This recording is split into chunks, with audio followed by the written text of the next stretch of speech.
Plus Gary Woodland 2 over yesterday. Jason Day. What'd you say yesterday, Steve? A very professional round of golf for Jason Day? Absolutely. Yeah, he played to his strength. When he got in trouble, he pitched it out, relied on a short game, and it was a real classic case of Jason doing what he does best. I'm interested to see how McIlroy plays after that indifferent round of 74 yesterday. You know, he spent all that time on the practice tee until late yesterday afternoon. And then Oberg. You know, if Ludd shoots something, anything under par, puts him in position, as good as he is tee to green, this golf course and these conditions should really be right in his wheelhouse. Sam Burns had it to 2 under yesterday and was just 1 shot off the lead, but bogeys on the final. I guess it was on 7 and 8 yesterday, late in the round. Brought him back to even par.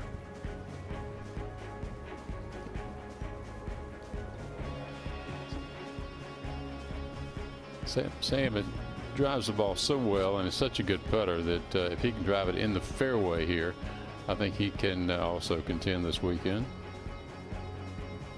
Gary Woodland sadly bogeyed his last 2 holes yesterday in a disappointing finish. He played beautifully all day.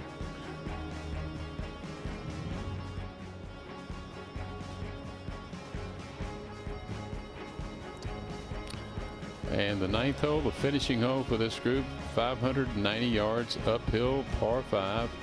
We have seen players reach this green despite its length and despite the fact that it's uphill. Put the tee shot in play, then just green light, give it a go.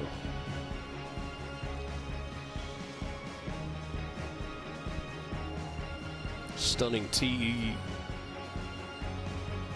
view from the tee shot here at number 9, headed back to the clubhouse, running parallel along the 18th up the hill. So that tree that kind of overhangs the fairway on the right side on 18. See it coming up number 9 on your left. And that beautiful clubhouse as the backdrop here. I love classic old timeless clubhouses, and Aronimink checks the boxes 3 times on that one. Absolutely. Small practice putting green directly behind the clubhouse, between the back door and the greens for 9 and 18. Folks will be surprised if they knew that so many northeastern golf clubs originally had no practice ground. If you go to like Quaker Ridge, they still don't have one. Wingfoot has an abbreviated one where they found some land, but you can't hit more than about a 5-iron. And so practice grounds were just an afterthought. You just go to the first tee, make a few swings, and off you go.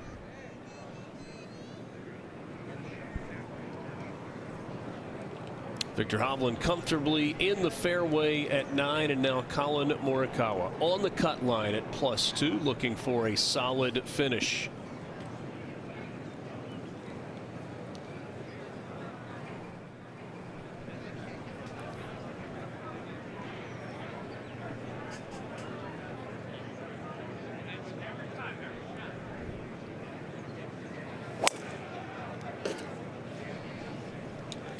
One up the left side. Good position for Morikawa. Exactly what he needed to do here on the 9th. Steve, I can't help but think about it. You've talked about the back issues that Morikawa has dealt with in still the young stages of his career. You hope that that's not something that hangs on and lingers. You think about a guy like Freddie Couples with all the talent in the world and how he has just fought and fought and fought back issues throughout his career. Yeah, to your point, I hope it is temporary, but I cannot tell you how much I admire the fact that he's made an accommodation to his back. He's released the club with his hands and not his body like he used to. I think that really speaks to the talent that Morikawa has. Absolutely so. 3 in the fairway here at 9 as Morikawa, Hovland, and Lowry make their way up their final hole of this second round. We're back with you after this.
These shots too, we kind of watch.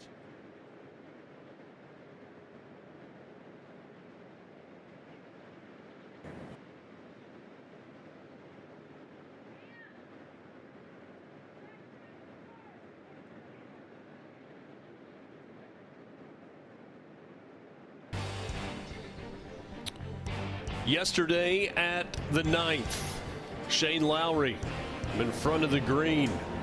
Beautiful chip shot. Running out, tracking, falling for an eagle 3. That was the difference in an even par opening round 70 and the 2 under 68 that he shot. Might there be more magic for Shane Lowry? He is 5 over par on his round, or excuse me, for the championship. And if he could somehow,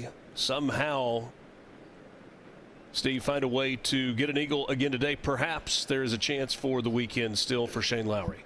Yeah, he's just not long enough, I don't think, to reach the putting surface, although as I look back at that flag on 9, wind's not really hurting him. So to your point, there is a chance, and all 3 players have hit good tee shots. Here at the 9th, their closing hole of the day. And oh, by the way, officially the cut line has just moved to +3. So we've been sitting on +2 for most of the morning, Steve, as you predicted all day long. You thought that number would move. It has moved. So Colin Morikawa now safely a shot inside the cut line in the fairway with his second shot coming up. It'll take some magic from Shane Lowry, and Viktor Hovland regrettably will miss the cut for the first time in a PGA Championship after going 6 for his first 6.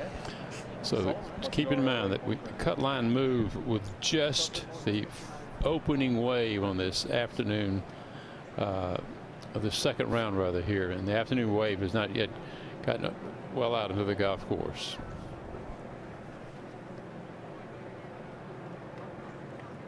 Shane Lowry was just short in front of the green in yesterday's round. His second shot, he's got 291 to the hole. Good shot up the left-hand side, leave himself about maybe 25-30 yards for his third. Won't have to carry it through as much green as he did yesterday with the pin closer to the front, but perhaps an opportunity. We'll see if those hands can find a little more magic as Viktor Hovland gets set.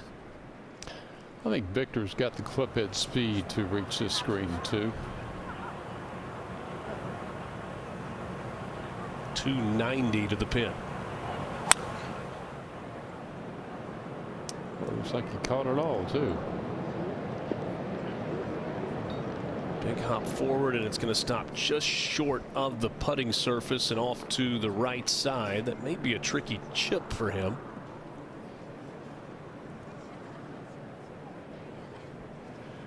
And now Morikawa, how about this? The longest of the 3 players here.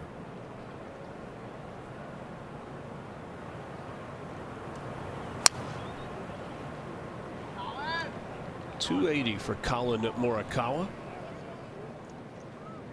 Oh, this is a perfect lead, Richard. Should be a birdie opportunity for Morikawa if he can get up and down and put a circle on the scorecard.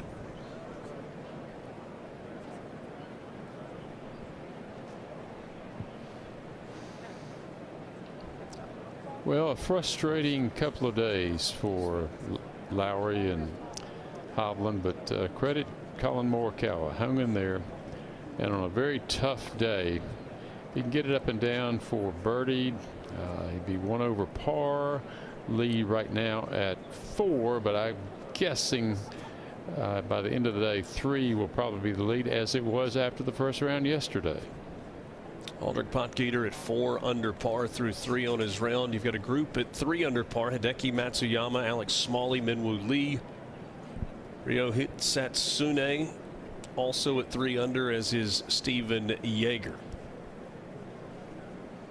Justin Thomas, part of the group at 2 under, along with Scotty Scheffler, Ryan Gerard as well, young player on tour.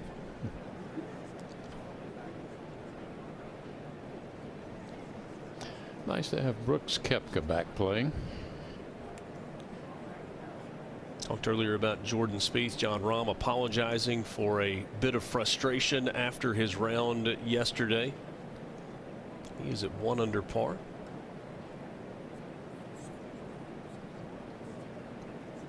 Really interesting, Steve, when you look at some of those guys who have not played on the PGA Tour as much or at all outside of majors for the last few years. And you think about where they were just a few years ago with Jon Rahm at the top of his game. Same thing with Brooks Koepka. And you wonder what the next couple of years might look like for some of those players. Well, in the cases of the players you named, they made decisions that probably took them away from the best opportunity to compete.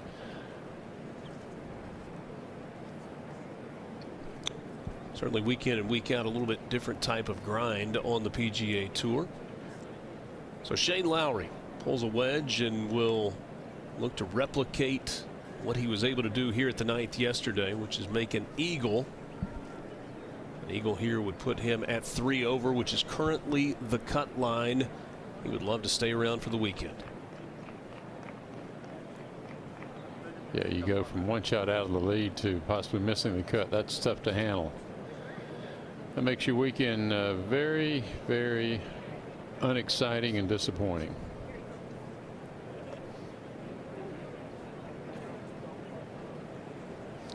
So, Richard, who do you fancy as we look toward the weekend here?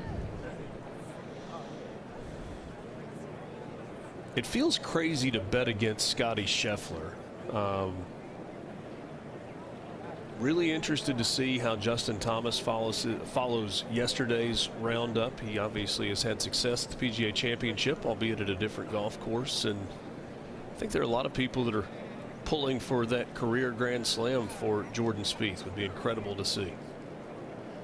He's certainly gotten his game in shape such that he is now a factor. He's in the conversation.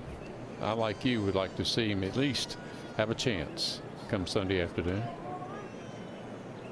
I think what most of us want is that compelling leaderboard when we flip the television on Sunday. Shane Lowry trying for an eagle. A good shot, but that's going to leave him a birdie putt here at number 9. And Steve, you never know, right? I mean, conditions, the wind could kick up this afternoon. That does make this an important putt, but probably going to be outside looking in. Yeah, right now I thought the scores would be a little bit higher this morning, but nevertheless the cut has moved at least a shot higher. Hovland. Well done by Victor Hovland. Chance for him to close out with a birdie.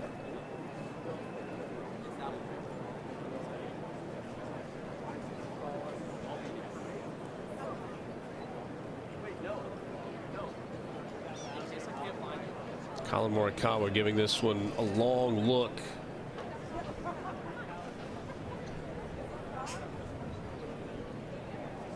He's going to use his fairway metal or hybrid as a putter for this shot, as he's done previously throughout this round. I think it's a smart play. Natalie talked about this earlier, that putting stroke, what we're looking for here from Morikawa. He rolls it up and it's going to curl underneath short of the pin, and he will have that for birdie. Not what he'd hoped for, but certainly makeable.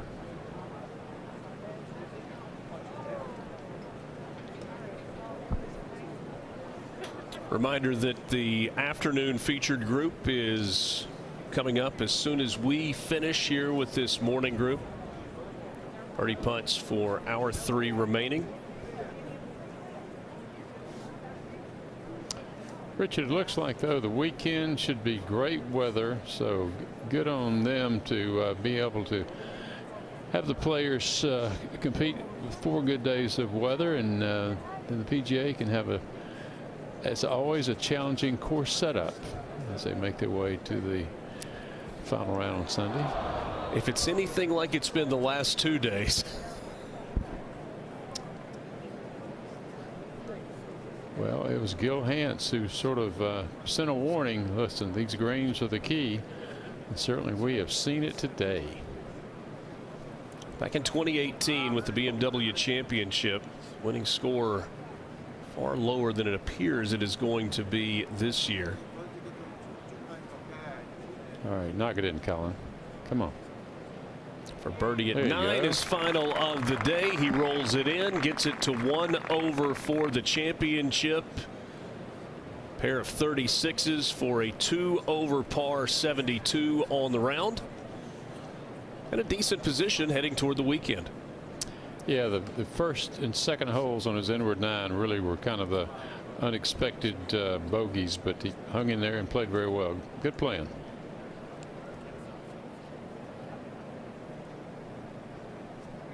So now Shane Lowry looking at his birdie attempt.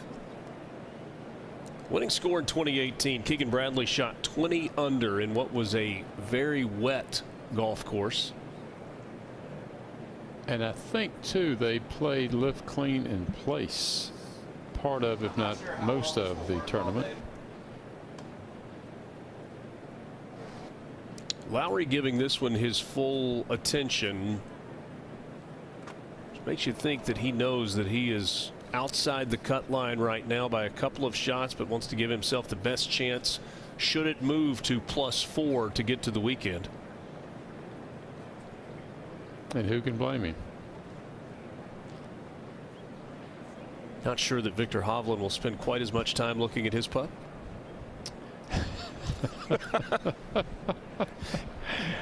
His pace has been fairly quick this time. Yeah, he's got one thought in mind. Lowry for birdie at 9.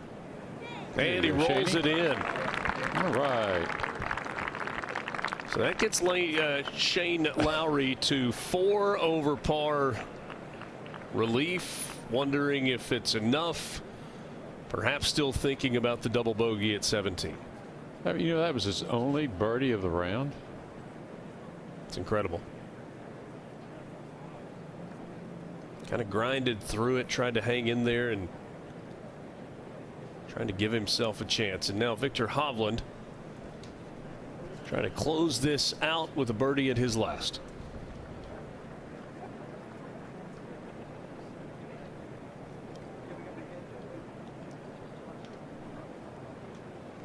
And he does roll in the birdie, and the championship will come to an end for Victor Hovland at 6 over par.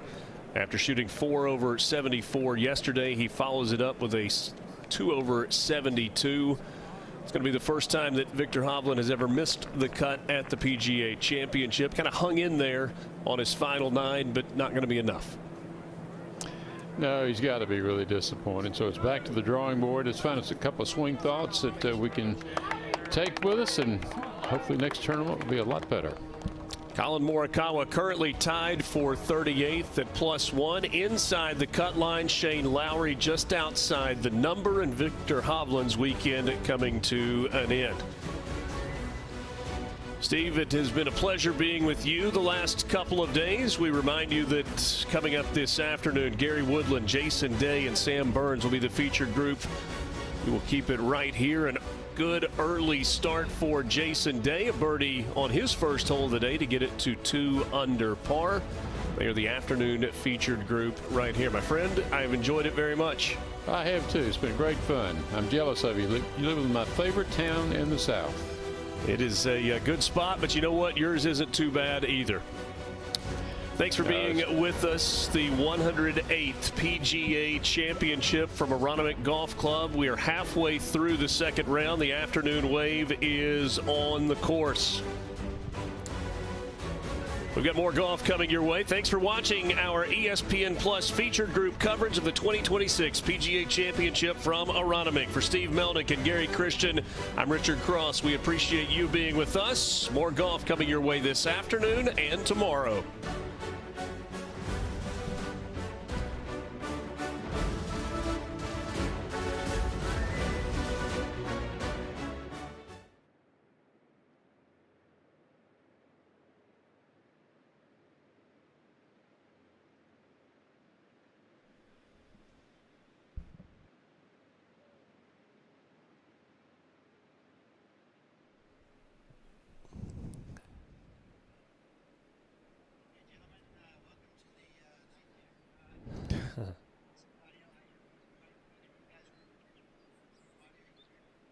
Yep.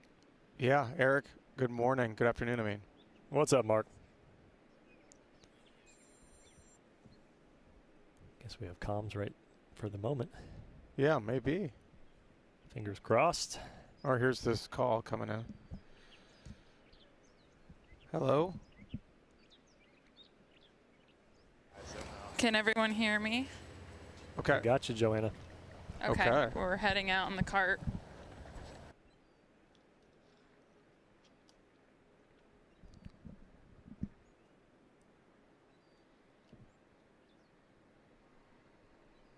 Hey,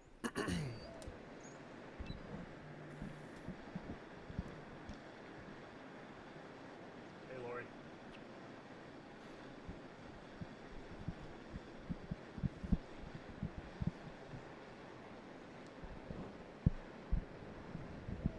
Okay.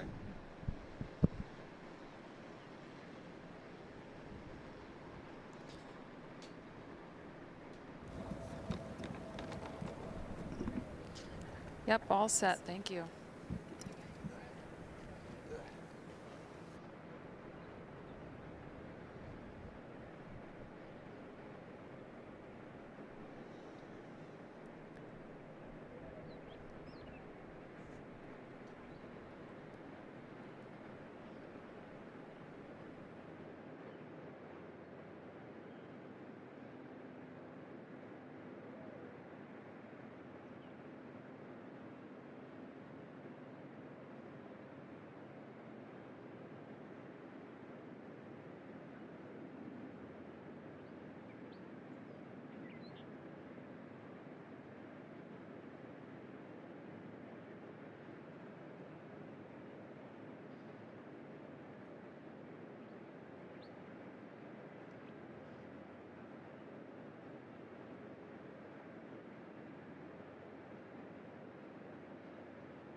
ESPN Plus and the PGA of America proudly present the 2026 PGA Championship.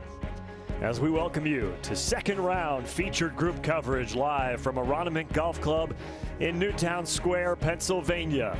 It's the 108th PGA Championship. The mink showing its teeth today as scores have been all over the place. A 63-degree temperature on the ground in Philadelphia. Winds swirling with gusts up to 30 miles an hour. The sun peeking its head out of the clouds today as we have a true major championship test upon us. I'm Eric Rothman, happy to be joined by the five-time PGA Tour winner Mark Wilson and the Director of Instruction at Marion Golf Club, Joanna Coe, who will be walking with our group all throughout our round today. We are joining you a little bit late as the play this morning was a little slow, and so our featured group is already out on the course, and we'll bring you up to date with where Sam Burns, Jason Day, and Gary Woodland all stand. Everybody chasing the Wanamaker Trophy and currently chasing Aldrich Potgieter, your leader on the course at 4 under par. Mark, a pleasure to be with you once again. Day number 2 of this tournament, and I mentioned the course showing its teeth this morning. We have seen plenty of players struggling to make birdies and a lot of scores ballooning as the day has gone on. That's right, Eric. If you watched yesterday and you thought, oh man, average score was 2 over par, I want it tougher than that. Well, you are in luck. It's even more difficult today. The guys that had the tough conditions yesterday afternoon with all that wind, they woke up this morning even cooler temperatures and more wind, and it's going to sustain likely through the rest of the day. So anything around par, even 1 or 2 over, is a great round today.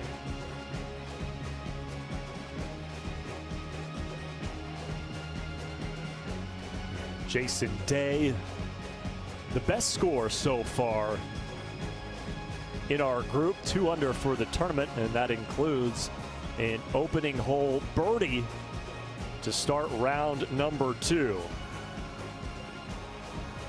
Yeah, Jason certainly past PGA champion. He knows how to do it, and off to a fantastic start. They hit in close at 1 and 2. Good chance there on the second hole as well for Jason Day. Before you know it, he might be leading this thing.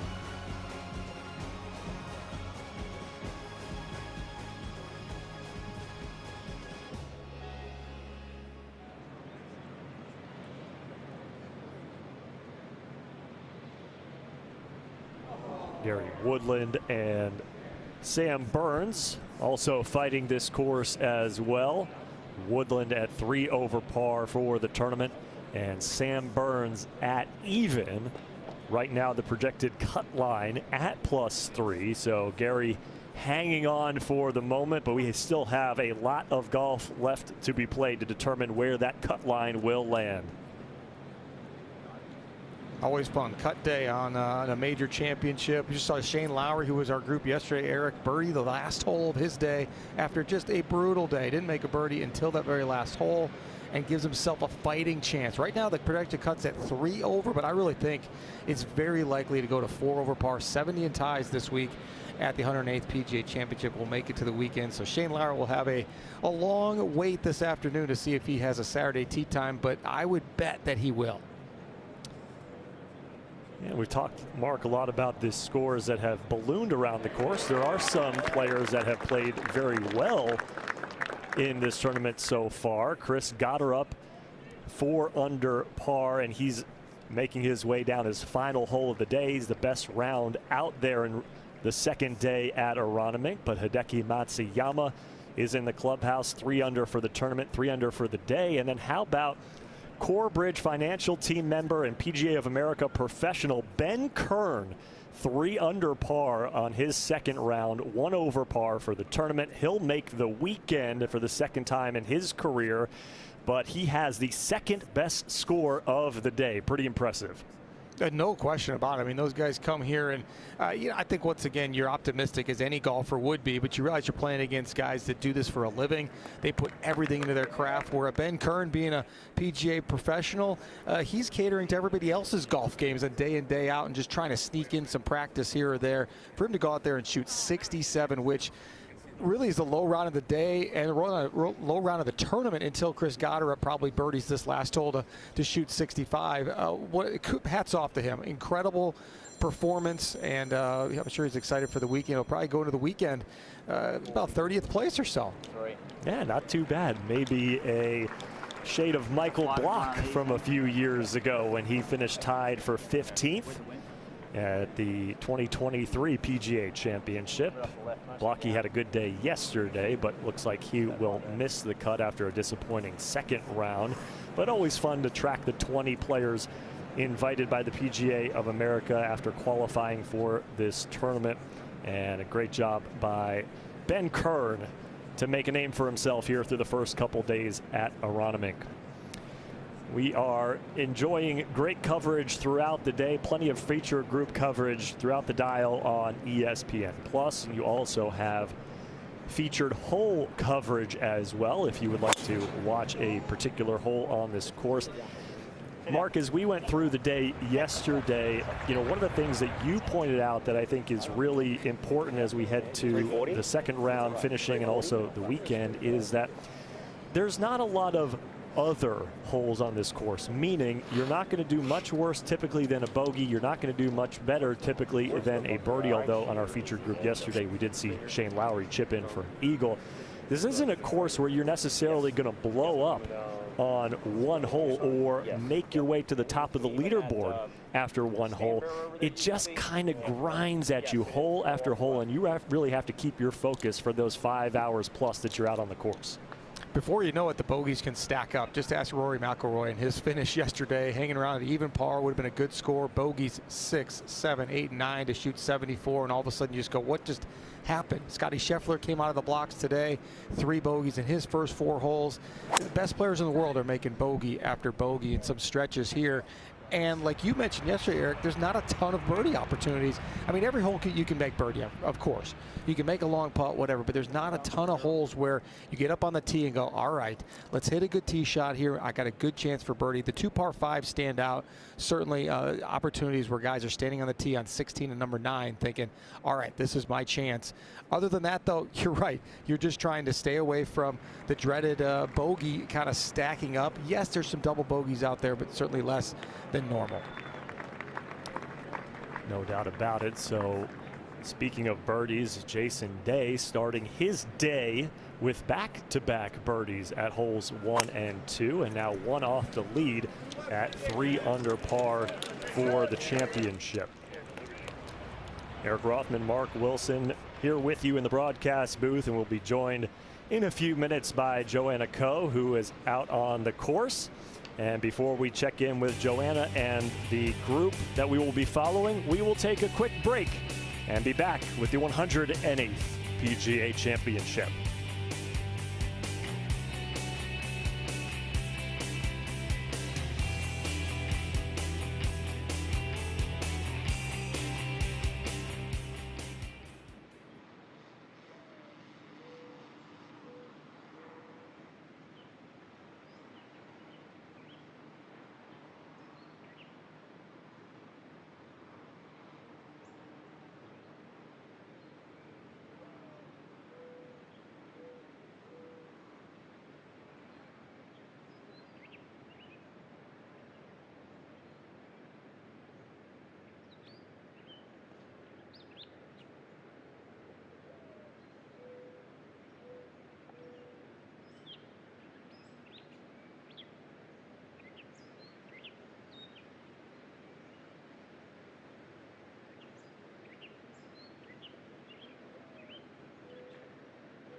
So as I mentioned, Jason Day opening his round with back-to-back birdies today. Our group starting on the front side of this course. A nice mid-range putt as Jason walking it in to move to 1 under par for the tournament, and then following it up with about a 8-footer at the second. Back-to-back 3s on the card for Jason Day, and now 3 under for the championship.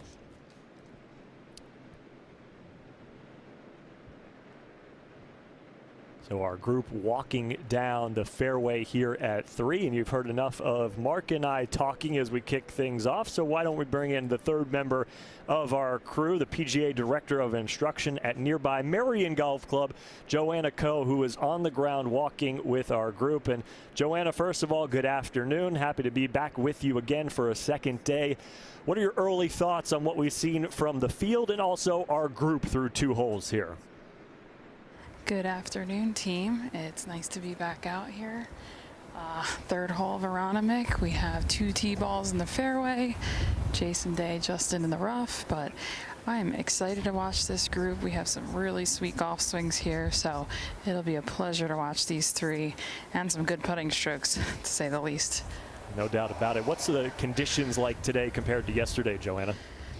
Slightly warmer, gusty again, though.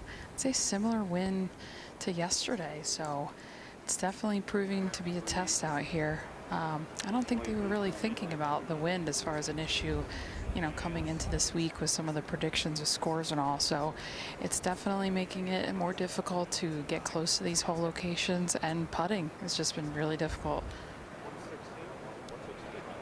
We look at Gary Woodland in the middle of the fairway, and a early bogey in his round today at the first hole, moving him to 4 over par for the championship.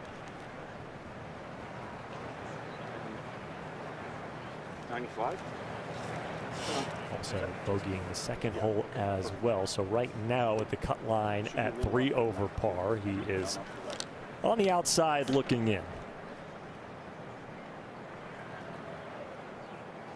Gary with 117, front middle hole location.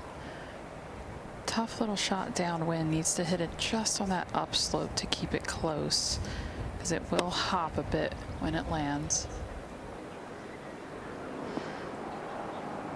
Yep. That's the danger, though, that false front. Yes. That's not too bad, though. More they're directly at the hole location. That's going to go all the way back down the fairway, another 10, 15 yards. Scotty Scheffler unable to get up and down earlier today. It's just tough. Yeah, downwind with a front pin. You want to challenge it, but really a shot 20, 25 feet past the hole is probably the safe play. Jason Day, 90 yards. Slightly, I see this lies thick, but better angle than Woodland's shot, so he should be able to kind of get it to bounce and chase up here. Oh, hit his ball, unlucky. It was kind of slowing down, but at the same time, I think it would have kind of crawled up on top there. So what are the chances as Jason Day looks perplexed there? Obviously, the tee shot, he probably didn't expect to go 348 yards into that fairway bunker either. Sam Burns, 89 yards. Not as good of an angle. Ooh, just enough. Aggressive. Yeah, I was thinking that was going to come back on that second bounce, but instead he's got a great look now. Hard to get it kind of below that hole, putting up the hill, but Sam Burns a chance there to get himself under par for the championship.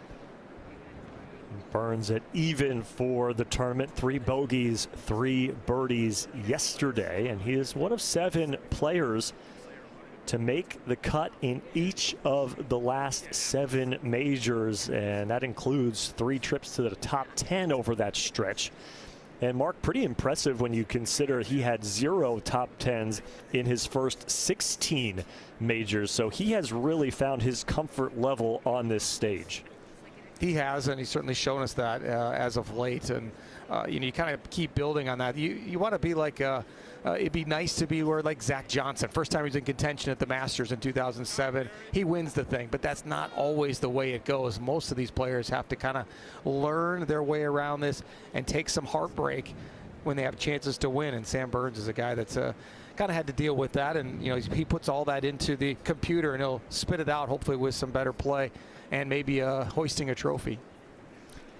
This par 4 third hole, you see Burns just inside 16 feet, and quite a bit of work to do for both Gary and Jason on a hole that has only yielded 19 birdies.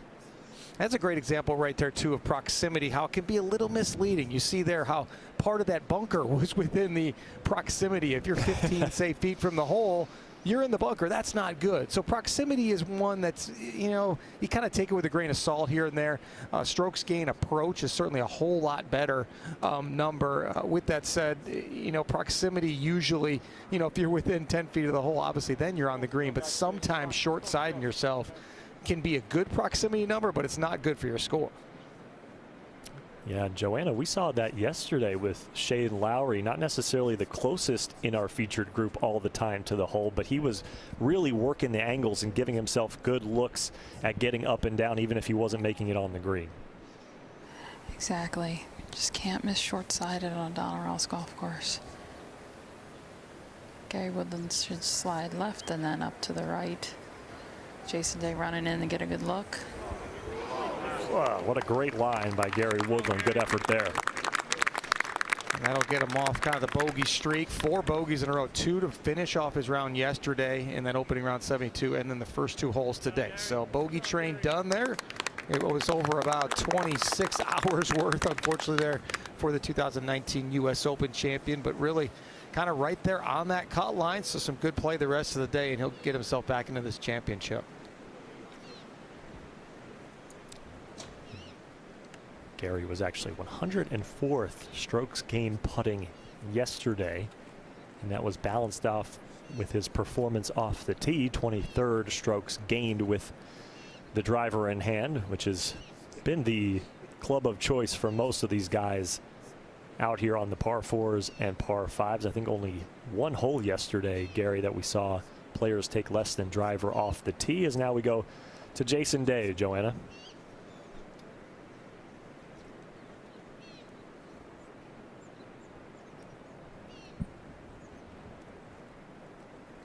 Certainly would have learned from Gary Woodland's putt there, speed and line.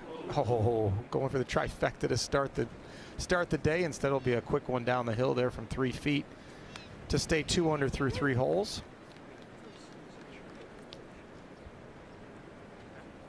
Still a dream start, really. Couldn't ask for too much better if you're Jason Day, 1 behind the leader, Aldrich Potgieter.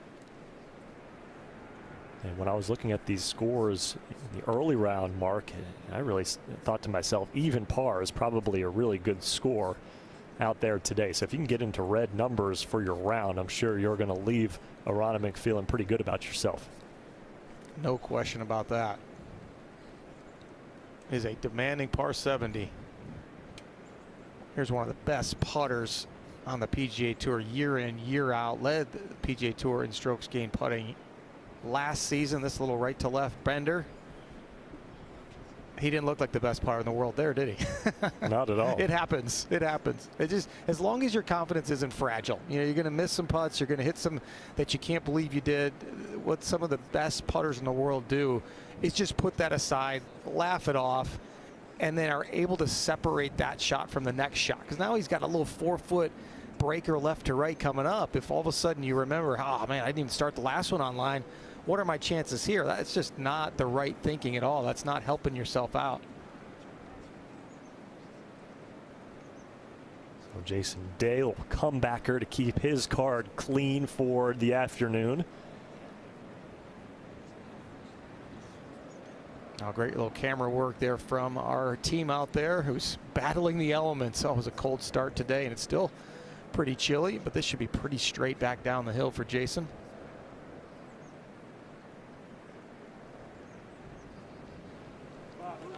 Stress-free par for Jason Day after his approach shot collided with Gary Woodland's ball. And Jason, always one of the best putters on the PGA Tour as well. He's led the PGA Tour in that strokes gained category on putting 2 different times in his career. The Australian who resides in Columbus, Ohio. And now Sam Burns for 3 straight pars to start the day.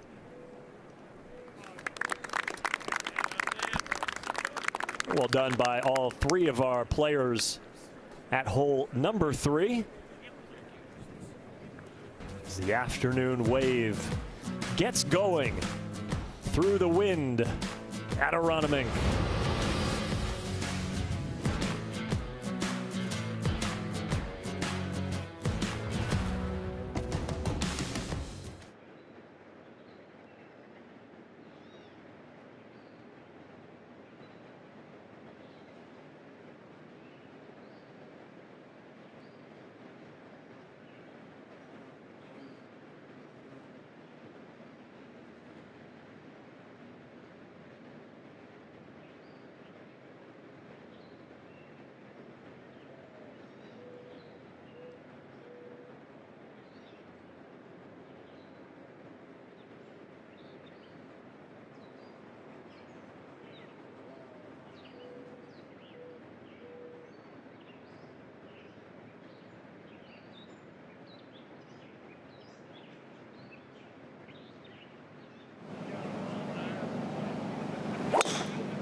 Oh, Jason Day beats us back from break as his drive trickles into the first cut.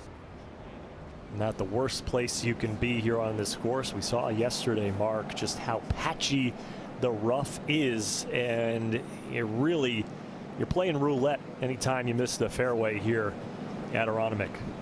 The way it should be. It's one of those where, yeah, you might get a good lie every once in a while, but you should kind of expect to get a few bad ones you can hardly advance. As Sam Burns, one of the quickest players on tour, gets ready to rip his driver down here. Right to left breeze. He's hoping that wind can hold it up.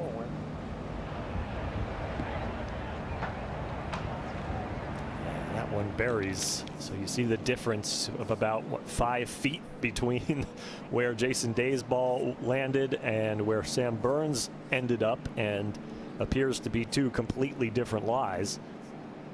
Burns, who has 2 top 10s to his credit this season, including a top T7 at the Masters.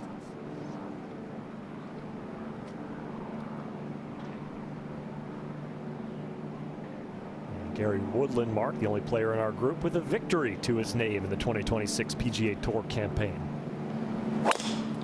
And what an emotional victory that was, too. He's played some great golf this season. And that a beautiful cut kind of back into the wind to hold that fairway. Pretty wide fairways here at Aronimink, but still a lot of them slope one direction. Like this one here, a little left to right, makes it a little bit smaller.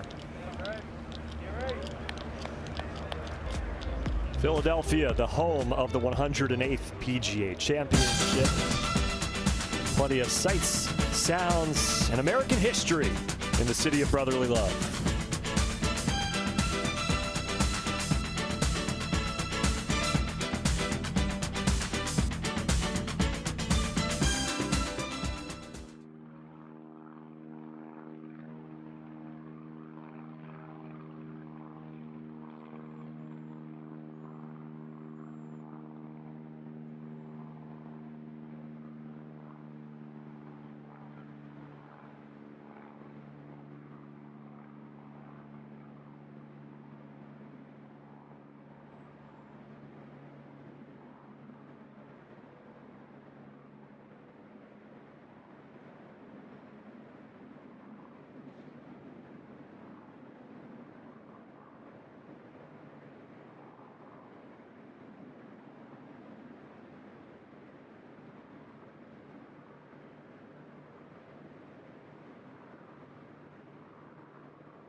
We mentioned Gary Woodland with the win in March at the Houston Open.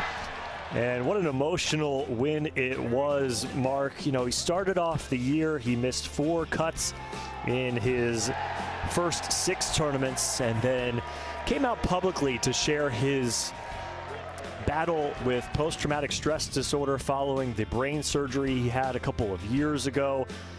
Decided to become an advocate for that condition, and really since then, since that admission and that public display of vulnerability, Mark, he has been a completely different player. He has. I think what I noted from that was that he came back and people were saying, say in 2024, hey, it's great to have you back. I'm so glad you conquered it.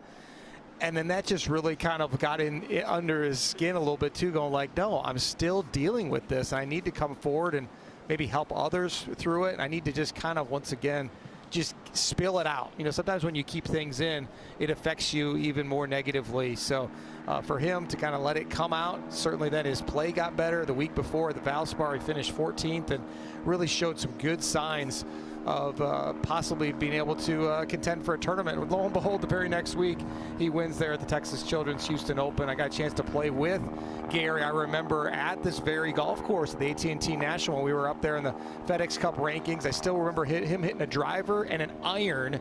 This is back in 2010 or 11. Driver and iron up on that 9th hole, that 600-yard par 5. That was unheard of, I thought, at the time. Guys are longer now.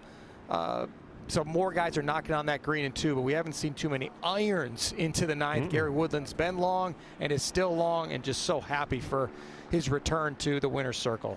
No doubt about it. He's got 4 top 20s in his last 5 tournaments, including the win in Houston and the top 10 at the RBC Heritage in Harbor Town. So as we were accustomed to yesterday, traffic jams on this golf course with the cut yet to rear its head. So 150 plus golfers navigating a very tight property, shared greens, shared tee boxes, a lot of walkways that kind of cut in between these holes. So we're looking at probably a +5 hour round like we did yesterday, and that's not necessarily because these players want to play slow, but are kind of forced to, given the traffic and the situation in front of them. As we take a look at the group in front of us, is Billy Horschel walking off the green, and a hole here at the 4th that both Sam Burns and Jason Day birdied yesterday.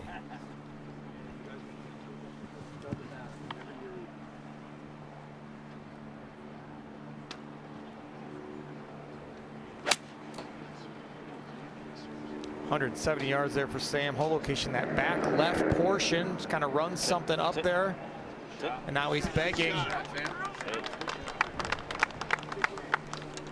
I'll be interested to see what he does from that little lie. Kind of nestled down. Could that be maybe some sort of a hybrid? Will he belly a wedge, little pitch shot? Obviously not far from the hole. Proximity was good, Eric, but that's not an easy up and down. Proximity, one of the fake stats we keep an eye on today. Doesn't tell the whole story. Some visualization here from Jason Day. Said every green regulation so far today. Obviously 2 great looks at the first 2 holes. Why not just throw another great iron in there? That's been the strength so far this week for Jason Day. Iron play has been spot on.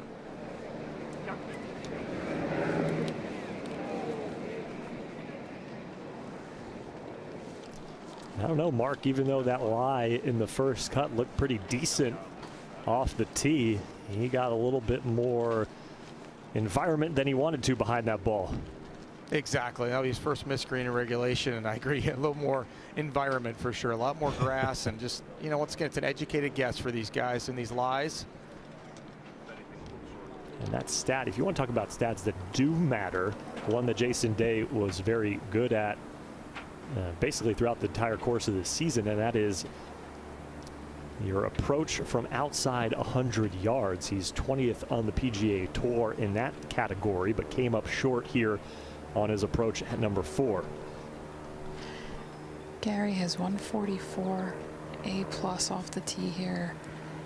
One of these hole locations, if you're a little right, it feeds it left, and if you're a little left, it feeds it right.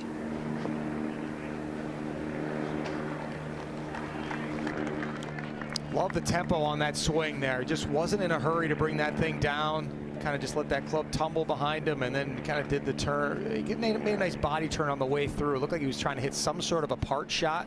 Try to keep it out of the wind just a little bit. That wind whipping right to left. He'll have a look there to try to get himself back to 1 over for the day. Both Gary and Jason Day, major champions in their own right. Gary, the 2019 U.S. Open champion at Pebble Beach. And Jason Day, the 2015 PGA champion at Whistling Straits. And Jason, during that stretch, boy, did he play some golf there. And that, I'd say, 5-year stretch, 2014 to 18, is when he won most of his PGA Tour events. 11 wins in that stretch. You talked about the PGA in 15, won the Players Championship the next year. He looked unbeatable. It was one of those, as long as his body cooperated, he dealt with some injuries, occasional withdrawals, and like, if he's going to play, he's got a great chance to win a tournament back in that stretch. And you know what? He's only 38 years old. Yeah. A guy who felt like he's been around on the tour for maybe 30, 35 years. That's because he came out as a professional at age 18, and he's been around for, basically 2 decades. You mentioned, kind of getting derailed with injuries during that hot stretch when he was one of the best players in the world. What he was dealing with, Mark, for most of that time was the vertigo, if I remember correctly. And I can't imagine a worse ailment to be dealing with week in and week out than vertigo, as I've dealt with it myself. And that is absolutely miserable to go through. And your balance is off, your vision, and I can't imagine trying to swing a golf club consistently when you're dealing with vertigo. Yeah, these guys swinging 120 miles an hour too. Yeah, and then trying to read greens and try to stay, like you're saying, balanced on all these shots. It had to be really difficult and frustrating, not knowing day in, day out when you're going to be okay and when maybe you're not. And Joanna, looks like Jason Day will be away here, although him and Burns off the green. Jason Day has got a ways to go up that hill to the back pin location. Yes, going with the flat stick, even though he's one of the best chippers and pitchers of all time, but off these tight lies, smart play to kind of keep it on the ground. He's just reading it a couple different parts like we talked about yesterday. What's the first third doing, second third, last third? It's that last third that gets a little tricky because after the hole it can actually run back down the Sam Burns ball. So we know just dialing in his touch here is just most important.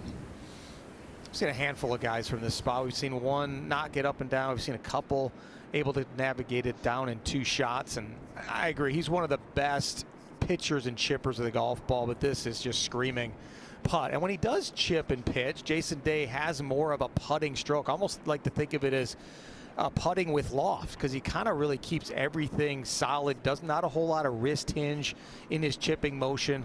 And this is just, a long putt. But for him, it almost could be considered a long chip. He just has putter in his hand. That's right. I use him as an example in a lot of lessons and clinics about just kind of keeping your hands out of it, like dead hands, long arc, just kind of cutting across the golf ball. It's a beautiful thing. It sure is. I remember playing alongside him at one of the playoff events maybe 15 years ago, and Steve Stricker was nearby on a hole. And Jason just could not focus on what he was doing. He's like, oh, we got to stop and watch this. And so we kind of stopped what we were doing and watched Steve Stricker hit a wedge shot. And Steve, how he swings those wedges, same thing, really no wrist hinge, a lot of just body turn. And I think that's where Jason Day started emulating. That's right. Many different ways to skin a cat. Those are 2 examples of ones that just don't use a lot of wrists and do it with a lot of body rotation. And that can be a very reliable stroke. You're not relying a lot on the hand manipulation. And Jason's longtime coach, Colin Swatton, a member of our broadcast team here at the PGA Championship.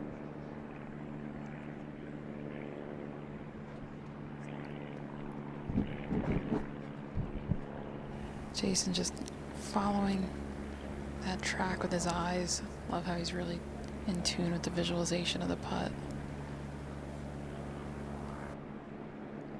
4 for 5 and scrambling opportunities yesterday. Climbing the hill here from off the green, and he'll have a good look at par at the 4th. Very acceptable. I don't think he wants it over. A good club choice and really good gauge of the speed. And yeah, it's great to see Colin Swatton and Jason Day back together. I think it was about 2 years ago, year and a half ago, something where they kind of got back together after a few years away. Jason Day had worked with Chris Como. But of course, before that, it was Colin Swatton, who was really a father figure in his teenage years and caddied for Jason for so many of those early wins and years on tour. This shot right here is one that club members dread, but tour pros love.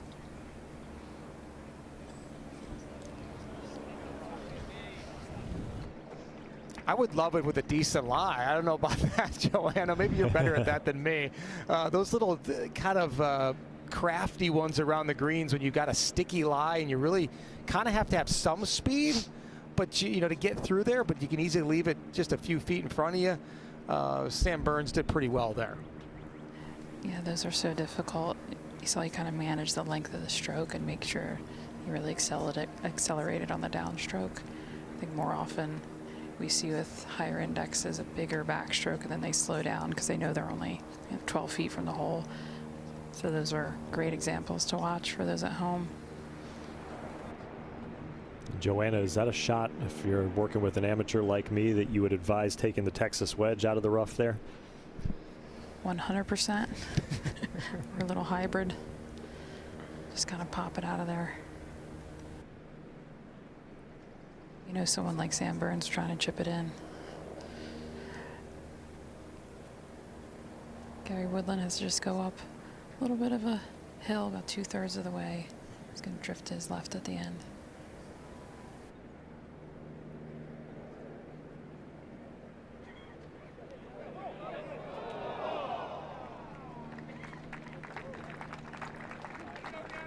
Tap in par for Gary Woodland at the fourth. Remains at 4 over par for the championship.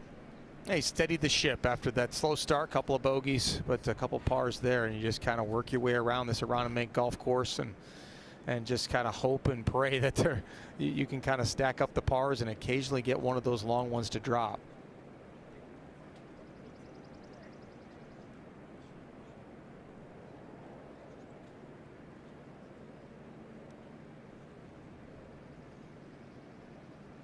Gary was excellent inside of 10 feet yesterday.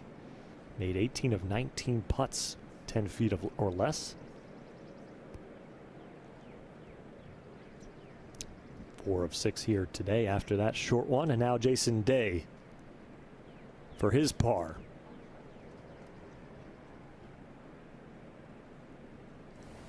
Should be inside right. And he remains one back of the leader, Aldrich Potgieter. 10 years in a row at the PGA Championship. An American has walked away with the Wanamaker Trophy. Will it be an Australian? Jason Day looking for his second Wanamaker of his career. That's right. He was able to win it at Whistling Straits there, 2015.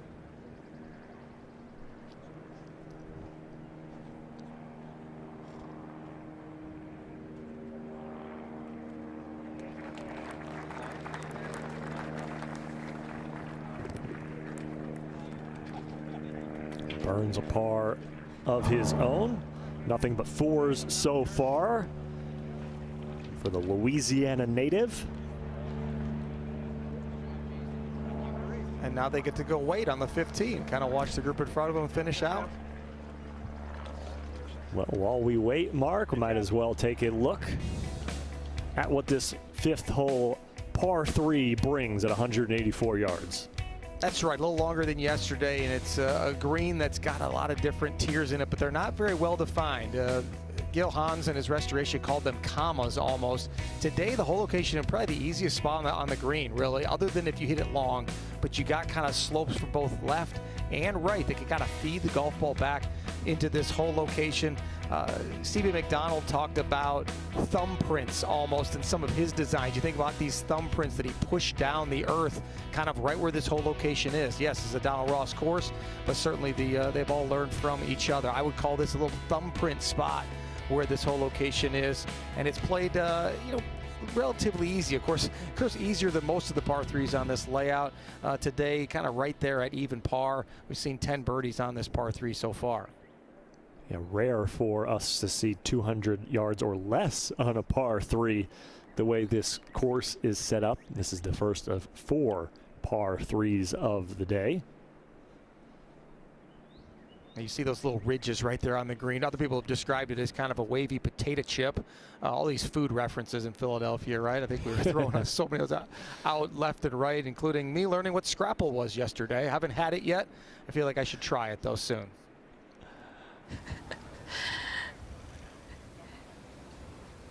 We're all racing to get our first taste of scrapple. We're gonna make our way over to Joanna's house, have her mom make us some scrapple. And while we have a second, a reminder that PGA Junior League is bringing friends, families, and communities together through golf, all with expert PGA and LPGA coaching. Find a team near you at pgajuniorleague.com. Highly recommend them. All my kids did the Junior League. It's a really cool format where it's a 2-person scramble. So it kind of takes the pressure off of the kids when they're out there. If they're intimidated that they got to play their own ball, no, they got a partner. They can pick the best shot every time. They got numbers on their backs. It's kind of like other sports in that sense. And you go out there and just have a good time. Kind of introduce them to the game of golf without it being so intimidating. Some of our founding fathers walking the course. We got our trivia yesterday with the players being asked in a pre-produced segment if they could name any of the signers of the Declaration of Independence. I'm not sure who those guys are.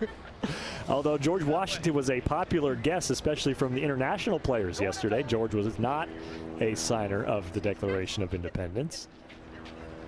It got to be one of those. Has got to be George Washington, maybe then Thomas Jefferson, maybe Benjamin Franklin. Whatever. They heard all the fun here. They had to come join.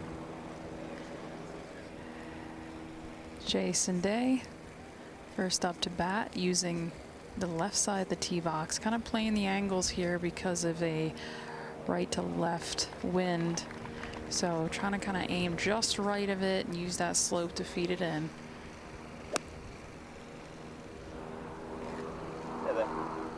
Started at it, drawing just left of it.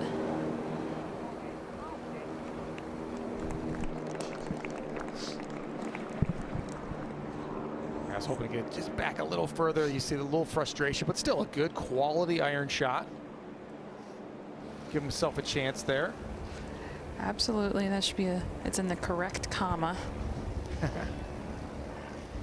Sam Burns, again on the left side of the tee box. This is a good lesson for those at home. You just kind of use the angles of the tee box to help with certain wind direction or hole locations. Kind of opens up the right side a little bit more as a right-handed player.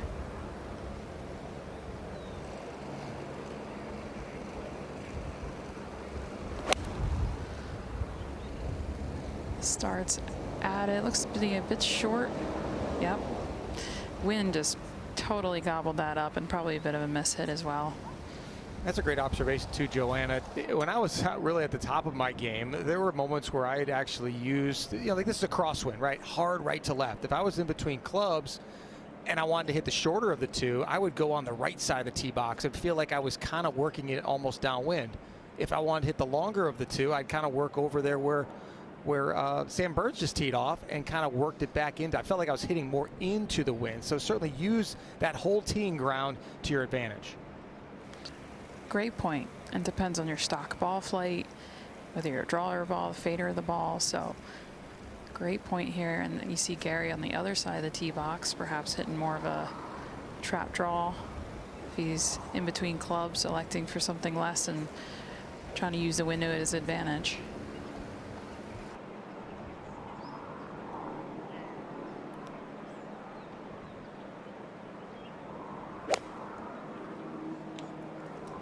Starting at it, drawing away from it. Hopefully stays in that comma. Not quite. Be kind of a quick one down the hill. It will be. Mostly pin high though.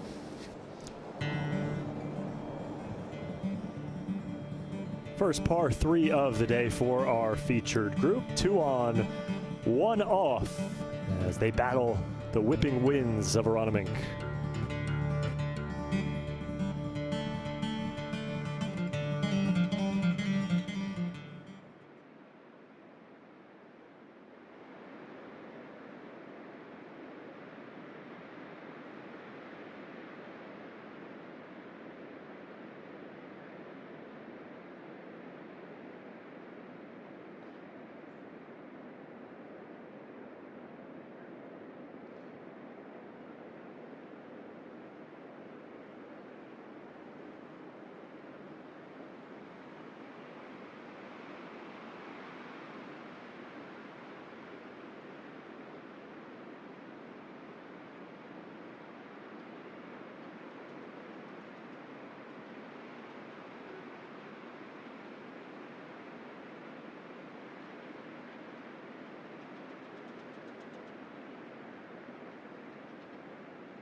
Philly is a city of symbols.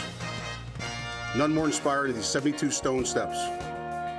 50 years ago, Rocky's race to the top lifted hearts across the country. And like all the iconic monuments around town, that scene and this statue stand forever as a symbol proposition. In America, you can do it. You can do it. Yo, Adrian. Rocky Balboa, the iconic fictional Philadelphia sports figure. As Sam Burns out of the bunker here at the fifth. Eric Rothman, Mark Wilson, and Joanna Coe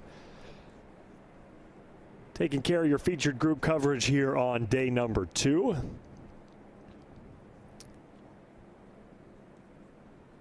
That was a difficult bunker shot for Sam Burns because of that ridge that ran across his shot 2/3 of the way up. You have to decide as a player, okay, am I going to land it short of it, on top of it, try to fly it? So he kind of landed on top of it, but then it really sped up that golf ball and it was hard to stop.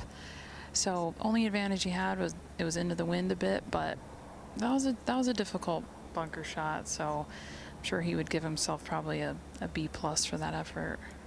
Yeah, sometimes you just got to rely on the putter when you kind of hit yourself in a weird spot. Obviously, it was a miss hit off the tee, coupled with that gusty wind you talked about that kind of gobbled that ball up, and it's going to happen. You just kind of don't want it to derail your confidence too quickly. Exactly. So Gary Woodland on a high point on the screen just needs to feed it down, pick a spot, and gravity will take care of the rest, left to right.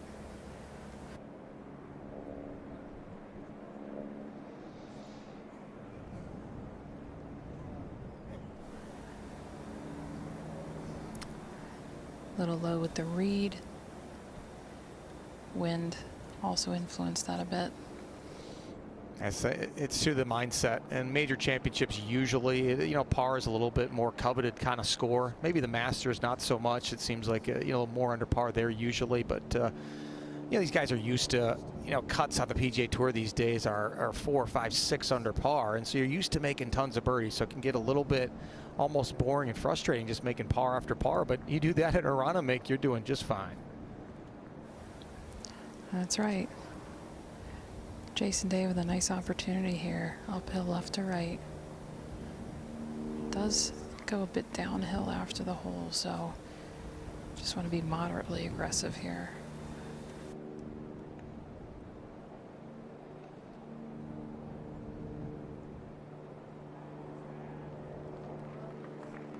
No, he knew that was short at the moment he hit it. We're not aggressive at all. I fell in love with the line. Also, these guys don't see this golf course very often. Yeah, Jason Day, Gary Woodland have played the BMW Championship, maybe the AT&T National back in 11 and 12 when it was here, 10 and 11 when it was at this property, but you don't see it that much. So once again, that's another element. These guys don't see these putts very often, and so they're really going a little bit more on what they're seeing, what they're feeling at the moment versus all kinds of history they have kind of built up over the years like they do at some courses.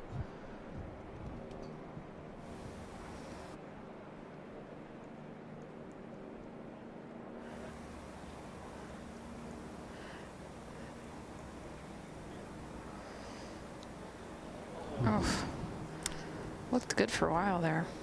It sure did, Joanna. That was one that it seemed really straight. You're wondering is it going to go left or right, and it just kind of meandered off at the end for Sam Burns. But boy, he's so decisive when he plays. He is a pleasure to watch. There's not a whole lot of second guessing. He appears very committed to the choice he makes. Be the first bogey of the day for Sam Burns after 4 straight pars.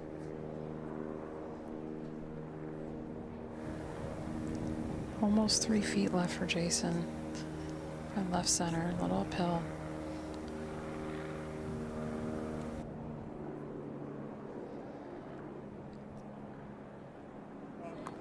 And he avoids the 3-putt. That was not easy to do yesterday, Mark. I saw the stat. There were more 3-putts here at Aronimink yesterday in round number 1 than the entirety of the Masters tournament this year. Oh, wow. That's wild. Never would have guessed that. I knew they were tough, but I didn't think they were that tough.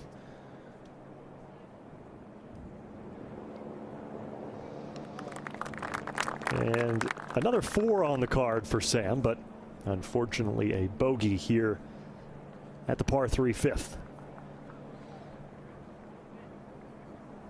Interesting symmetry too here at this golf course, where you've got the first 4 holes on each side are par 4s, followed by a par 3, and then you get done with this, and now you head over to another par 4. The front 9 ends with a par 5, and you don't get to a par 5 till the 7th hole on the back 9. Those kind of real good scoring opportunities.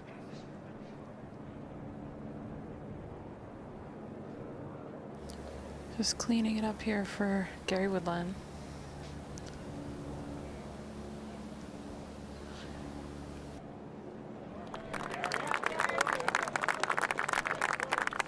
Gary Woodland still teetering on the cut line for over par after the opening back-to-back bogeys to start the day.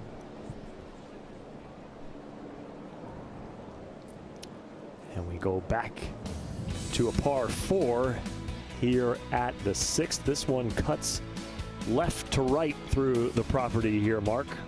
390 yards, and yeah, not a whole lot of dog legs here at this golf course. But you see most players going to just be hitting it kind of in that 270 to 310 range. A lot of drivers just over that right bunker. Fairway, of course, sits kind of at an angle for these players left to right, which makes it tough. You know, for a right-handed golfer, you kind of come off one, you know how much shorter it goes. You have a chance to miss it in those short bunkers. You kind of pull it left and can go through the fairway. Whole location over there, barely on the green on the left side, just 3 paces from that left edge, and 15 from the front in a small little nook there for the guys to try to deal with and try to give themselves a birdie opportunity. Obviously one of the shorter par 4s on this golf course. And Jason Day, Joanna, birdied this hole yesterday. Definitely a good birdie chance when you hit the fairway here, but wind off the left and a dog leg to the right makes you want to swing a little bit more left, but this is a perfect one from Jason Day.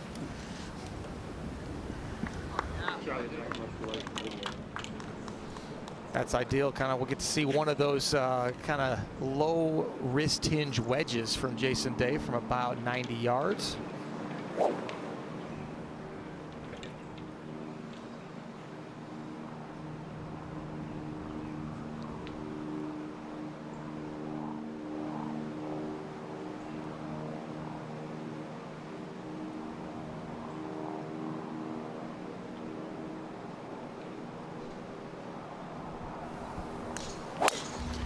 Gary Woodland starting this right and cutting poorly towards that big tree on the right. 4 left, 4 right. Hit that tree pretty good. We've got a spectator pointing back towards the pedestrian walkway there. Missing on the inside of the dog leg, usually not a good thing. Usually there are some trees. Usually there's some kind of problems then headed up there towards the green. So we'll see what Gary can do from that. Good news for him, at least that whole location on the left side. So if he does have some avenue, he can kind of get it kind of working its way over to that whole location. At least it's not tucked over the front right bunker like yesterday. Correct. There is another tree up there to navigate, but you just look down the left side of this fairway and it looks quite friendly over there. Makes you feel like it makes you feel like it was either a poor swing or a little too aggressive. Sam Burns likes to cut the golf ball, so he'll probably need to start this a little bit more left. That is perfect.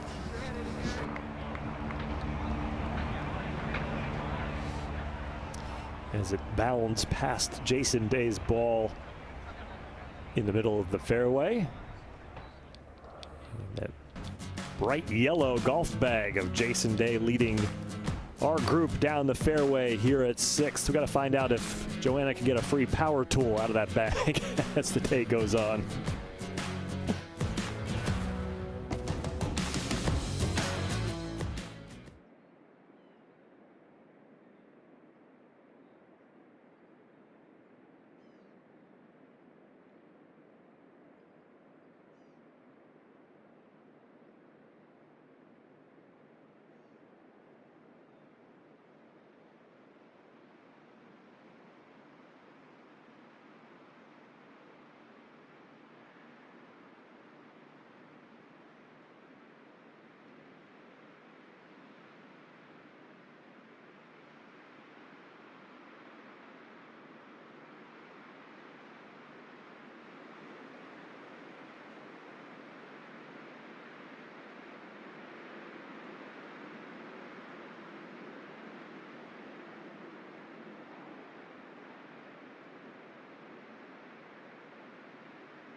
There are thousands of golf tournaments.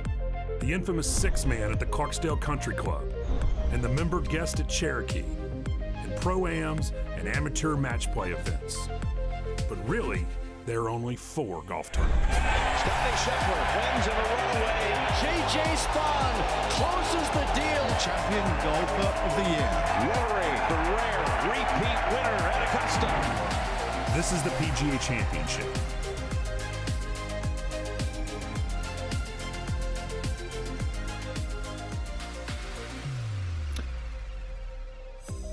Rejoining you at the 6th hole, Eric Rothman, Mark Wilson, and Joanna Coe. Everybody chasing the South African Aldrich Potgieter, who's on the course at 4 under par. Chris Gotterup and Hideki Matsuyama in the clubhouse with very nice rounds today as they get set for the weekend at Aronimink. And Joanna, Gary Woodland missing the fairway by a ton. Where has he found himself? So he got a nice kick from the tree. It hit the tree, ricocheted backwards into the left, so pretty fortunate. Originally, a couple of fans kind of misled us as there's a little ball search going on, but it was actually 12 yards behind the fescue, so pretty lucky here. Thick lie, but manageable. No tree trouble from this angle. Well, if you're going to do it, a miss on this hole makes sense, being only 390 yards. Even if it came backwards, still a short distance. So very fortunate, like Joanna said. So with this one, I go back.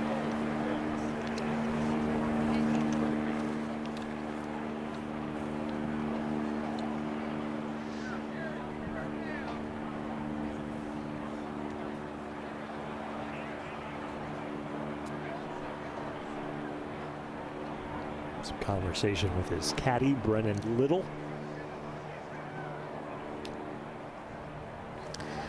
Back left hole location, wind is off the left.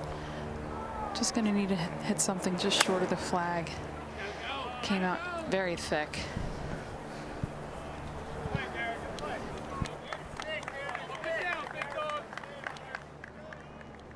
Well, he's giving himself at least that angle there to kind of get over that ridge and try to get up and down from about 40 yards. His caddy there, Brennan Little, we call him Butchie, actually played in the Senior PGA Championship a few weeks ago there in Sarasota, Florida at Concession.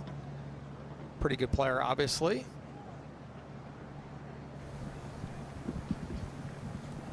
Jason Day with 89 yards. A couple options here. Hit something like we saw from Shane Lowry, low, get it to run up over this hill, or you use the backstop and zip it down with a little bit of spin. So he's going up and over and zip. Right on cue. Well done from Jason Day. Sure was. Well thought out, well executed. Obviously keeping it just a hair right of the hole, just in case you tug it a little bit. Then you look like a genius right next to the hole. Instead, now try to roll it in from inside 15 feet. Sam, obviously with a very similar shot, 85 yards. Walked up farther just to kind of get a look at the slopes that he can use to get this golf ball to feed into the hole location.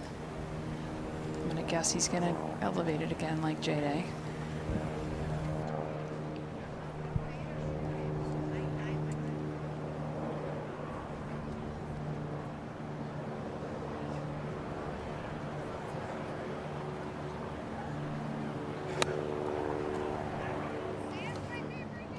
More direct at it. That one didn't have as much bite to it. Easy. I think it's going to stay there. Okay. Right on the edge there of kind of that false edge. Sam Burns, 26 on the PGA Tour this season in bounce back percentage. 27% of the time fouls up a bogey with a birdie. He's going to have a chance here to pad that stat a little bit. Sam had his best finish at a PGA Championship last year at Quail Hollow, where he tied for 19th. That was after missing the cut in back-to-back years. making his 7th appearance at a PGA Championship. And they get a little easier too. You know, once again, it's they're trying to make history these 4 weeks out of the year at the major championships. So there's something a little bit, it seems more meaningful, easy to get a little bit more nervous about. How do you prepare? But when you do them over and over every year, they get a little bit simpler to do. And Sam Burns certainly has showed that with some better play in the majors as of late. Gary Woodland walking all the way up to the green, then reading it like a putt, probably a 45-yard shot. Looks like he's going to hit something into that upslope and let it feed down there. Have to be careful because there is a downslope after this whole location. Just got to really dial in your speed here.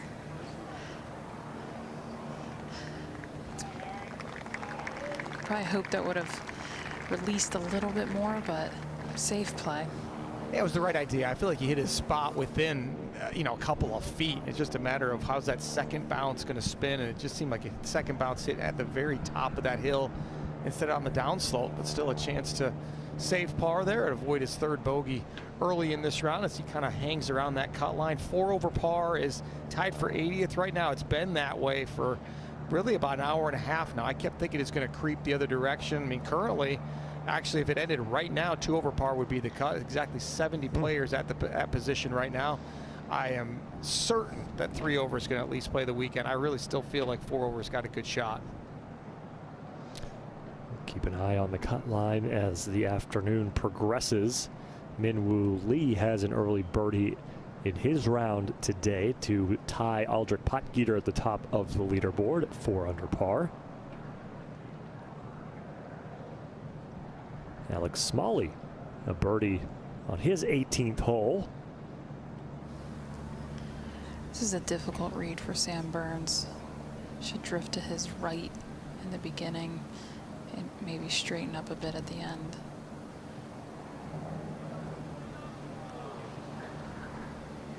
There's like 50 different arrows on the greens book on this little spot. Really tough read. And watching that ball up close to it, looked like there was 50 different arrows. It just kind of really wobbled up there, but obviously these greens are pure, absolutely perfect.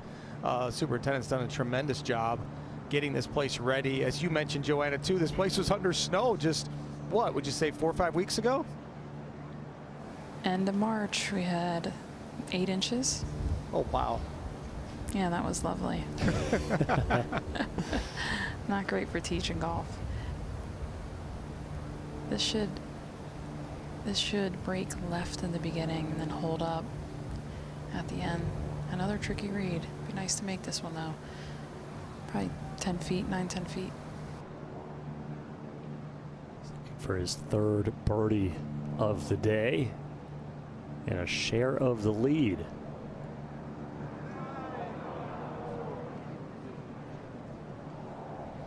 Could tell he wanted that one.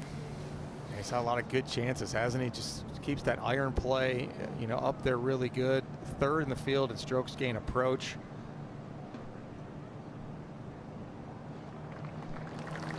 Approach play and putting. It's going to be important here. 4 straight pars for Jason Day. As a player, too, you know, hey, there's not going to be that many of those opportunities. You see him kind of roll his eyes, look to the heavens, and be like, oh, man, he knows he missed an opportunity because there's not going to be that many inside 15 feet for birdie the rest of the day. The back 9 certainly playing about a shot more difficult than the front 9 so far this week. Joanna, as Gary Woodland lines up his par putt, is there a drastic advantage today to playing in the afternoon compared to the morning? I wouldn't say so. I'd say it was a little cooler this morning, but yesterday morning was tougher with rain, misty conditions, and cooler. I'd say the wind is similar this morning. I taught golf earlier, so it feels very similar to the morning. 3rd birdie on the card here in round number 2 for Gary Woodland as he now slips further away from that projected cut line.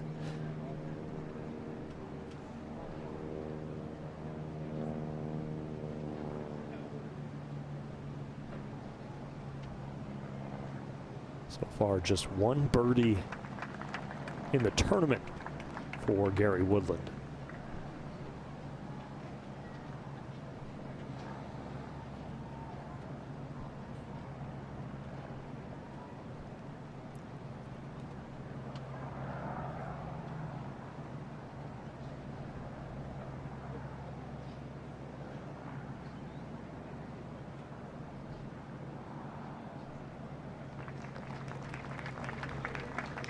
Par for Sam Burns here at the 6th.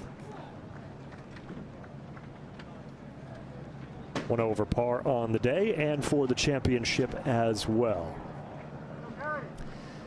We'll have our first check-in with the 2024 PGA of America Teacher of the Year, Joe Howlett, down in Frisco, Texas, the home of the PGA of America. Joe, and we're talking about Gary Woodland and how he approaches his shots, right? Absolutely, Eric, Mark. I love his setup. So many players do. It's just got great posture. There's so many good things, but I want to really point something out that he does, and when you watch a lot of players this week, you're going to see it.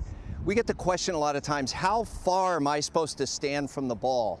And it's not necessarily how far you are from the ball, although that's part of it. It's kind of what your arms are doing. If you could see here, I'm really reaching out for that ball. We were taught to have a straight left arm, so all of a sudden we're thinking of all this, but you get all these crazy swings and all these crazy finishes, and the real key is to watch what Gary Woodland does. His arms literally just hang straight down. So if you can kind of get up to your setup and let your arms hang and give it a little bit of bend, now you're in a Gary Woodland position where your arms can swing back and forth, and hopefully they can find the golf ball on the way down. Straight is great. It's easy to remember. Make your setup with straight arms, and you're going to know how far you're supposed to stand away from the ball. That's great, Joe. Appreciate it. And if only all of us, Mark, could hit it as far as Gary Woodland with that approach. He is a big boy, an imposing figure out there on the course.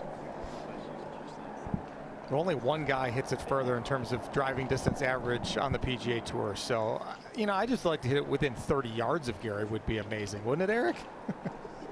Yeah, if I could get in the same universe as Gary Woodland, that'd be okay. I just want his tempo in my next life. Me too. We are clear since this is a blind tee shot. Can't see the group ahead. He's trying to aim at the corner of second tree on the left. Wind is off the left. One of the tougher driving holes. Looks to be a good one from here. Looks to be a good one from here as well. It's bounding through the fairway and actually catching the first cut there on the far side. So a little muscle from Jason Day driving it through the fairway. And into the wind, so that probably had some good ball speed.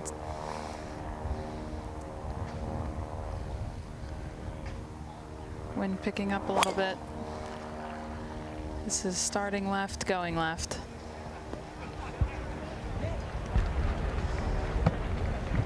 The second most difficult fairway to hit so far this week. 110 players have hit it so far out of 247 attempts. That's just 45%.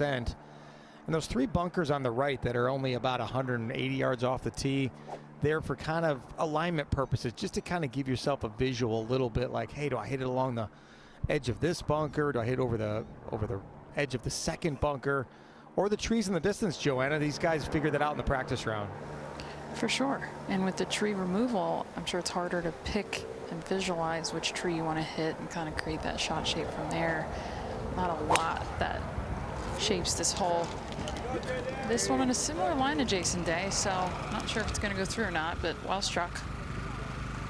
That one will nestle into the first cut as well, and that one disappeared. We were able to see Jason Day's ball, at least the top half of it, when it settled, and Gary Woodland's ball has gone into the ether, and I'm sure it'll be an interesting decision for him, as sometimes the rough here at Aronimink makes those decisions for you.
Demanding, difficult to read, and sometimes downright mean.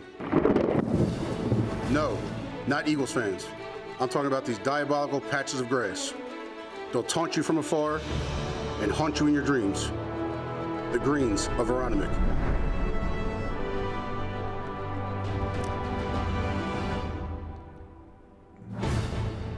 Well, Big Dom, the head of security and other things for the Philadelphia Eagles, a voiceover extraordinaire. Who knew? I appreciate him lending his services to us this week at the PGA Championship. Alongside Mark Wilson, I'm Eric Rothman. Alex Smalley, Aldrich Potgieter, Min Woo Lee atop the leaderboard. Two of those three still out on the course. And Jason Day in our threesome here in the second round. Just a shot behind. Chris Gotterup, the round of the day, 65 from the New Jersey native. Cameron Young making a bit of a move here today as well. Scotty Scheffler really battled back from a rough start to finish 1 over for the day, 2 under currently as he heads into the weekend. Maverick McNeely, Sahith Theegala round out the top 10. And kind of heard in that vignette, Joanna, kind of what I alluded to before the break, which is that you miss the fairway here and the rough kind of makes the decisions for you. I'm not sure which golfer you're closest to, but all three having to deal with the Aronimink rough here at the 7th. Yes, but Sam Burns dealing with a bag of merchandise that his ball is sitting on top of, so not in the rough, on a plastic bag with some merch in it. So we're waiting on a ruling, but patrons are kind of waiting around laughing about it, so we're just waiting on a rules official here. Well, that'd be interesting if you decided, hey, you know what, this guy, the ball's sitting on this guy's Aronimink PGA Championship commemorative sweater. It's a pretty good lie. Maybe I'll just go ahead and whack it. Right, the sweater's not blocking the through stroke though. So yeah, I know it's very unlikely that's going to happen, but he would just mark it underneath and drop it as close as he can to that spot. Yes, and it's going to be interesting just kind of to walk through this drop because there is a tree in front, so if he can get kind of 1 club length closer to the fairway, that would benefit him tremendously with this whole location that's slightly on the left side. So he could get lucky here if he gets 1 club length from it. But let's see what the rules official says. Making his way over now. And guys, I've been on the other end of this actually as a spectator at the Genesis a few years ago. Tom Kim hit a ball into my napkin and hot dog plate. He was none too pleased with me. And I tried to get out of his way as the rules official gave him his drop. So Sam Burns is marking under the bag, closest point where the ball would be, and then it does look like he's getting that driver out, so he's going to get one free club length from there, and you see he's pulling it closer to the fairway, which is smart to try to just give himself a little better angle. And then what he's going to do is find a friendly piece of turf to drop it on to make sure this rough doesn't gobble it up. Knee drop. And Joanna, So we that just went saw forward, so that's a redrop. Joanna, we just saw Gary Woodland actually take his shot while Sam Burns is figuring out his drop. So Woodland is safely on in 2. I like these guys, they just don't mess around. Yeah, Jason Day's ready. He's going to go.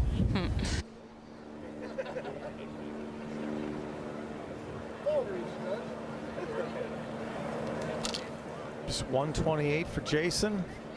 Wind's off the left, it's pushing it nicely towards it. It's short.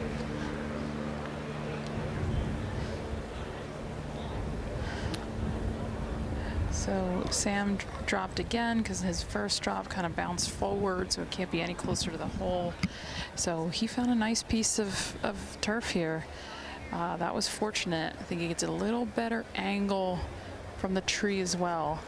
But with the wind off the left, anything middle of the green, he can't be too aggressive here. I don't see him trying to hit a draw around the tree. So middle of the green would be nice here, and fortunate with that left tee shot.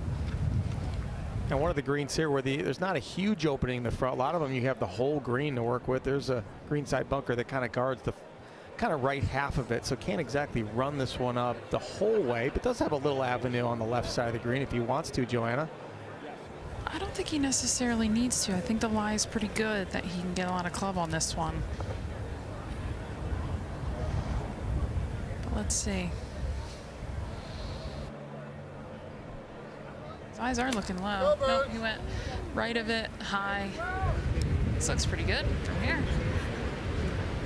Oh, wind grabbed it again. And I wonder too, Joanna, we were talking about how quickly these guys were playing.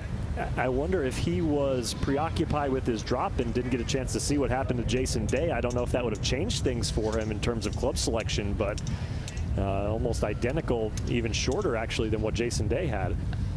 Absolutely. I mean, I don't know if the cameras can see the flags behind this grandstand, but it is whipping into off the left. So that looked good for a while, but club and a half short. And it wasn't the lie. Lie was pretty good. Yeah, similar to the 5th hole, right? He came up short, and just it's going to happen. It kind of now with some of the technology, we get the wind gauge on the broadcast, and you see how it flutters. Yeah, it's supposed to be coming from the northwest today, the whole day, but it works its way to west, and then it's north-northwest, and down north, and it's just going back and forth. Depending on when your golf ball's in the air, can certainly make a big difference, and we saw it right there for Sam Burns, both at the 5th and here at the 7th, where he needs to be scrambling once again here to try to avoid 2 bogeys in 3 holes.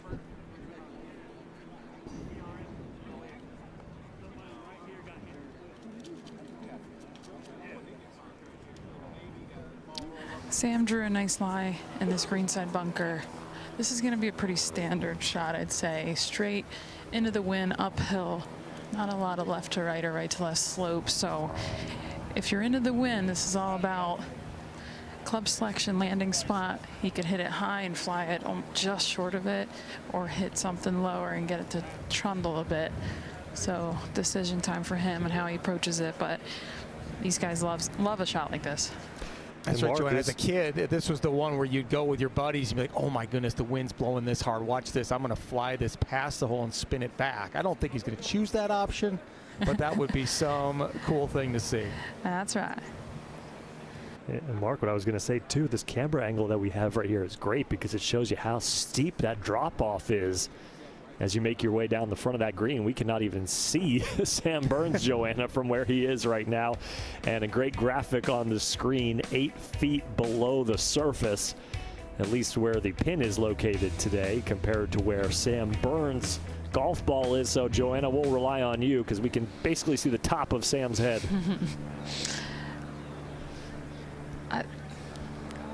He's not going to be thrilled with that. I'm sure it's a high lip, but this is nothing for these guys. Members around him might be a little frightened on that shot, but Just didn't hit it.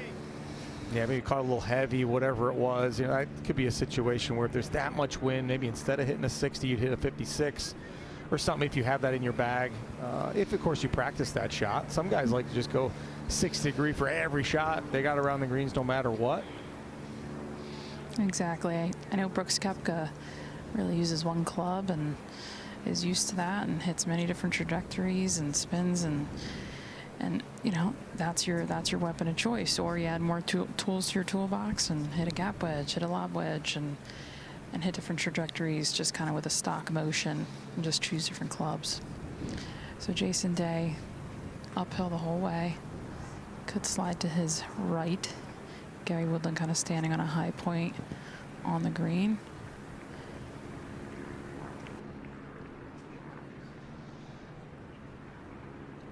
Second chance in the last 2 holes to tie the lead. And once again, Jason coming up short. Reminded me of the par 3. Just uphill, just didn't hit it. Now you have 3.5, 4 feet for par, just grinds on you. That's golf course. It seems like you don't have a whole lot of tap-ins if you're making pars. You know, it's usually maybe the tap-ins for bogeys, but you don't want those. And Jason Day's had to deal with kind of every shot so far and kind of put full focus in it. But boy, what a round it's been, the 200 par through 6 holes. That's right. Gary should move left off the putter and then drift back at the end. Double breaker. Pace looks good. And the subtlety there, it did look, it was breaking right to left, right in there, and then the last maybe 3-4 feet straightened just a little bit. Still looking for a lengthy one to drop for Gary Woodland. Longest putt he's made was about a 9.5 footer at the 3rd hole yesterday when he was able to make birdie at that 3rd hole. Excuse me, that was a par save at the 3rd hole. So nothing has really gone in of length for Gary Woodland. Still a lot of golf left here before the cut, though. That's right. Just gotta stay patient. Take your pars. Birdies will come. At least Sam got a nice idea with speed with his 2 playing partners. Should drift right at the end, uphill.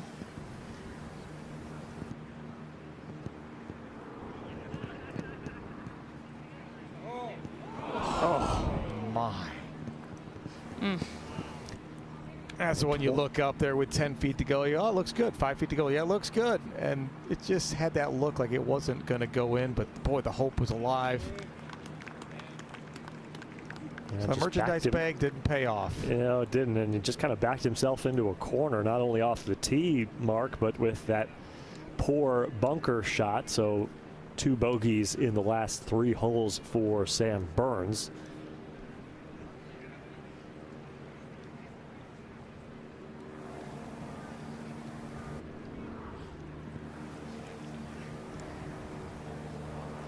Jason Day with a little bit more than what he wanted after that birdie attempt. Keys to this is very quiet, stroke the putter, accelerate a bit, and keep that body and head down. He does a great job of that, Joanna. Yeah, keep an eye on his eyes and the top of his visor. They won't move until that ball's almost in the hole. Perfect example. Good thing to watch at home. Jason Day firmly in the hunt here on day number 2. 5 pars stretch after back-to-back birdies to open his day. Par 3 8th coming up when we return.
Hello, how are you? What's up, man? How are you?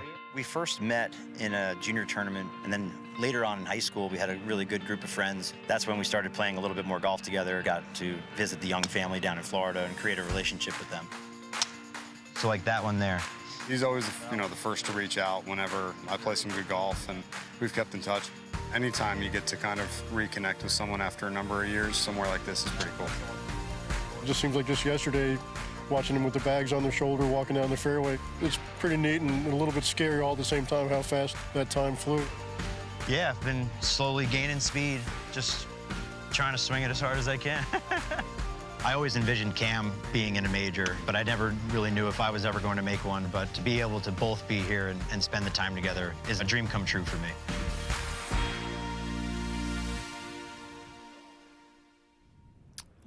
So cool checking in with the Corebridge financial team of 20 PGA professionals from around the country who qualified to make this tournament. And how about Ben Kern?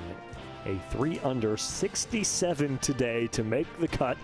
Second time in his career that he has made a cut at the PGA Championship. He did it back in 2018 as well. So big congratulations to Ben out of Hickory Hills Golf Club in Grove City, Ohio. That is a suburb of Columbus, Mark, right around where Jason Day lives. So maybe Ben and Jason can strike up a friendship and get out and play some golf in the Columbus area after this week is over.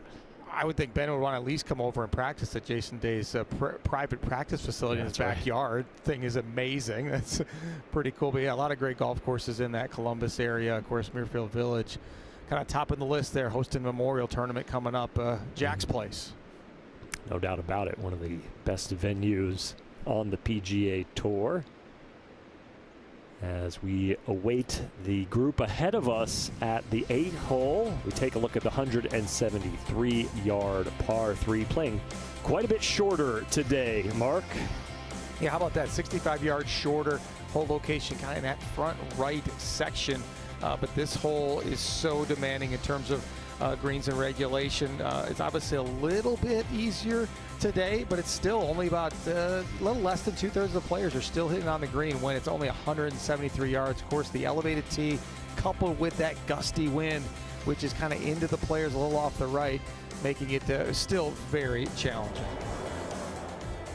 So first round scoring average 3.5 strokes at 245 yards, and that actually has gone down slightly today with the closer tee box. But still 3.3, that is, a third of a shot over par for the best players in the world. That still shows that this is very difficult. We're seeing a lot more greens in regulation, but still plenty of 3 putts here. The very expansive green and lots of undulation that these guys have to deal with.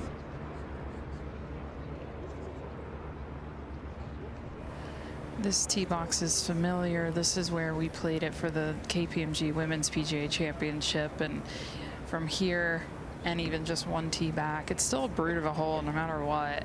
Wind is gusting at you in all different directions. So just goes to show you still got to hit the shot no matter what the yardage is, whether it's $180 or 240.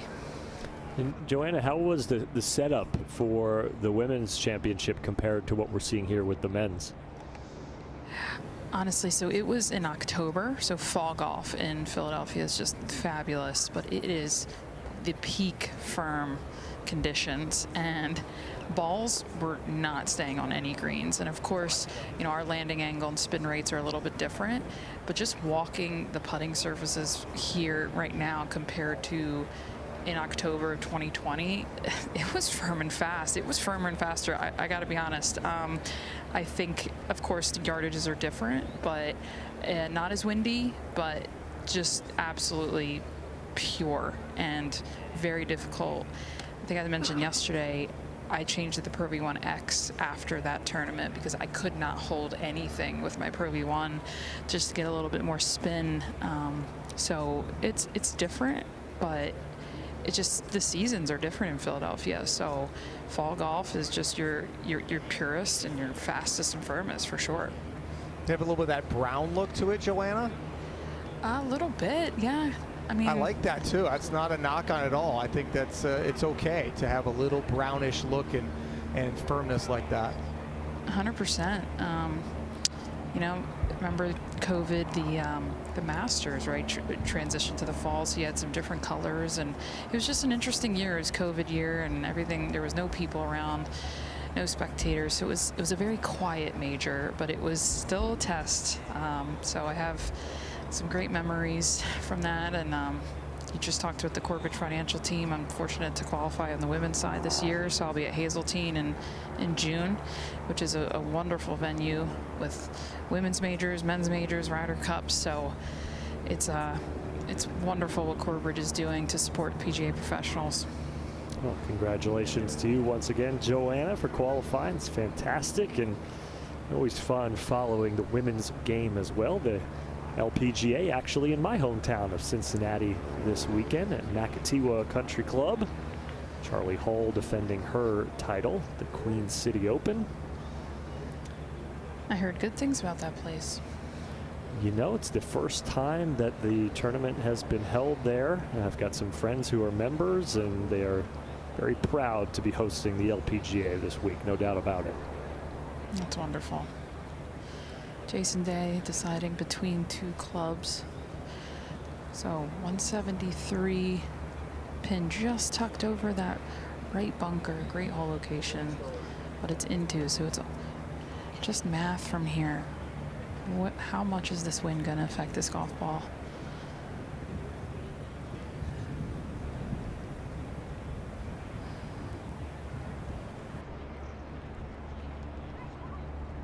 .173 yards, but then it plays about 10 down. However, with the wind into you, it's really, you kind of throw that out the window, really.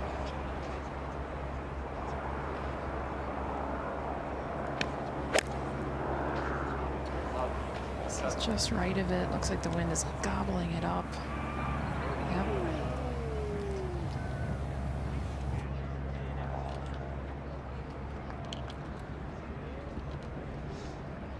Appears to be greenside bunker on that right side. I mean, for these guys, it's, you know, with slope playing a $165-ish, it's got to be a lot of club for them. It's hard to commit to that much club with this wind. Yeah, I feel like it'd be a 185 shot for most of these guys. Then you're saying that with that downhill plays the 165, add 20-ish. Right. Still has to be Safely the proper 190. trajectory, though. Right, and with how high they hit it, 185, even 190, 190.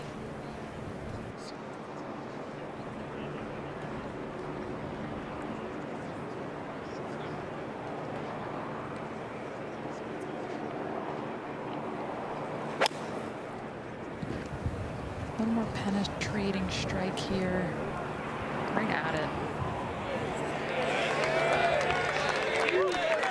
Nice look by Gary Woodland. Both him and Sam Burns bogeying this par 3 8th hole yesterday.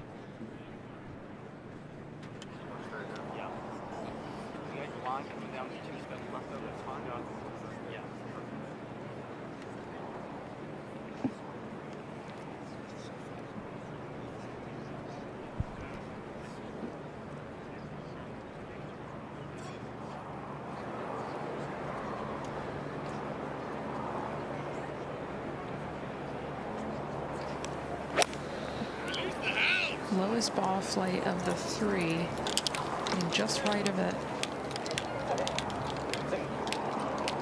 Stay on. A lot of trickle here. You'll get a little glimpse of the 10th green here. That's the hard part. You just kind of flayed it right through that. Felt amazing, and now it goes over the green. Closer to the 10th green than it is here at the 8th after it trickled down that slope, back right portion of the green. That's one of those, as a player, though, you got to feel like, hey, I hit a good shot. Sam Burns needs some more good shots. He's bogeyed 2 of his last 3 out of the tough up and down here at the 8th.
Jason Day has found one of the 174 bunkers on the property here, short of the green at the par 3/8, Joanna.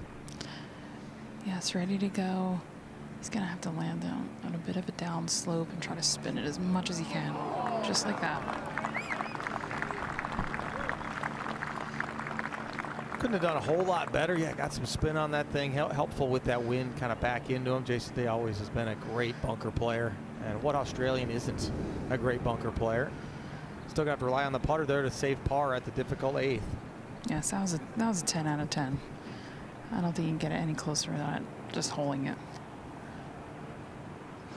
We're going to wait for players on 10. Sam Burns' ball is closer to 10 pin than it is to our location, so gotta wait for Danny McCarthy.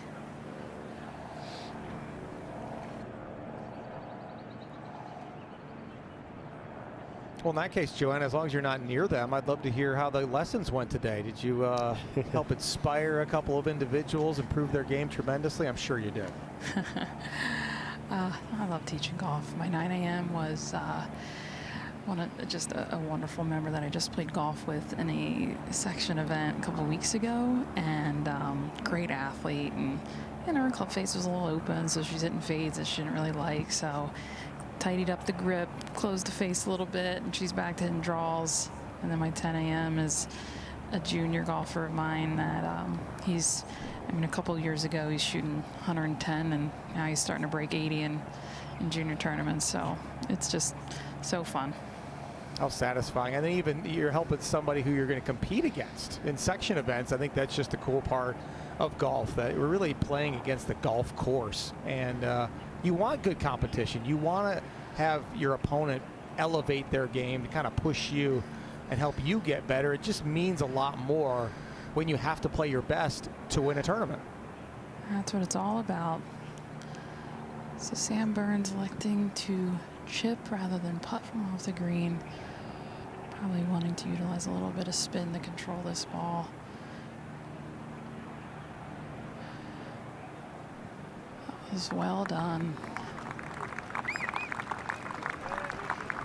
So looks like he'll have about 6 to 8 feet left for his par. I can already see that on Joseph Mayo's Instagram. Sorry, Eric. I can already see that on Joseph Mayo's Instagram feed right there. That was like ball back in your stance, open face, hit way down on it, kind of hit that running checker.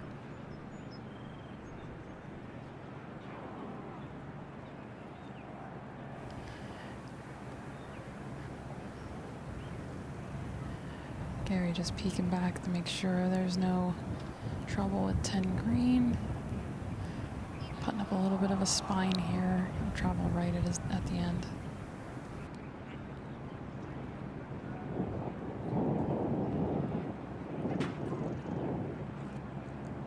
Keep going.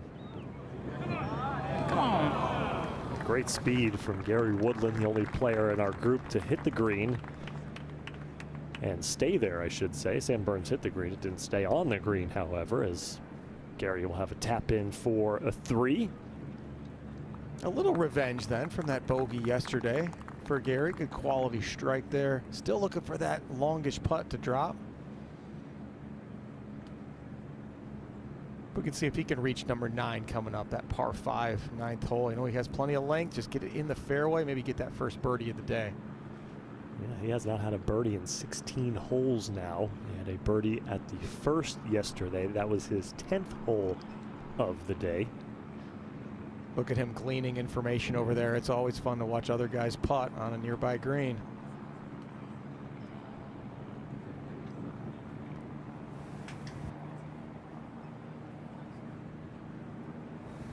Great save. Very calm and collected, right? A couple bogeys on the card. Kind of an important moment there for Sam Burns to get that one down. Jason looking back, motioning to Potgieter for him to finish up on 10. Potgieter is our solo leader right now. 2 under on the day, 5 under for the championship.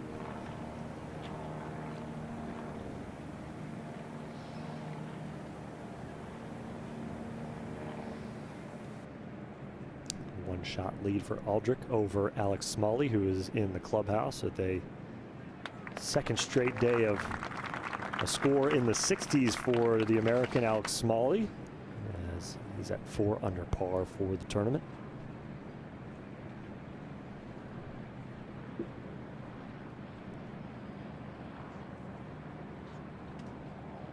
This would be 6 straight pars for Jason Day.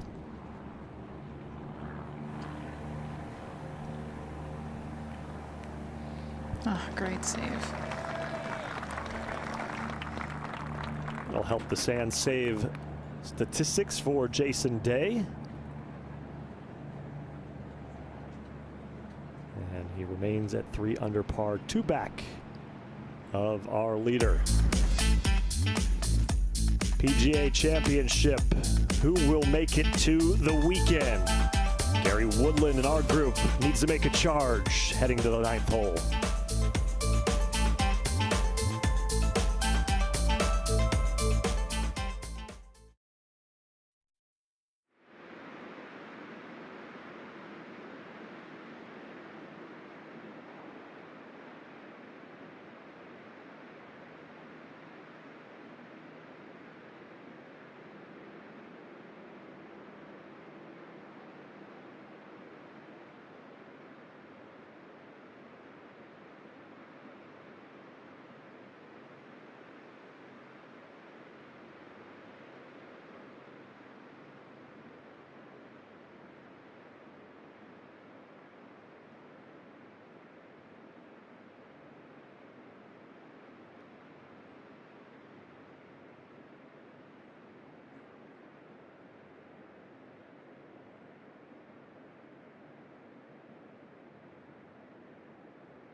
Well, we mentioned keeping an eye on the cut line. It is currently at 3 over par. 73 players sit at that score or better. The top 70 in ties will make the weekend here at the 108th PGA Championship.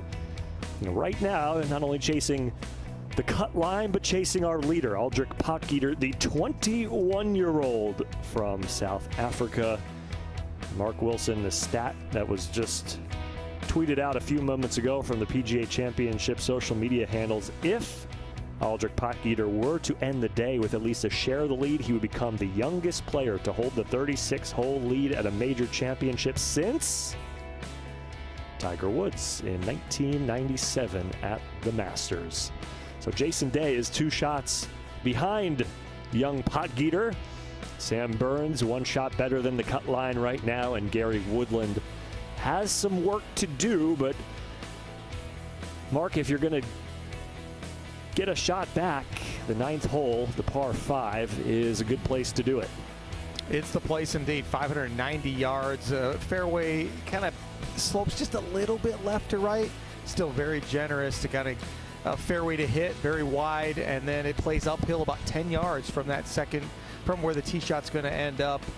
And front hole location very accessible, and that front, kind of see those red arrows coming back. The ball's not going to kind of run back a ton like at the front of some of the greens at Aronimink. So great chance here for birdies and eagles for our guys. Gary Woodland looking for his first birdie of the day. So is Sam Burns. Jason Day started his afternoon with back-to-back birdies at 1 and 2. And the easiest hole on the course, 63 birdies so far. Jason Day's got the little thing that maybe Jalen Hurts would be using on a Sunday coming up. Football schedule was released last night. I know everyone was so excited to see where their teams are going to be playing. Plans are being made amongst buddies, I'm sure. We got to go to this game. We got to go to that game. That's right. Mark, you get out to, what's your team closest to you? The Panthers, right?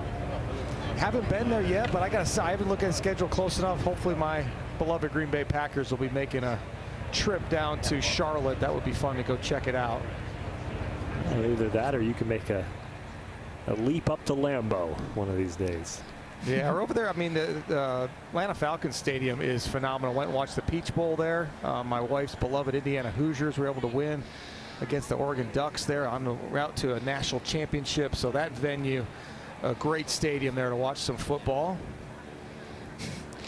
In 2019, my husband and I went to Eagles at Packers at Lambeau, where we won in Thursday Night Football amongst the sea of Packers fans, and then played Whistling Straits Sand Valley in Black Wolf Run.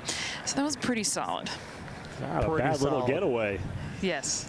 Yeah, Wisconsin's a pretty good golf state. I mean, when I was growing up, I still remember Black Wolf Run was just being built when I was about a 13, 14-year-old, and it was like that was the destination to get up there and play a Pete Dye test. And then I played some Wisconsin State Opens there. Of course, it's had the Women's Open. A lot of dramatic finishes there, and it's kind of exploded with Erin Hills hosting the U.S. Open. You mentioned Sand Valley as well, but then there's always the old, beautiful design golf courses by Seth Rayner. Up there, like a Blue Mound Country Club, Milwaukee Country Club. Of course, then where I grew up, a Donald Ross course called Aronimink Golf Club. You could spend a good 2-3 weeks up there playing some great golf courses and not get tired. A lot of good history up there as well. Just we have too short of a season in Wisconsin. Kind of like here, though, too, Joanna. I think it's a little shorter up there. It probably is a little shorter. We're solid from, I mean, I shouldn't say solid, but typically April 1 to early mid-November. Okay, it's about the same then. It was always like when the Masters came on, the golf courses should be open in Wisconsin, but they're really wet. And the ball's not going anywhere, that's for sure. But you're going to get out there and play no matter what. Oh, absolutely. Some action with the group in front of us right now on their approach to this 9th green. And to look at the tracking, Joanna, is that Kashmir Keith with the visor? On the tee on 17? No, we're looking at the fairway actually in front of us here at the 9th. Gotcha. That is Keith Mitchell. Yes, that is. Can tell his little pre-shot movement there. Oh, he's got the pants too. And when kids wore that when I was in school, we asked them when the flood was coming.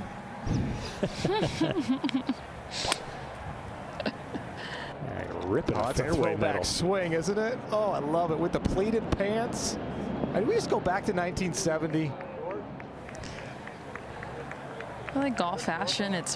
We got the 70s represented, the 80s, 90s, modern with Tony Finau and Jason Day with the Malbon. It's just we're in a cool place. If you want to look a certain way, I feel like there's a company for you.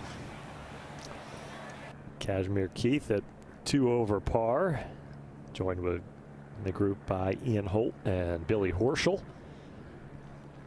And now that the players in front of us have hit their approach shots, hopefully Jason Day's hands have kept warm. Yeah, we're just kind of juggling tee box on 17. I think that's KJ Choi on the tee, so we're just going to try to rotate here.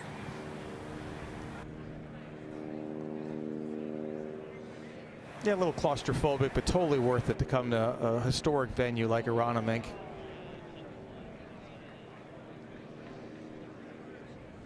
A little waiting is okay. I think it's part of golf in that sense. You collecting your thoughts, having to think it over.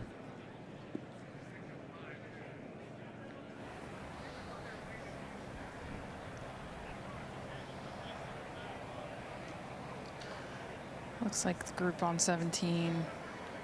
We have another player hitting, and they're motioning to our tee now. Let's see. Okay, they're going to let them cross, and then we'll be ready to go.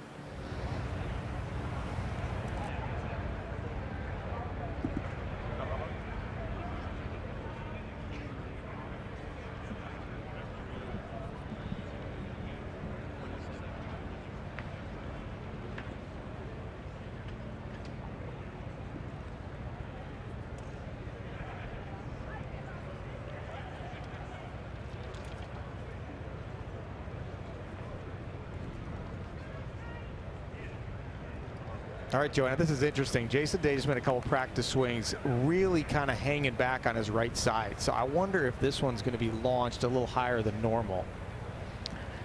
Yes, that would be tack angle up, more loft, try to use this wind down off his left shoulder to send it to the moon, get extra yards off of this one.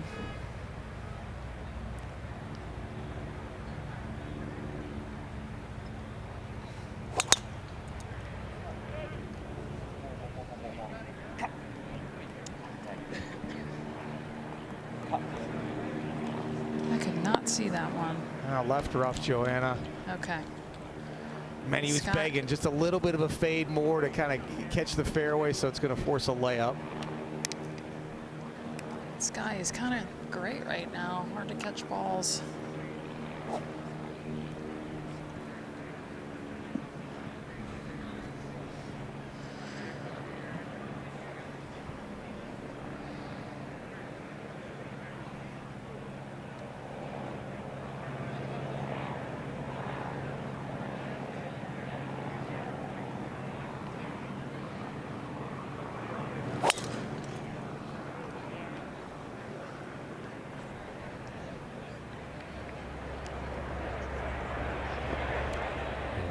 Gary Woodland safely on the right side of the fairway.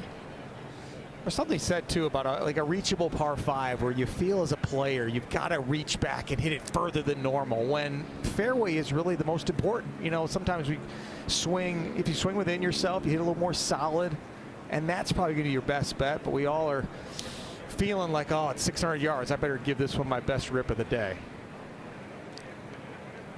Right, and at the end of the day, is that just going to give you 5 extra yards, but maybe a miss hit? Sam likes this one. Quick tee pickup. Yeah, that's ideal. 184 mile an hour ball speed on that one. Whew.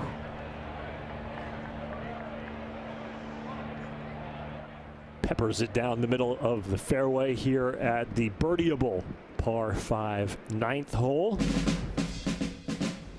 Liberty Bell standing strong in City Center, Philadelphia. American history around every corner.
True or false moments in Phillies sports history.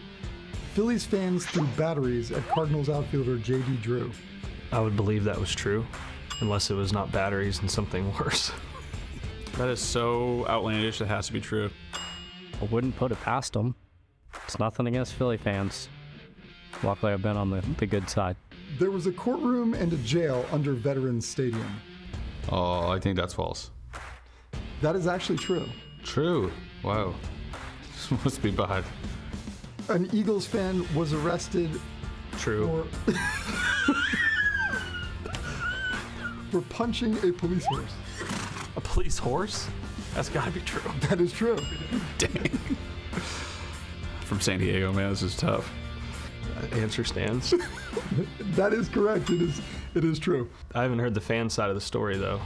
In 2001, Ty Domi fought Flyers fans inside the penalty box. Yeah, hockey, true. They love a fight. Yeah, those fans seem like they'd end up inside the penalty box. Yeah, true. I gotta look that up. That sounds awesome.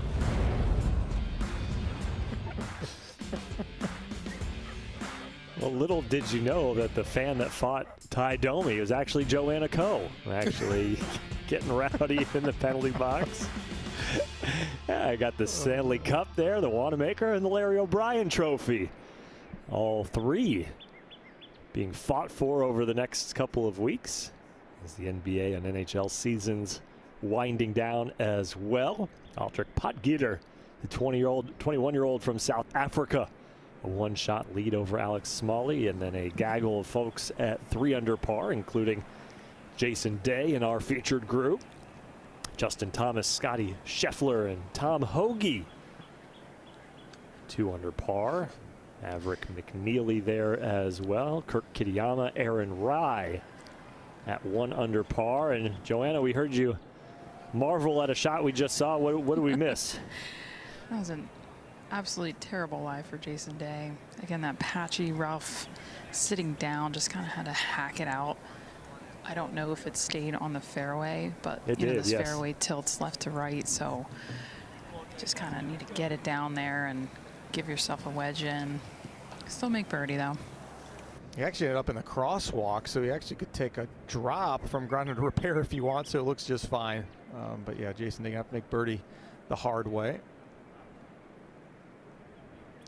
Actually, for as easy as this hole has played so far this week, none of our competitors in our featured group made a birdie here yesterday. In fact, Gary Woodland made a bogey.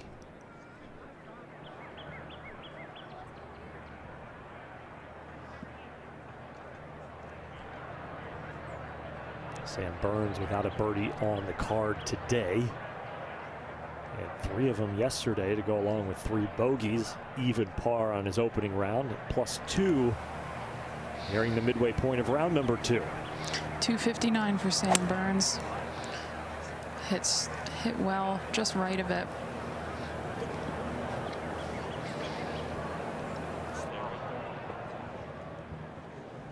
I just trickle back just a little bit. Good spot to get up and down from.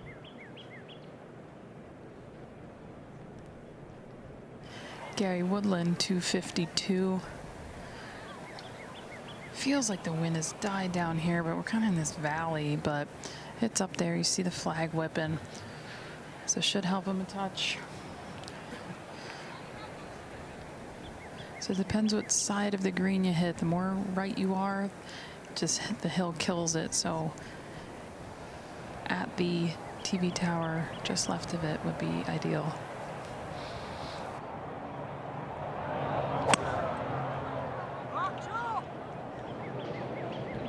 This is heading a little bit more left than he would like. Oh, it's sat up though, so that's good news. That's going to be quick, kind of going down the hill and downwind for Gary Woodland. That was probably some sort of a 5 or 7 wood. So not taking advantage of the tee shot the way he would have liked, but still short game magic coming up if he can do that. Get his first birdie today and get back to 4 over par and get closer to that cut line. Right now, those 4 overs tied for 73rd, so it's certainly creeping that direction. That guys like Luke Donald, Shane Lowry, Daniel Berger, who finished at 4 over par, are going to have a Saturday tee time. They're certainly watching that number. I know when I was on that cut line, it was like I didn't want to just constantly look at it. I'd say I could look at it on the hour, maybe on the half hour, something like that, and see where I'm at.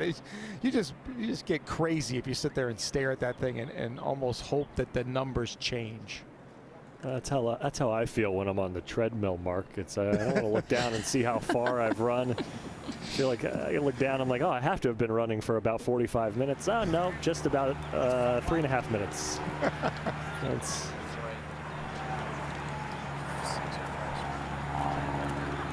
so Jason Day, who is just one of 3 players along with Sahith Theegala and Brooks Koepka, Really good story, man. to have only one bogey or worse so far this week. He had a bogey at the 14th yesterday, and he is 2 under par without a bogey here today. His third shot from 145, Joanna. Yes, we'll play up about 8 yards. This whole location just over that false front needs to cover. It's coming back towards him. Got Rost. I like that. It's actually, when I was at Pine Needles, well, no daughter Ross, they have that hat in the pro shop that says Rost. Like, I like that. I'm gonna steal that. Definitely a verb.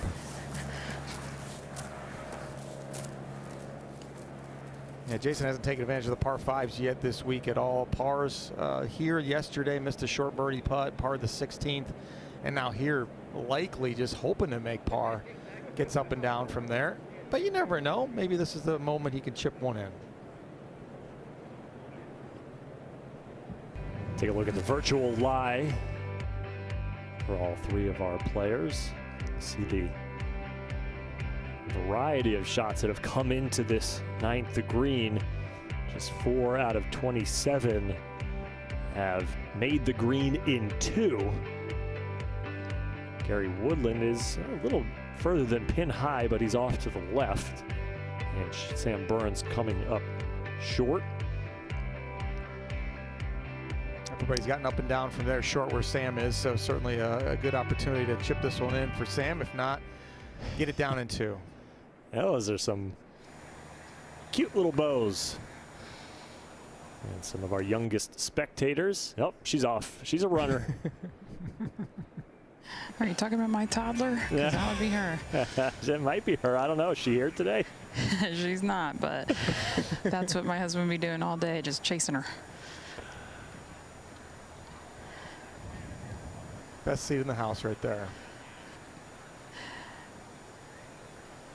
Yeah, pointing in the direction of where Dad should take her. So Gary inspecting this.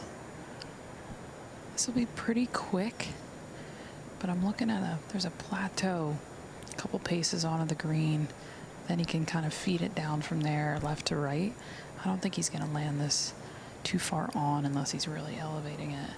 I can see him just trying to land it 2-3 paces on, letting the slope kind of take care of the rest. Just waiting on the 18th green.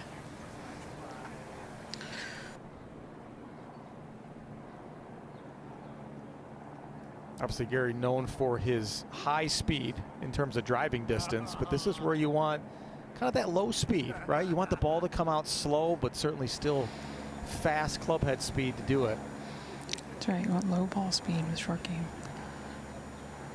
Face is wide open.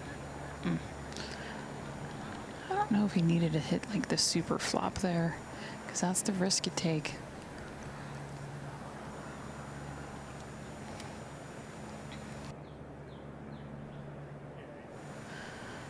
Looks like Sam Burns is electing to play next. It's probably going to be something where he lands it a couple paces on, a little bit of check and roll.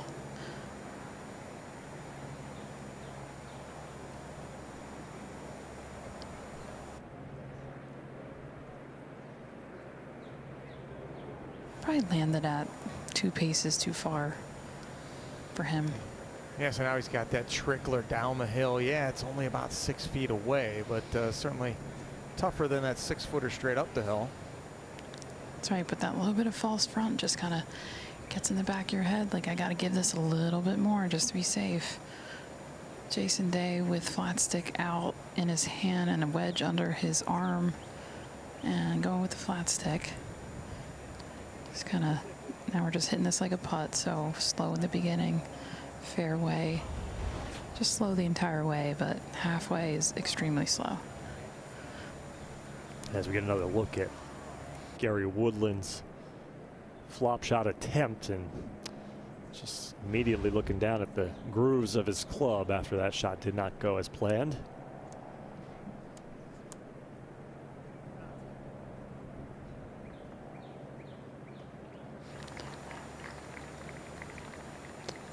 Looks like it rolled out right next to Sam Burns. So a couple 5-6 footers down the slope.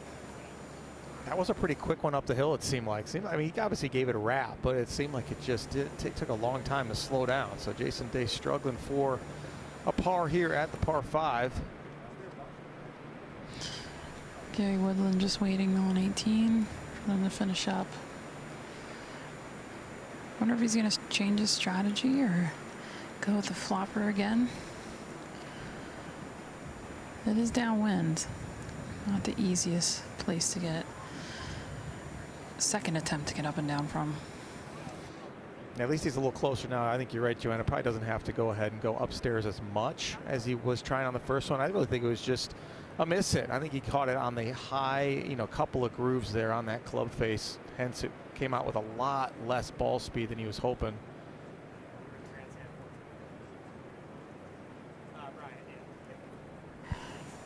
Face is open, but not as much as the first attempt.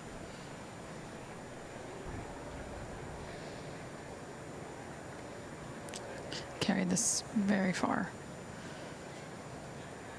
Yeah, that launch angle was not what I was expecting. It's that overcorrection from the first one, and the blades are just so thick over here. Just hard to make clean contact. That's the benefit of being in the fairway. Even around the greens, it's easier to control a golf ball because you get spin and predictable launch conditions. That's right. Predictability is certainly good there, and it's one of those where the grass won. I mean, these guys are good in terms of reading the lies, putting a guess in there. They've hit hundreds of them in the practice rounds around these greens and in the practice area to kind of get a feel. But each lie is its unique animal, and even though you have a ton of experience with it, you're going to guess wrong occasionally. That's exactly right.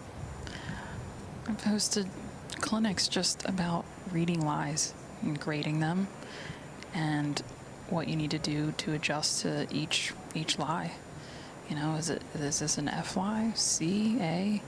A is closest to perfect, and you have a lot of options. You have a lot of different clubs, different lofts, different spin, but man, when you're at a C or F lie, not much you can do. It's just get it on the green and be smart at times. Gary Woodland trying to avoid back-to-back days with a bogey here at the par 5 9th. Be great to make this. And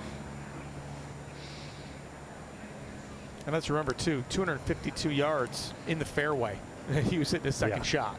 That's just killing you right there. Yeah, if you feel like you lose 2 strokes to the field. Now let's hope that isn't the story of his week, but he gets done with the week, and let's say he finishes 5 over as he signs his scorecard and bogeys the 9th both days. And misses the cut. That's going to feel like the culprit for the most part.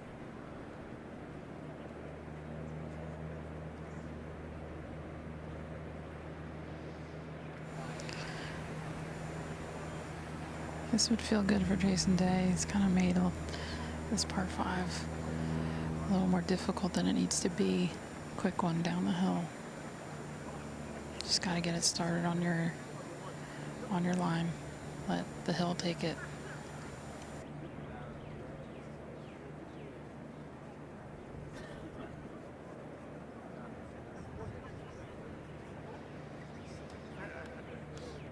Straddling Sam Burns is a marker, which can be a little awkward.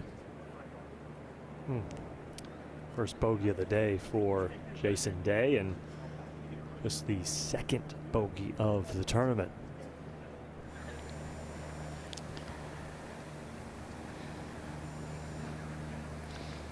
So far, Joanna, these players not having much fun at the par 5 9th. No, and you go back to that shot that's 145, and it's more so that's the mistake, right? Like you got to hit the middle of the green and just get a par and get out of here. But hit it a little short, and then you got Rost, and now it's just tricky. So Sam ran in there to get a look.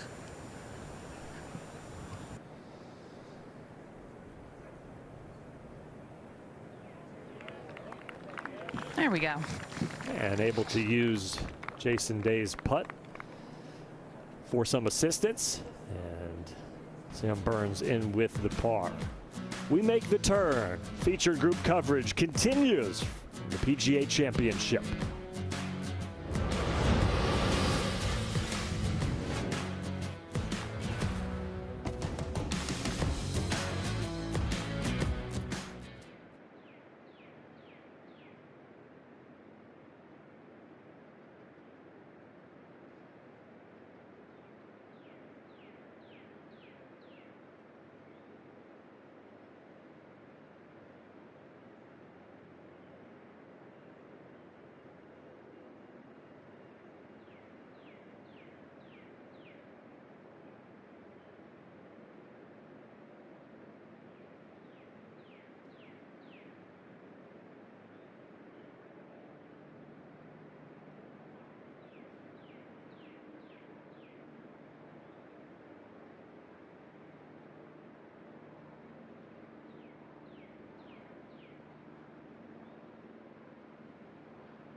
Well, our featured group making the turn and walking to the 10th tee, right back where they started, as the 10th tee box shares ground with the first hole as well. So back in familiar territory as we welcome you back to ESPN's continuing coverage of the 2026 PGA Championship, along with the PGA of America. Proud to bring you featured group action all weekend long. Alongside Mark Wilson, I'm Eric Rothman. Joanna Coe on the course with us as she walks with the group, and we make the turn to the par 4 10th hole. And just trying to get some momentum going in this group, Mark. Right now, you would expect that all three of these guys were hoping to get some juice out of that 9th hole, and nobody comes away with a birdie. And there aren't many birdie opportunities left on this backside. There are not. This backside play is demanding, and this 10th hole, most difficult hole on this back 9, I guess, apart from the par 3 14th hole. So buckle up. Tee shot in the fairway is a must, Joanna. Absolutely. Now we're back into the teeth of the wind off the right. It runs parallel with number 9. And my apologies to Sam Burns. He did come away with a birdie on that 9th hole. This ball's starting down the left rough line. Needs a good hop. Nope. That fairway slopes mostly right to left, so boy, the whole location of that back left portion of the green, but the pond in front of the green certainly comes into play, especially when you hit in the left rough off the tee.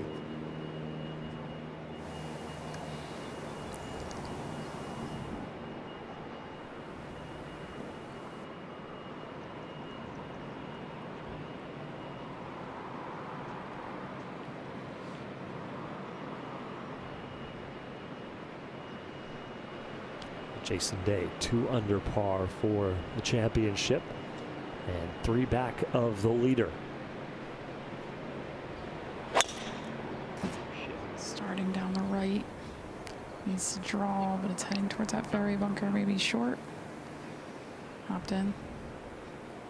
They're not helping you at all, Joanna. They could at least hit it close to each other. Right? It's not good cart golf. Do I get my steps in?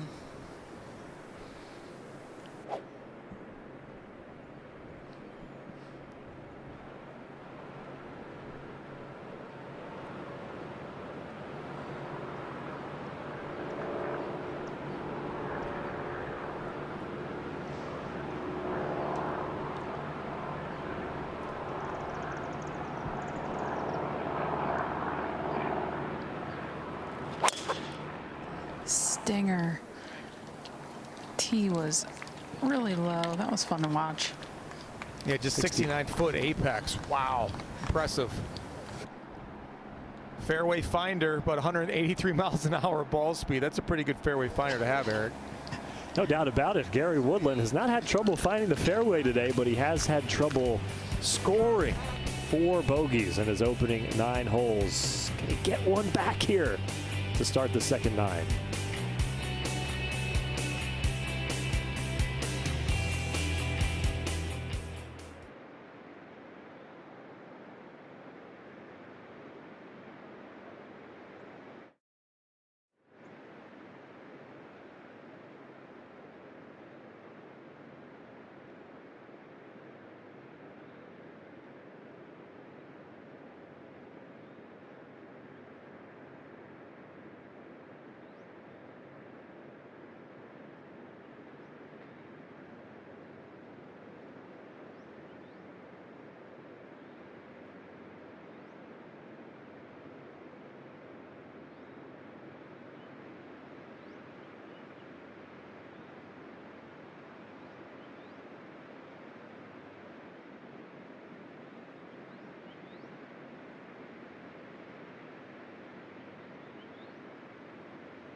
The players are doing math now.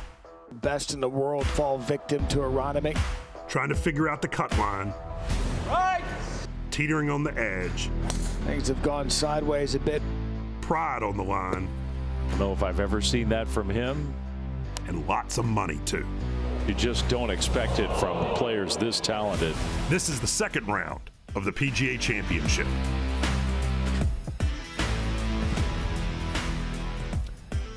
Navigating Aronimink, not easy to do, as some of the best players in the world looking pedestrian this week with the challenges, especially on the greens. Aldrich Potgieter so far has not had any problems. He's through 12 and the one-shot leader at the moment. Jason Day, who you see on your screen now, 3 shots back of him, tied for 7th with Cam Young, Tom Hoge among others, and Scotty Scheffler as well. Scotty in his post-round press conference today voicing his displeasure, Mark, with some of these pin locations, and I can only imagine that the frustration the players feel, but you know what? That's what makes it a major championship.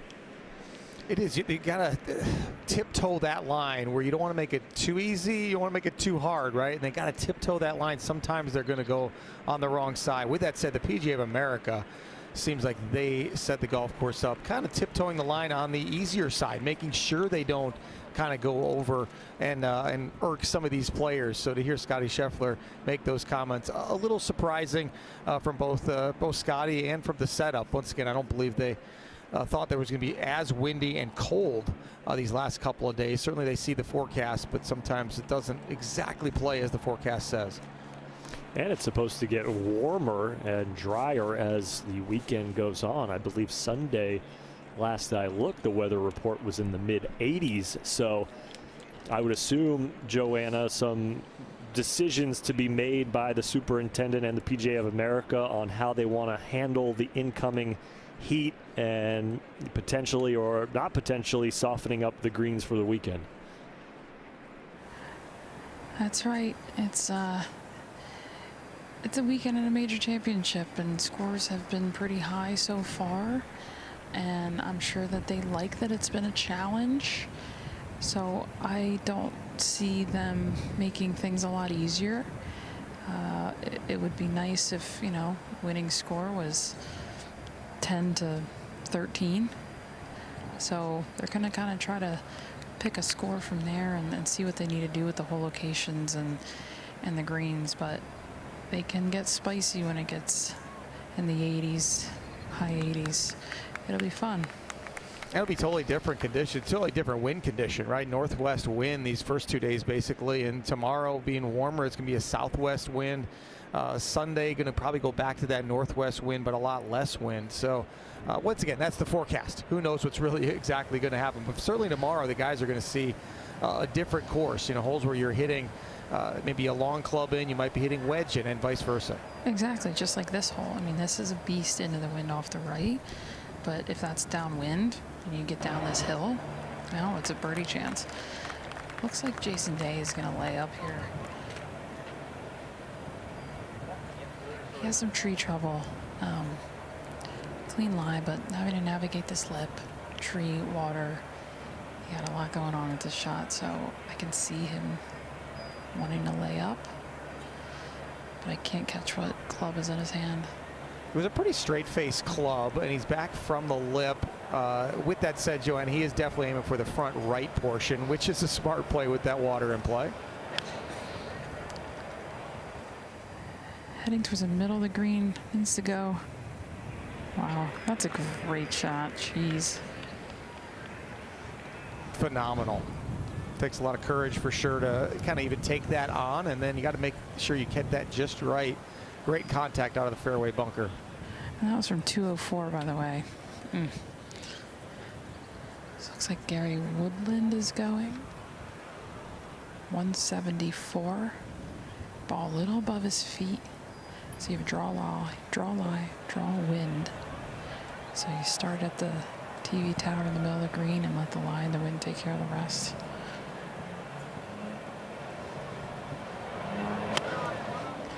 Little punchy swing that he's left out right. Where the hole location was yesterday. He might have made it yesterday. He doesn't like it. Sam Burns drew a very nice lie in this left rough. Doesn't seem as thick over here. No tree trouble. Just made clean contact. Had to choke down a little bit. Ball's above his feet. Yeah, it's really good contact out of that. It's going right at it. Might need to sit. Yep, flyer. Oh, it stayed in that rough, so it makes it a little bit more complicated.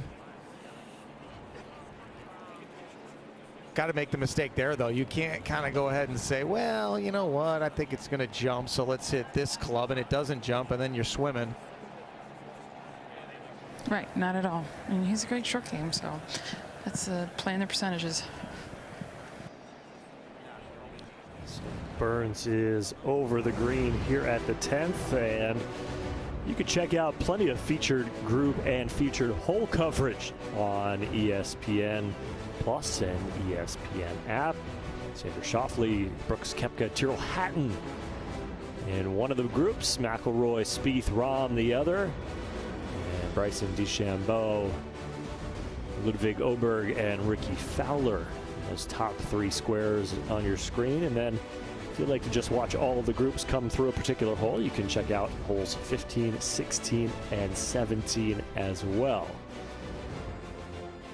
I always enjoy being a part of this ESPN broadcast. There's so many people and so much effort that goes into bringing you this wall-to-wall coverage here in the opening two rounds. And appreciate the PGA of America having us here and allowing us this access every year. It's a fantastic experience. We take a look at where our group has found themselves in and around the green on the 10th. Just 9 birdies at this 10th hole as Gary Woodland, who it's a few times today, Mark, where he has been sitting pretty in the middle of the fairway and has just not given himself even a halfway decent look at a birdie. That's right. Another example here too, and that's a tough shot off that downslope, but at where he's at in the golf tournament, kind of fighting for that cut at 6 over par, you're kind of hoping to give yourself some good opportunities, hit some good iron shots, but he's been around the block plenty of times. He knows there's a lot of golf left, And, you know, this isn't going to put him down, but you're certainly running out of holes with just 9 holes remaining here before the cut. And that cut line has kind of been bouncing around +3, +4. Man, the 10th hole, the second toughest on the course.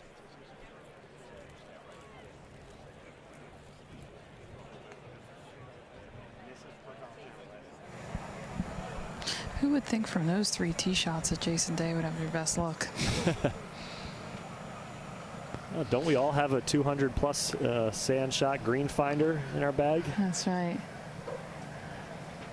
Just takes that one great shot a hole. Sam Burns has a tricky little chip here. Ball's above his feet.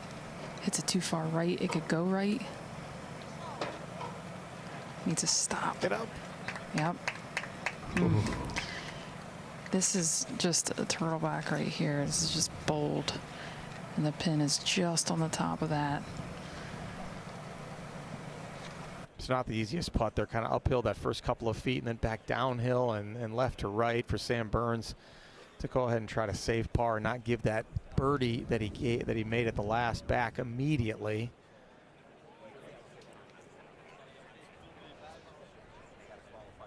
So 50+ feet away, Gary Woodland places his ball on the green.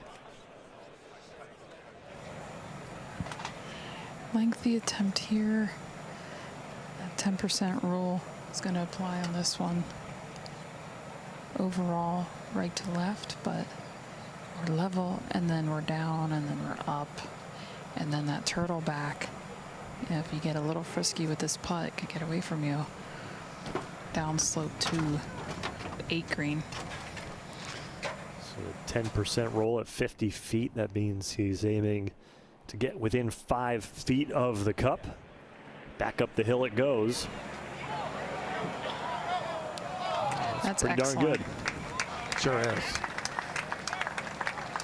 And always remember that your small target, you know, you have a small target, you miss small. So certainly you're still trying to feel like you're trying to get it there in the hole. But the expectations of when the ball comes to rest, hey, you get it within 10%, you feel like, okay, that was an okay effort. You start thinking, oh, I just want to get it within 5 feet. You know, that your target, then of course it's harder to get in that target if I'm making sense. So just a little clarification on my idea of a 10% rule. Just making sure everybody knows that I have an idea of getting it in the hole first and foremost.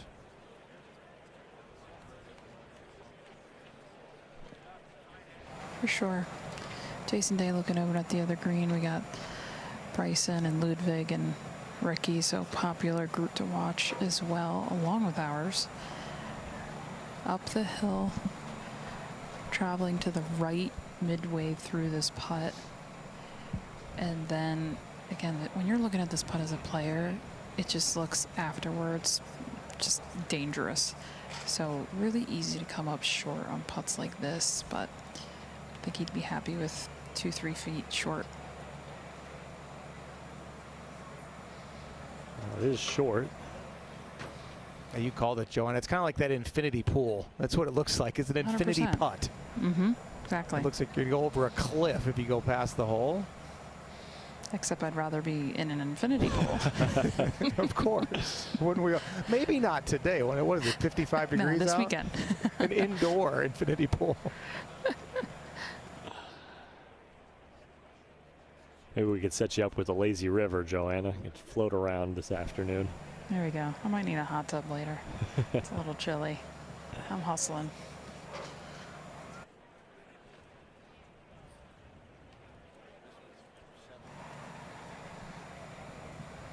Sam Burns with 7 feet uphill, then back down. Not the easiest 7-footer of his life. Yep. So gives away the stroke he earned at the par 5 9th. To go birdie bogey, making the turn. It was indeed an awkward one. Not all 7-footers are created equal. That one was a high degree of difficulty. Great look from behind there, trying to set that up left of the hole. Certainly did look like he pushed it. Maybe 2 golf balls, and there you go. Aronimink strikes again.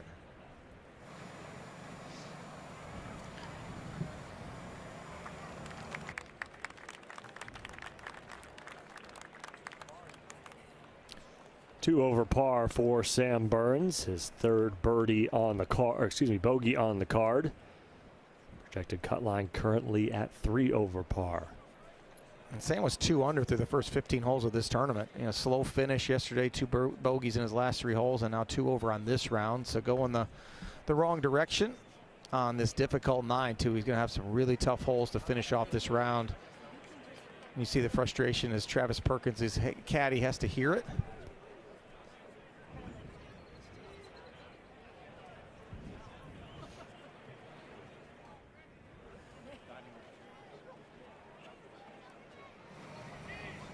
I feel like Jason Day has had a few of these today, but been very steady over the 2-3 footers. And steady does it there. A 4 at the 10th. That's right, John. In 10 holes, he's had 5 putts in that 3 to 5 foot range. You know, kind of a typical round, you're probably going to see about 4 to 6 total. He's already had 5 of those, but hold all of them.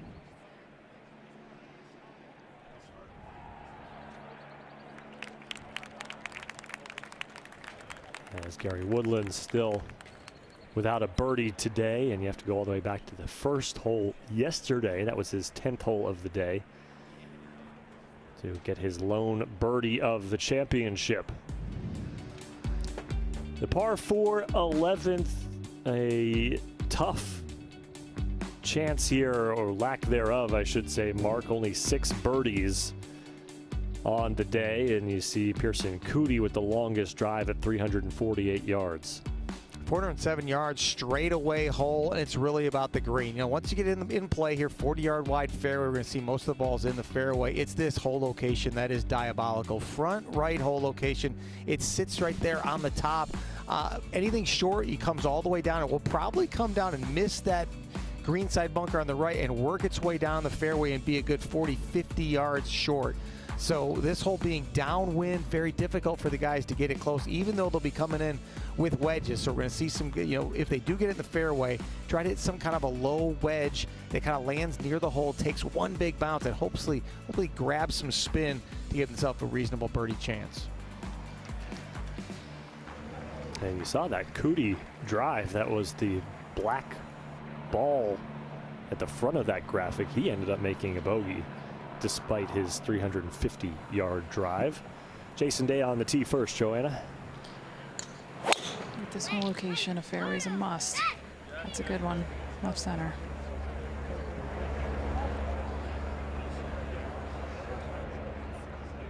Let's take a career of those, please. Yes, with that whole location, that's A+. Can't fall asleep off the tee on this one, even though it looks wide and friendly. It's a must-hit fairway.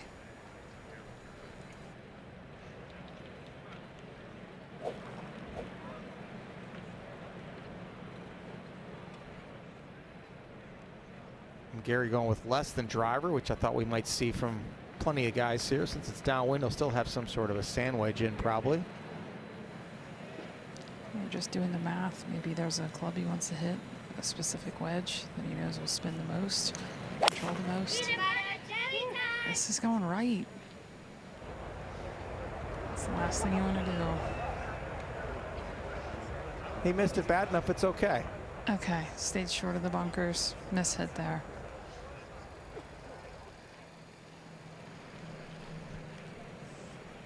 A wry smile. Hey, he's leaving himself a full shot in. Well, a glass half full from Mark Wilson. You got to have fun out there. You got to goof around with your caddy and say some funny things like that. It can't be too serious out there, right, Joanna? Absolutely. It's about having fun. This game is supposed to be fun. Don't tell Donald Ross that. It's a good ball. Left center. Perfect.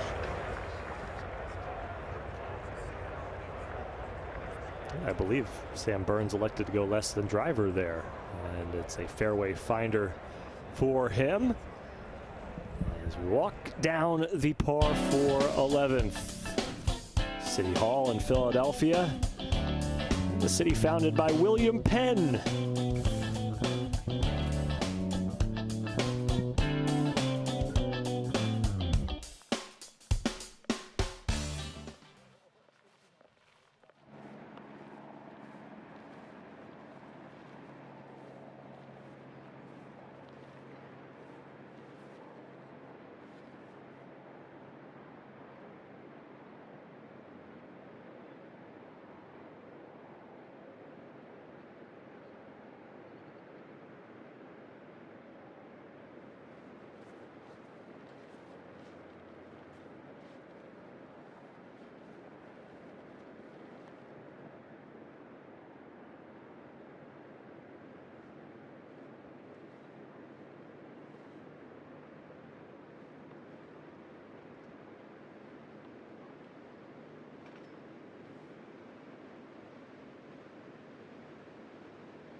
Take a sip. Take a sip at least.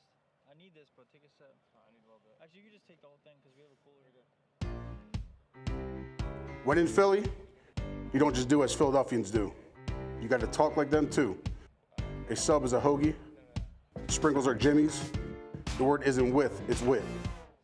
The list goes on and on. The city of brotherly love has a language all its own.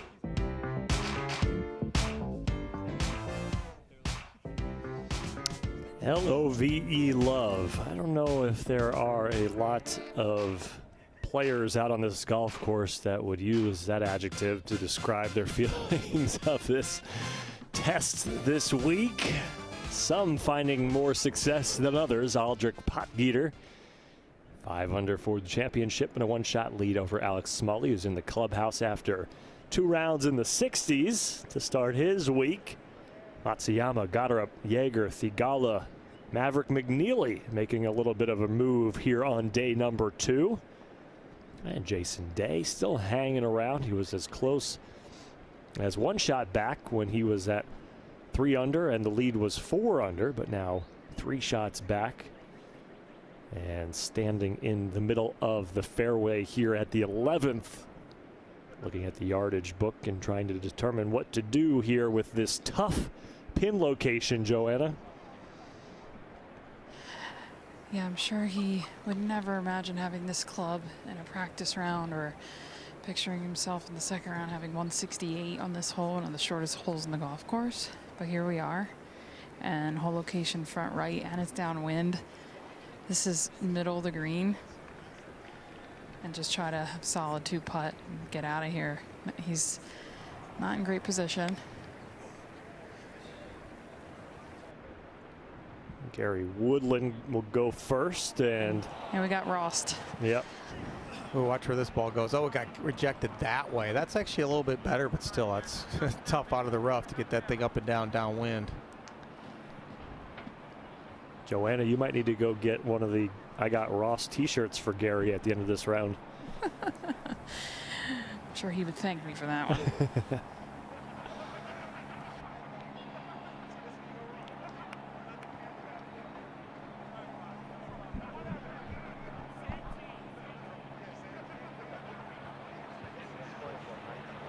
I think there's only about 5 of them. That's playing about 98. Okay?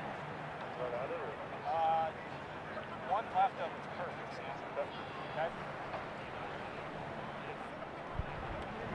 Sam Burns, 102. Gonna play up a couple yards, but downwind. You're looking 6 feet left of this. It's good depth-wise. Yeah, great shot. That's the safe play now. That's kind of a straight one down the hill, maybe a little left to right. It's going to be a quick one. That certainly takes that disaster of having to come back and be Rossed out of the equation.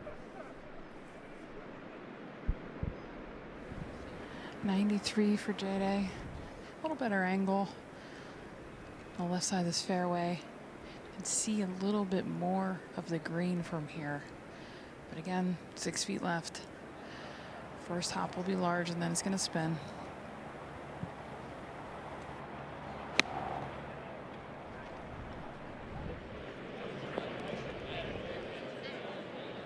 Big first bounce. Oh. Got to do that though. You got to hit it up there and just kind of hope. That was a flat first bounce. He was not exactly expecting. Or flew it a hair too far, either way. I got a chance to play with Jason back when he first turned pro there at the U.S. Bank Championship in Milwaukee. It was such a pleasure to see this phenom at the age of 18. And you already knew he was going to be something special back then, and worked his way on the PGA Tour really quickly. But back then, I remember him hitting drivers off the deck, and he never seemed to miss a putt inside of 10 feet. Super confident guy, very respectful guy too. I've enjoyed watching his career and getting to play alongside him every once in a while.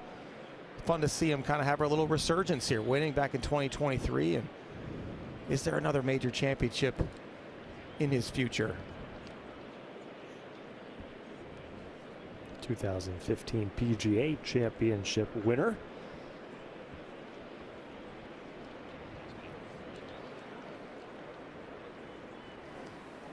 This is another fun one for Gary Woodland. It's one of the steepest slopes on the golf course right in front of him, where the whole location's talked about 4 paces from. Looks like he's going up and up and safe.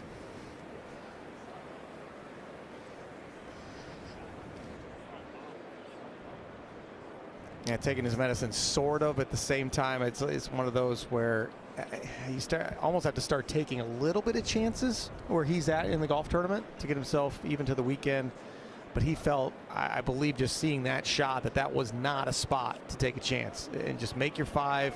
Yes, dig your hole a little bit deeper, but he felt like that could bring in 6 real quick if he tried to get too cute with that one. Right, it's all about, can't compound mistakes, right? Little mistake off the tee, miss hit, okay, and then we're short with the iron, and now you can't make 3 in a row at a major. So makes bogey here, gets out of Dodge, make couple birdies and see what the cut line does. And part of the thought process too, I think, would be like on that flop shot going, hey, if I hit my career best, I still might hit it 15 feet past the hole. And so it's like, is that even worth the risk then? To put on all that risk to bring 6 or 7 into play, and I believe Gary thought otherwise. Maybe you hold this long one, Joanna. Yep, playing quickly here. Wants to get away from this hole. Quick, but into the win at least. Trickling down the hill. It's a good roll, Joanna, but again, as you just talked about, Mark, walking away, taking her medicine with the 5. The problem is, if he makes his putt, he's at +7, and even if you're in your head, you're thinking, okay, maybe +4 is the cut line. Good luck trying to find 3 birdies over these final 7 holes with how hard this back 9 has played the first 2 days. And you try to be optimistic. Unfortunately, it's like your game isn't adding up to that the way you've played. Obviously, the iron game hasn't been great for Gary. Tee shots have been, so-so. We've seen obviously the big miss back at the 6th hole. We saw that kind of miss he got away with. Just hasn't been spot on, and he hasn't made a putt outside of 10 feet. That all adds up to likely kind of going home for the weekend, but I know he's going to fight to the end.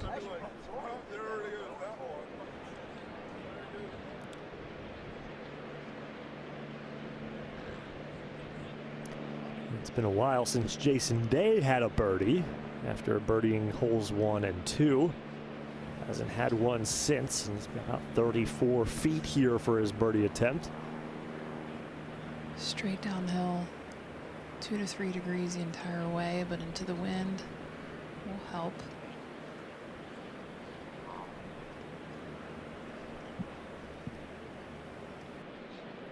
Are we surprised Jason Day's going to have a putt from 3 to 5 feet? That's just another one. Exactly. It's not had a lot of putts that have gotten to the hole, Joanna. Not at all. Not a lot of tap-ins. That's why this game's mentally exhausting as much physically.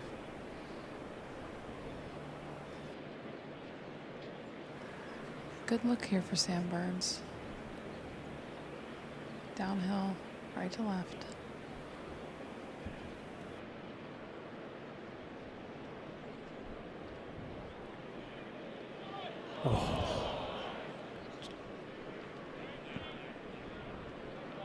There was a lot of hope as that ball was rolling down that slope.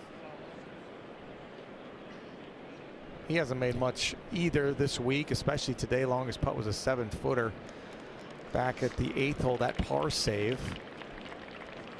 He hit a similar putt mark on the 7th hole that would have been for par, that similarly kind of grazed the edge of the cup. And I think you said almost the exact same thing. Was it looked so good, so much hope as that putt was rolling to the cup, and another frustrating longer range miss from Sam Burns, who walks away with the par. Yeah, good new ball. That's part of the problem for sure. That ball was not cooperating. Always the equipment.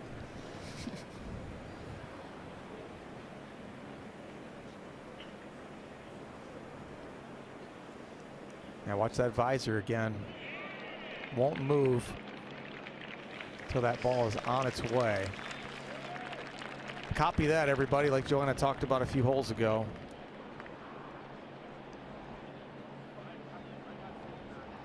And the reason we say that is if you kind of do peak early, there's a great chance that you're going to open the face a little bit. It just kind of goes with your body a little bit. You kind of peak, club face opens, harder to start that putt on line. Another bogey for Gary, and +7.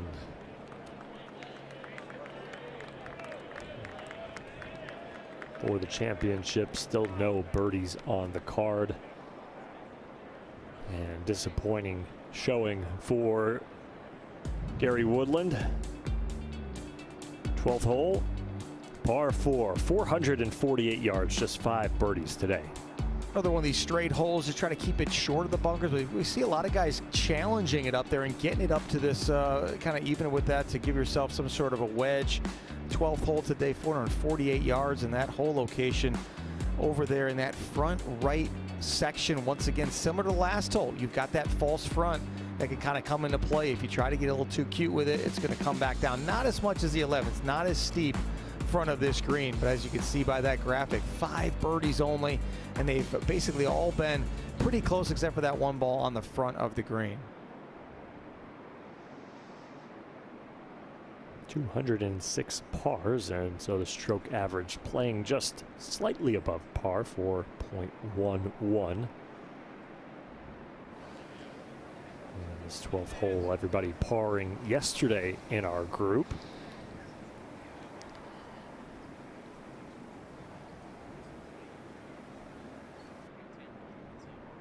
Only 2 par 5s on the course. A par 70 for this major championship. Jason Day electing for a fairway medal on the left side of the tee box. Looking to hit this right center and let the wind drift it down the left side. That would be ideal to attack this pin from left side of the fairway. Fairway medal, just because those bunkers can come into play with a driver. This looks like a good one.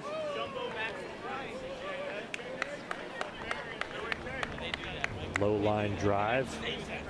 That fairway medal, 46 feet of apex.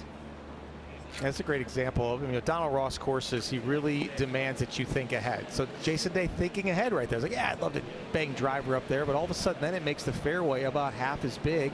Might as well just get it in play. He's thinking ahead for that next shot. He's only going to have wedge or a 9-iron for a second from that position. Exactly. Sam Burns electing for fairway medal as well. This is starting down the middle but drawing towards the left rough. Needs a nice hop if it's going to stay in. It'll be a nice angle, but all depends on the lie.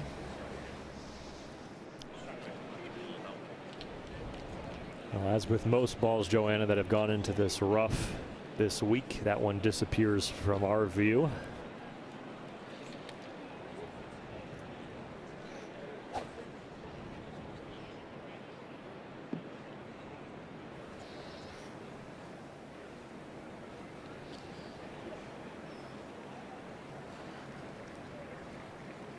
Another fairway medal here for our third player.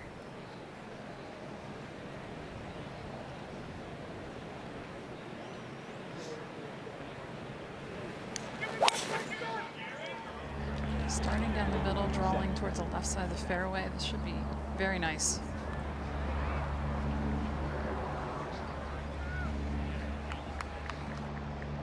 All good. Nestles up close to the collar there, but a fairway hit for Gary Woodland. The 12th hole upon us in round number 2 of the 108th PGA Championship.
Well, round of the day so far belongs to Chris Gotterup.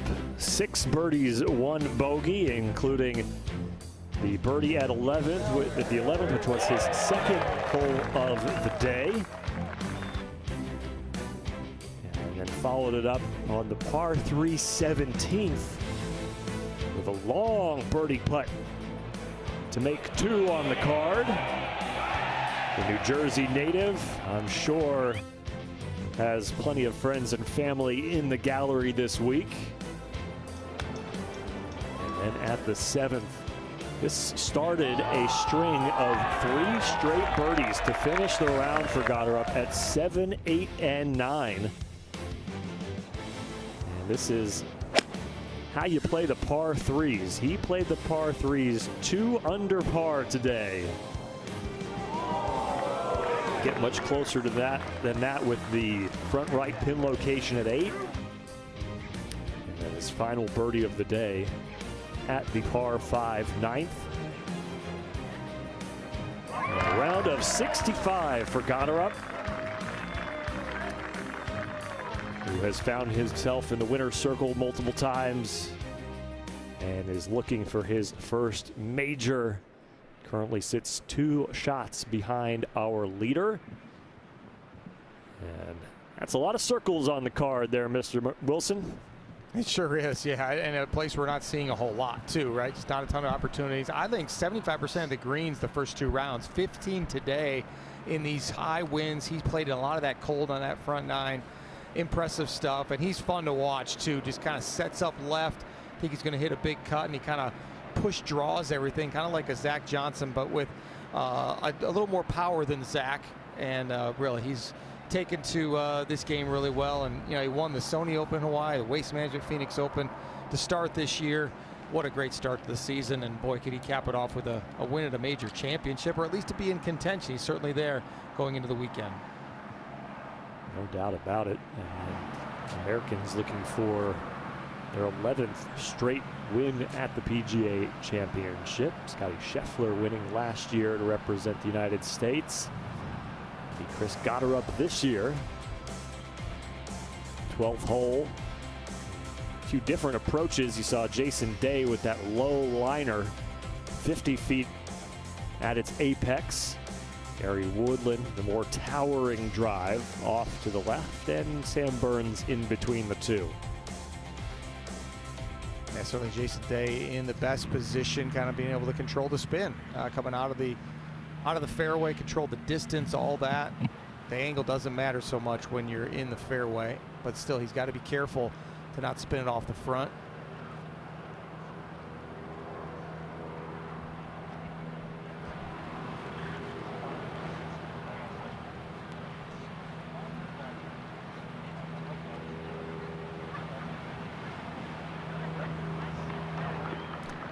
And we've seen two of the three players in our group, Mark, have frustrating days, Gary and Sam, but different kinds of frustrating. Gary Woodland just hasn't been scoring and he's just been making bogeys, whereas Sam Burns, I think the frustration comes from, he feels like, and I think probably we do too, that his score should be a couple shots lower given how well he's putted, how close he's come to these birdies. The longer putts just haven't dropped for him. Sam Burns drew an okay lie out of that rough. Trying to trundle it up there, front hole location. A little bit of a false front, but like we said, it's not as severe as 11, but kind of smart play there. Shouldn't be the hardest up and down. He's had to work harder for it. Just half the greens in regulation today so far. He's gotten up and down only a couple of times, hoping to get up and down for his third time right there at the 12th. Gary Woodland has 148. This is a perfect angle for this hole location on the front right. So if anyone can attack this hole, it would be him. Wind is off the right. So if you just kind of start it at it or one step right, that would be ideal.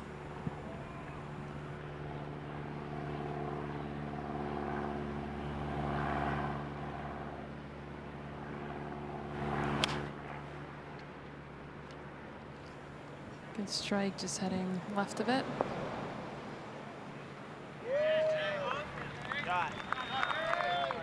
Maybe this is the start for Gary Woodland. I was about to say, Mark, maybe it's time to get the first birdie of the day for Gary Woodland.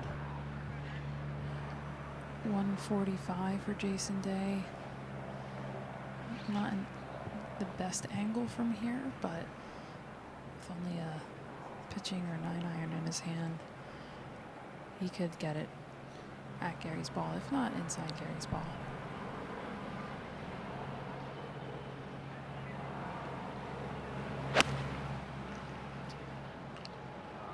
This is starting center and drawing away from it. Not his best effort there, as it continues to trickle towards the front of the green. He'll probably go just to the fringe. But that was a guy who did not want to miss it right. He knows the danger of it and made sure he didn't miss it short right. That's right. We just can't be short-sighted with these complicated greens. Lots of little ridges and slopes to navigate, and he knows from there it's 4 at most. Let's see if Jason Day can get a putt to the hole. All right, 40 feet. Let's see if maybe, I doubt it. This is another uphill into the wind one, so probably not going to happen. But once again, 2 putts at Aronimink on most holes, especially from outside of 25 feet, is just fine. All right, so it's 40 feet, Mark. Joanna, go tell him that it's 42. I'll try. Joanna, has the wind calmed down a little bit? It seems a little less swirly than it was earlier. I would say so, maybe a little bit. For sure, it's calming down. Well, the 4 overs are not liking that are in the clubhouse. Right. Their wind dance is not working right now.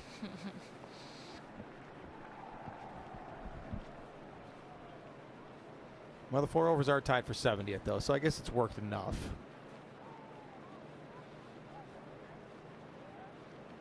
And the Good news on both nines. You got the 8th hole to finish, very difficult hole. You've got obviously the 9th is a birdie hole, but then on the other side you got 17 and 18 that are demanding holes. So certainly that always helps when you're trying to make the cut. This is a very standard shot for Sam Burns. Tour pros looking to make these. Good effort, That was about gorgeous. 2.5 feet by. Yep. Great technique. Just kind of brush the turf too.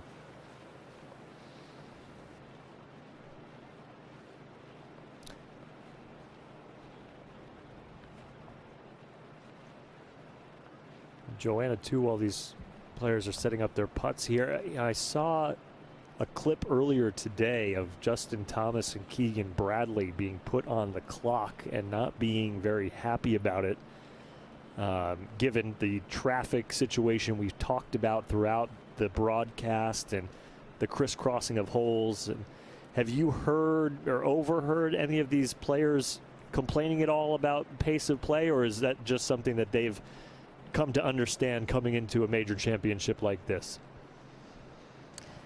I haven't heard too much about it.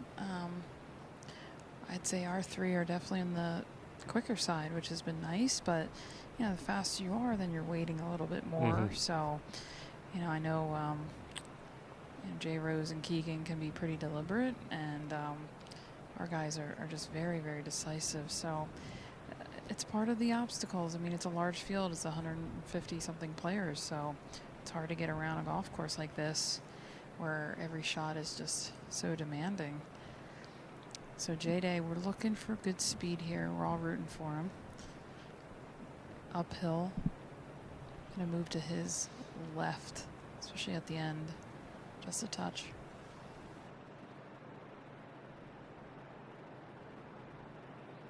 He did. He's going to get it there. Look at that, by the hole. Woohoo. Yeah, and once again, though, between 3 and 5 feet. He can't possibly have a tap in for par.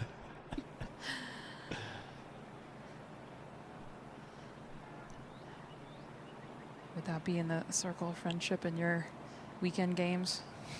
For me, for sure. Yeah, you could get another 6 feet and it's in the circle of friendship. You play with the president or something? Come on. Oh, that's good, Mr. President, from 10 feet. I like short putts. I think that's a cool part of the game. That's something I miss with casual golf, I will say. And people are like, oh, yeah, just pick it up. It's like, no, I kind of want to roll in that 3-footer. I think there's a satisfaction of, because it's tough. It's not easy making a 3 or 4-footer. It's you've got such a small little motion to kind of handle your nerves. I like the satisfaction of rolling them in. Absolutely, and just to hear the cup too. It's good. It's good for the soul. Gary Woodland, 7 feet 5 inches. Should just move a hair to his left. Could be aggressive on this one.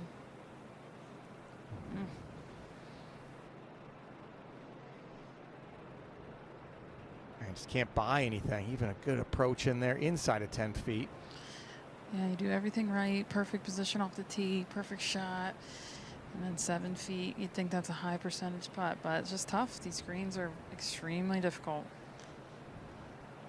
I got a story about short putts. Last year, I got the chance to play the old course at St. Andrews for the very first time, and was playing with 3 people I didn't know. And on the very first hole, one of the members hit up to about a foot from the hole, and the caddy reached down to grab the ball. I was going to throw it back to him, and the member said, no, we like to putt them all in.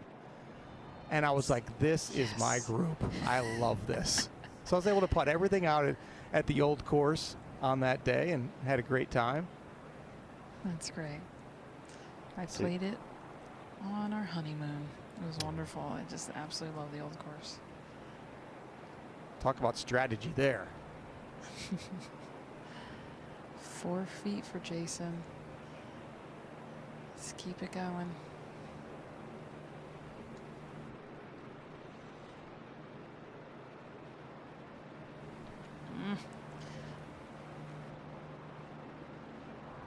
See, guys, this is why he's left all of his putts short and up the hill.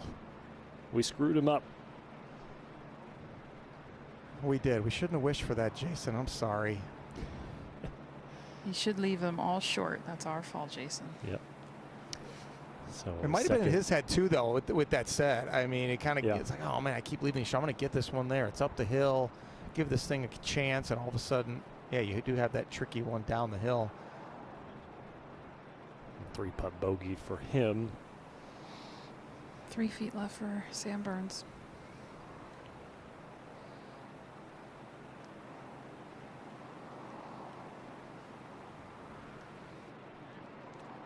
All right, Sam in safely there.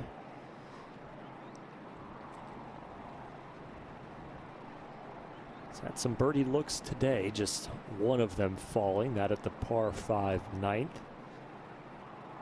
2 over par. But right now, pretty safely within the cut line. And a short par 4 here at the 13th, measuring 383 yards. Yeah, about 250 yards is what we're going to see. Most guys hit it just short of these bunkers, these cross bunkers. Some guys will push it up there a little further to try to give themselves inside 100 yards to this back left hole location that's just 9 feet from the very left edge, up on that little kind of tier close to that 14th tee box. With the wind right back into the player's face, we're not going to see anybody try to drive it up there near the green because no one in the field can hit that far. Unfortunately, we might see the PGA of America move the tees up over the weekend, but today it's more of a, I stand corrected. Yeah, of course, the guy who's 7 over, just hit driver up there. Let's do it, Gary.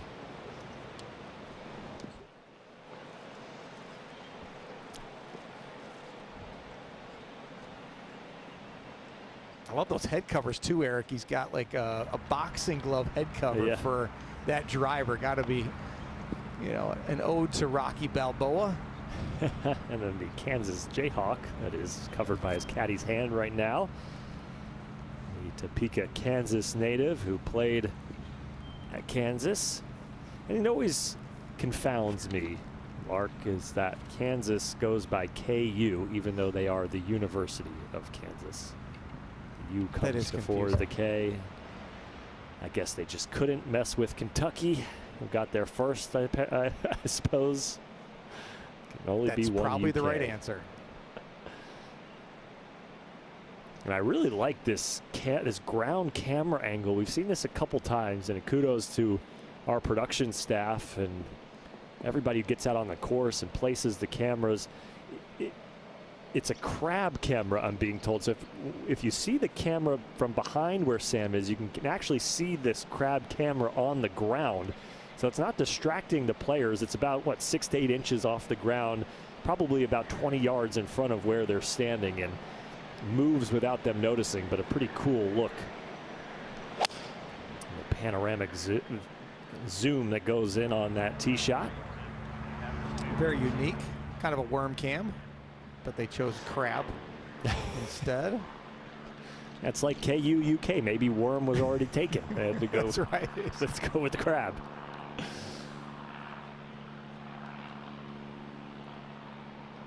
Well, Gary's going to bomb it down there with a driver, huh? I know. I love that. He did tee it down low again, like he did at 10. More of a fairway finder.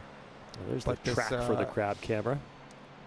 Yeah, down that left side is you know, you got to carry that bunker down the left, which he's got plenty of power to do that, but kind of teeing it low, I'm not sure he's trying to do that. With that said, it's about 290 over, but it's straight back into the fan.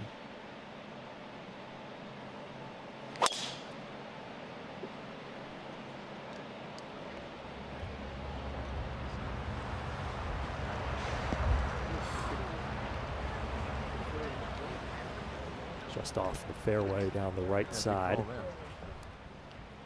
Up an angle to that back left hole location, but once again, as we've talked about, you can't control your distance and your spin as much out of the rough. 2 bogeys in the last 4 holes for Jason. And you see that wrist all taped up too. It reminds me, these guys, everybody's got a couple things that they're dealing with. You know, Jason Day, 38 years old, kind of middle of his career on the PGA Tour here.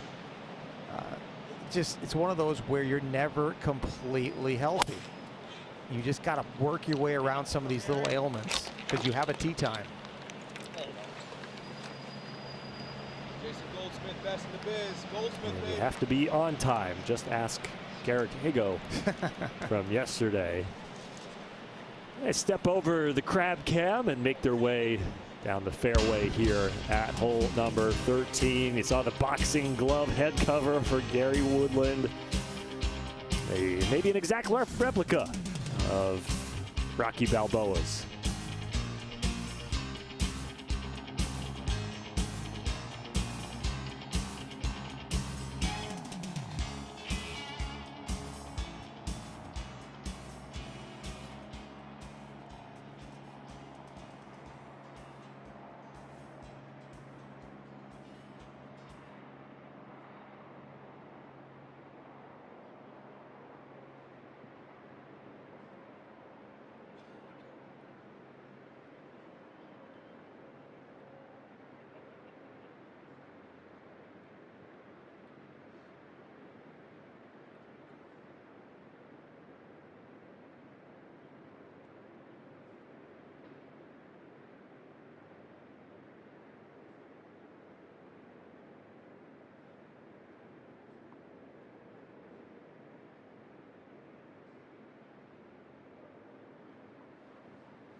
So Gary Woodland opting to go with the driver here on the short par for 13th, and he's got the longest drive of the day, about a 100-yard difference between him and Sam Burns. And Mark, that's I think just a matter of the fact that most players not taking driver on this hole, and Gary Woodland, who at +7 needs to make something happen and needs to make something happen quick, opting to go with the big dog off the tee. And also, too, it's once again, it's not a guarantee if you hit hybrid or 3-wood or a long iron in the fairway. Yeah, maybe it usually increases your odds, but you think about the 3-wood that Gary hit back at the 11th hole. Didn't look like he felt very comfortable on that one, right? So maybe he didn't want to go with that, and he feels better getting driver in play. Yes, it's crept into the rough, but he's going to be inside 75 yards. Hopefully he can kind of run some up there, feel more of a short game type shot to try to make one of those 3 necessary birdies he probably has to make the cut.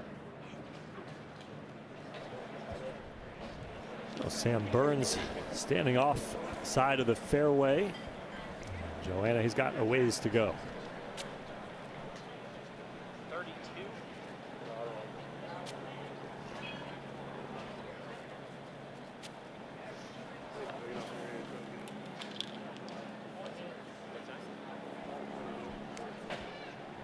We'll catch up with Joanna in a second. Sam Burns talking to Travis Perkins, his caddy.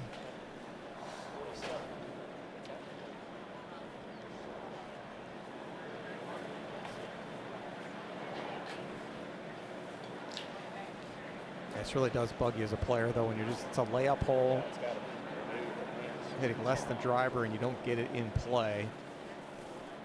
They certainly did miss it on the proper side. There is a little avenue there. He could fly at about maybe 153 in the front middle of the green. It could chase right back to it. Looked like a pretty good lie. Oh, kind of in the upslope, unfortunately. It's going to get repelled over the other side, but still, you know what? I don't think he wants it over. A lot of uncertainty in that shot. At least he's got a birdie putt.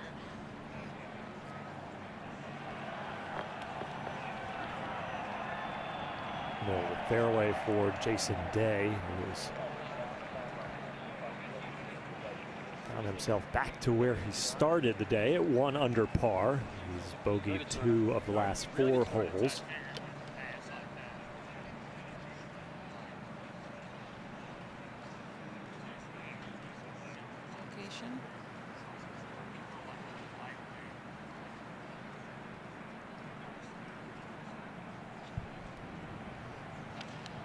He's died down at the moment.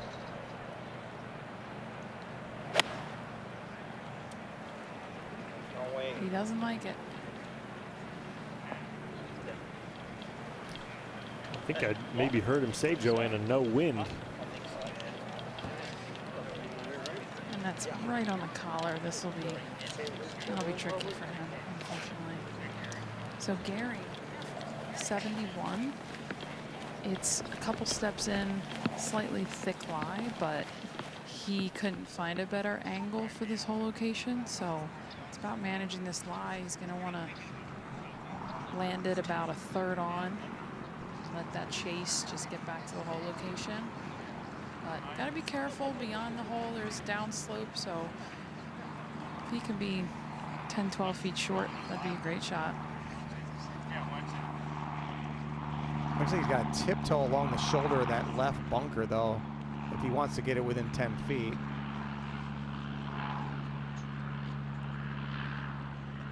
Yeah, he does need to just slightly skirt that. It's a little right of that.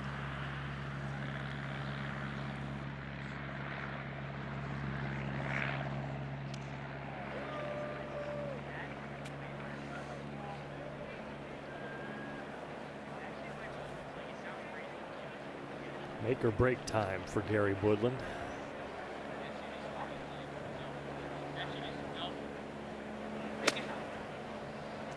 This came out nicely. Needs to go a little bit. Tough to get up that last little slope. It's going to funnel back down. Almost.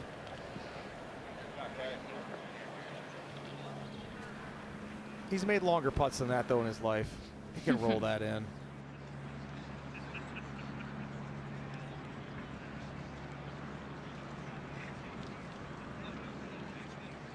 Gary Woodland, the 2019 U.S. Open champion.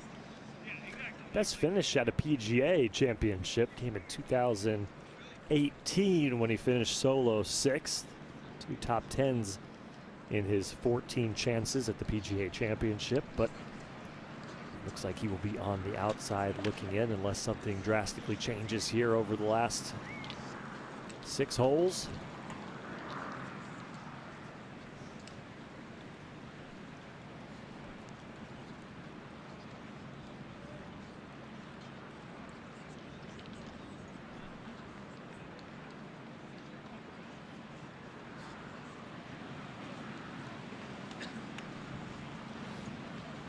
Fourteenth tee box kind of right behind Jason Day there. Starts the group in front of them. We've seen a little bit today. Of course, Keith Mitchell, Billy Horschel, and Ian Holt kind of right there. That's what Gary was waiting for.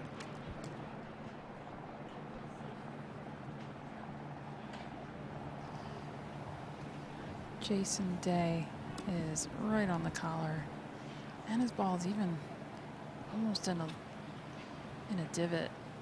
So not a great lie here. Got to be bladed wedge, right? Looks like it. Looks like a putting stroke during his practice strokes there. Just got to hit the equator of the ball. Reading it like a putt. You're just kind of aiming for the top half of the ball. A really square face with the wedge. It's probably the only choice you have here.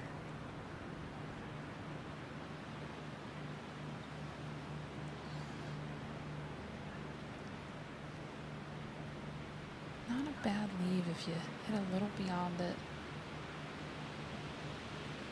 You want to get it up this slope. If it's too slow with the pace, it's going to ride this ridge and go left. Got to get it over that.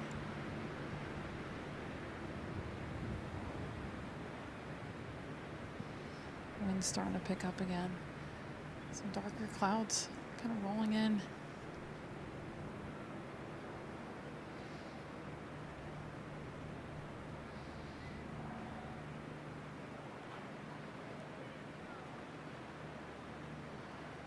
So just gonna hover top half of the ball.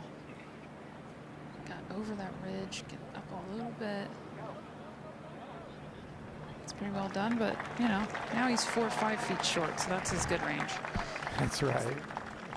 Yeah, that's a good play there, and you're trying that at home. It's one of those where you don't feel like you have to be perfect, right? You're looking for the equator. You could be within 20 degrees of that, and you hit it a little high on the face there, a little higher than the equator. It's going to bounce on you. The same thing, a little low. It's going to get a little airborne. It should kind of even out. It's kind of like a bunker shot in that sense, where you don't have to be perfect to still get the distance just right. But please practice it before you take it onto the course, especially in competition. It can be a little awkward.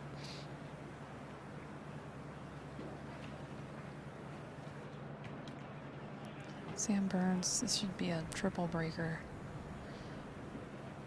Left off his feet, right up the slope, left at the end. There's the right, come back left. Oh, well done. The good old triple breaker. From 51 feet.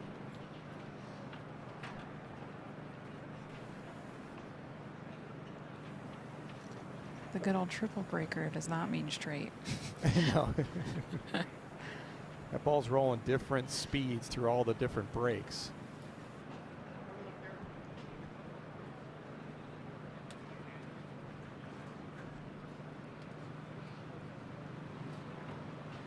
Birdie attempt now for Gary Woodland.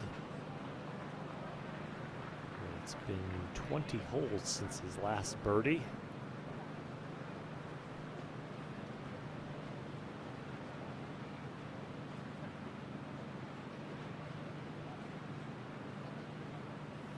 Kind of a double breaker here. Might want to slide right, then come back left at the end.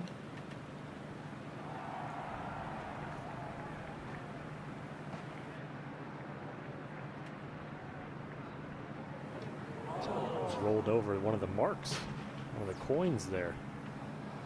A good roll right there for Gary. And yeah, I know this hasn't been his week yet. You never know. As a player, you're optimistic at the end. You run the tables, get yourself to the weekend, but still, what a comeback year. You think back to his last win was the 2019 U.S. Open. That's the last time he was all the way to the Tour Championship, which is a great barometer of having a consistent year on the PGA Tour, and obviously got that win a few weeks ago in Texas and Houston, and he's on his way, likely with some decent play the rest of the year to get back to that Tour Championship. So still a successful year, but us golfers are greedy. We want to play well every week, don't we? Yeah, it'll be his first miscut since the Players. Finished in the top 17 in 4 of his last 5 tournaments.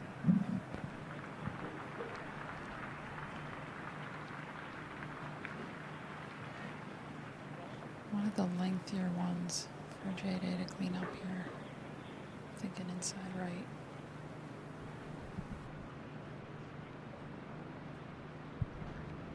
Walks that one in Walked with it confidence. That's a good moment right there, especially after the 4-foot miss at the last, bogey at the 9th after that amazing start, 2 under after 2.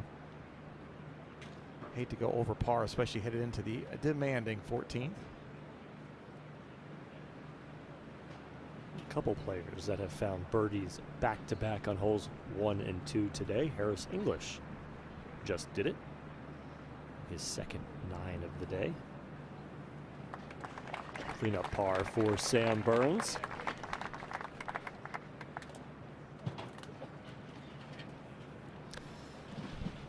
And while we move to the 14th, we check back in with Joe Hallett down in Frisco, Texas. Joe, we've seen a lot of lag putting with our group today, and that is by design, I think, by good old Donald Ross. Exactly, Eric Mark. Donald Ross is just key for lag putting, and I find myself here with some 40 feet. I have to give a shout out to your on-course champion. If I'd spend more time with Joanna Coe on the tee, I wouldn't have these 40-footers, but in case you find them, this is a good idea, and it's all about your words, okay?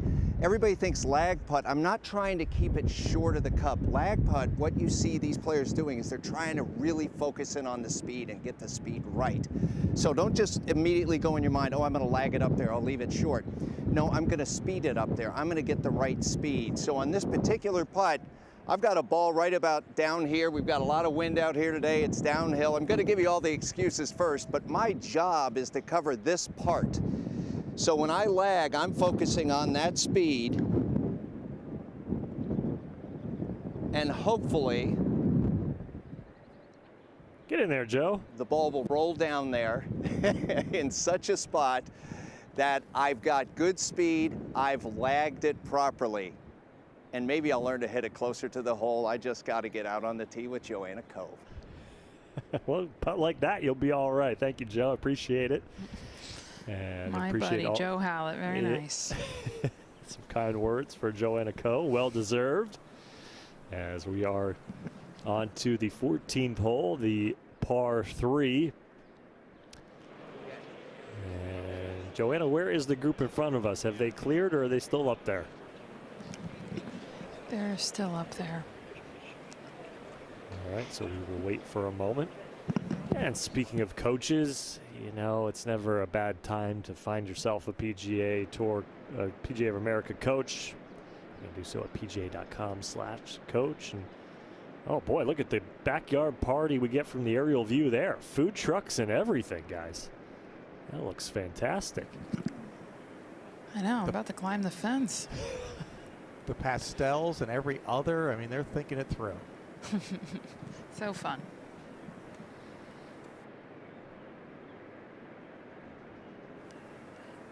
We are cleared to go.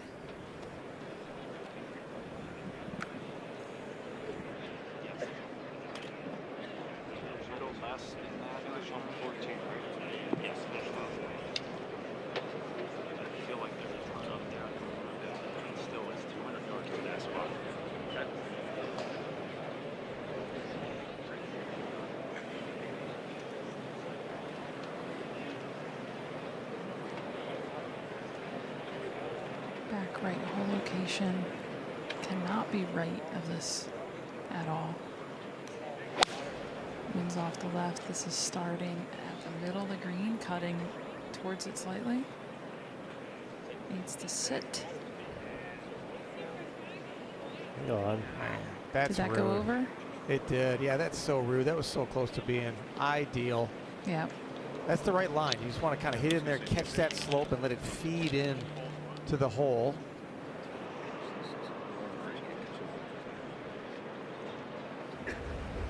That ball flight was a little on the lower side. Needs something high cut to get it to stop quickly on the screen. That's tough, Joanna, though, isn't it? Kind of into the wind, or I guess it's in off the left? I don't think it's really into right now. It's just more left, right. That's kind of what happened to Sam on the par 3 8th hole, right, guys? Where he kind of skipped it through the green. Exactly. We hit it too well. Too well.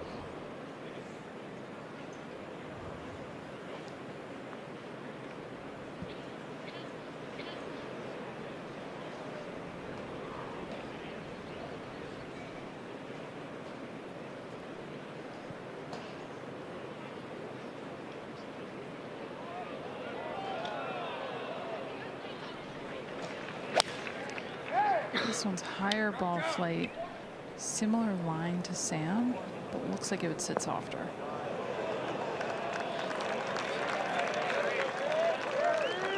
It'll look good from here. That was gorgeous. Yeah, about 20 feet for birdie there, Joanna. 115 feet apex.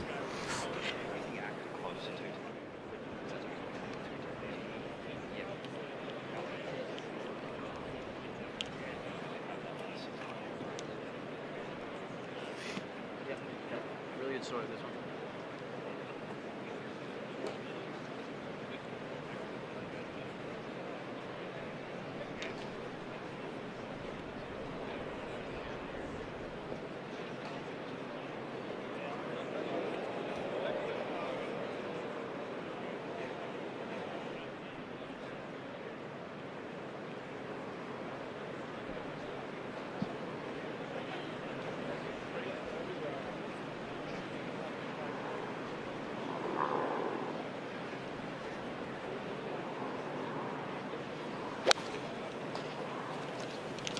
This one is mid-trajectory, I would say.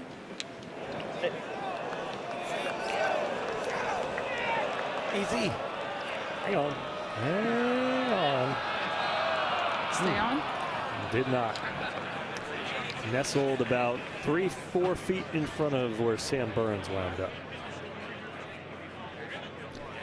Jason Day jogging down the par 3 14th. Both he and Sam Burns, I'm sure, disappointed with where they wound up here off the tee.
After 60 years, the PGA Championship will make a historic return to Dallas-Fort Worth in 2027.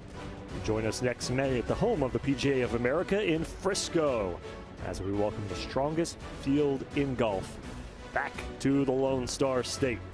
To register for tickets, visit pgachampionship.com/register. Registration closes soon.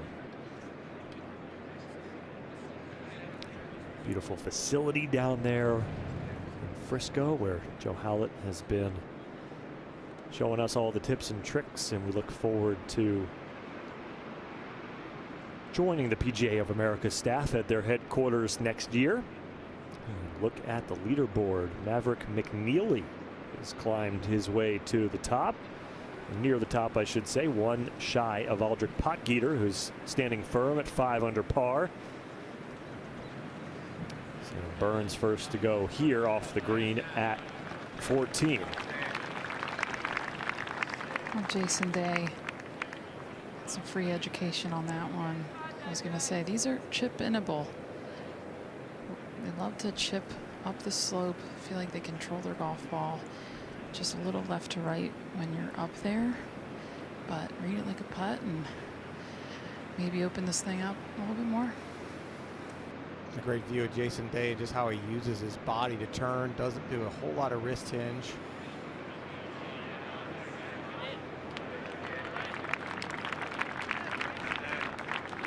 It came out a little high, I'd say higher than he wanted, just didn't get that release.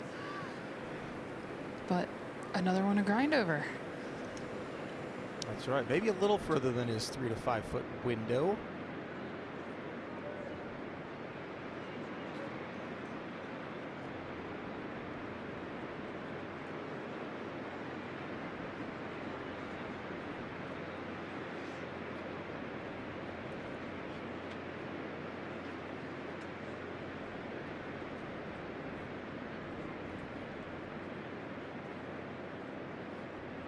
Gary Woodland off the tee to about 17 feet.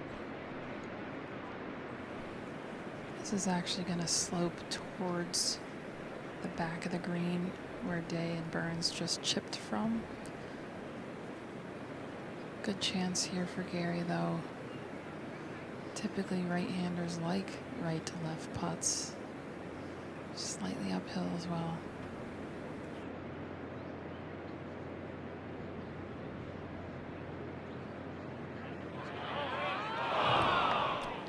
Just can't buy a birdie today. No, boy, some good shots as of late, too. Not able to get it down. Well, keep fighting though. All these players in many PGA Tour events and majors they've played, they have that instance where they've birdied 3, 4, 5 holes in a row late in their rounds on a Friday afternoon to make the cut, get themselves to the weekend, and then usually they parlay that into a great week. But he is running out of time. To save par, it's gonna be right edge, maybe just outside.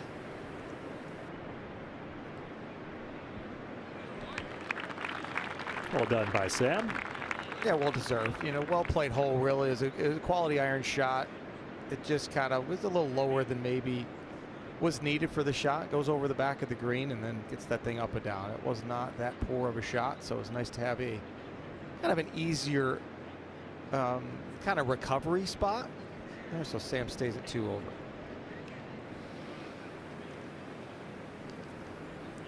Uphill.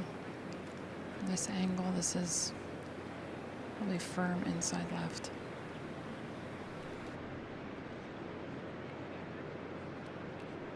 This is now his 8th attempt for the day from that 3 to 5 foot window. Only missed that one back at the 12th.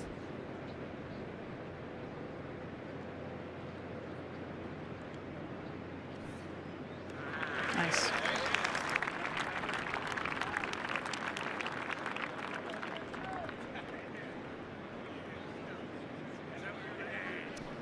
So Jason Day walks away with his par and walks towards the 15th hole. We'll step aside as ESPN's coverage of the PGA Championship continues.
Ready to go here at the 15th. Sam Burns with driver in hand, Joanna.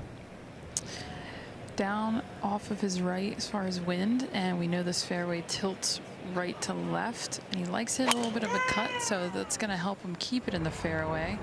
A little bit of the spin in the opposite direction of the fairway, and that's perfect. Takes a big skip and a bounce, continuing to roll down the fairway, getting even better.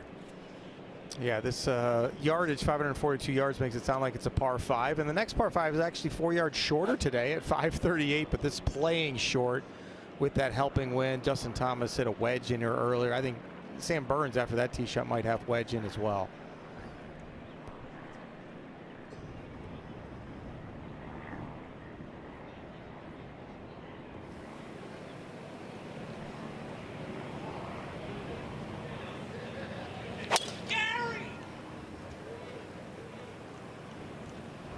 This one's starting right.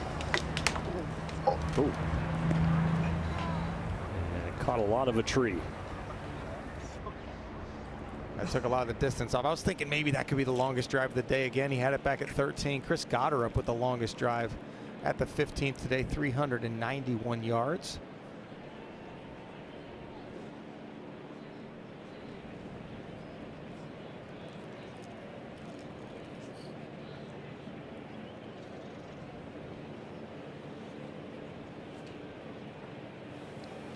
Jason Day a little bit more on the left side of the tee box, which I think is a good idea with wind off the right and this fairway tilting right to left, trying to play that angle.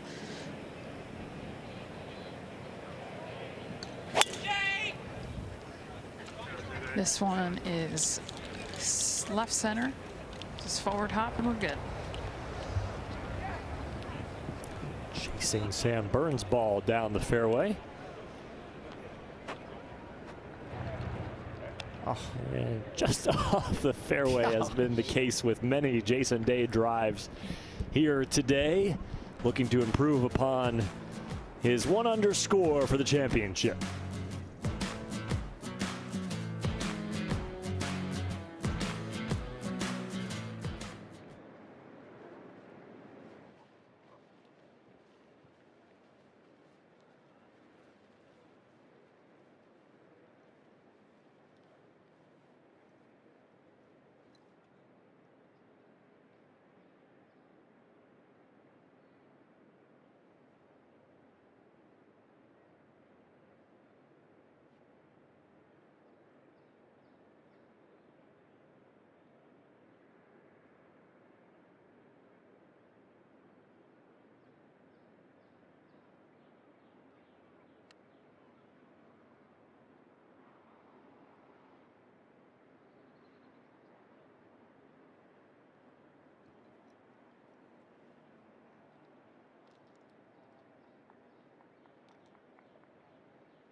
We talked a little bit about Scotty Scheffler earlier today, and he had that bumpy start. Started on the back side of this course, bogeying 3 of his first 4 holes, and then finding 3 birdies throughout the remaining 14 holes, but still a 1 over par day for the defending champion.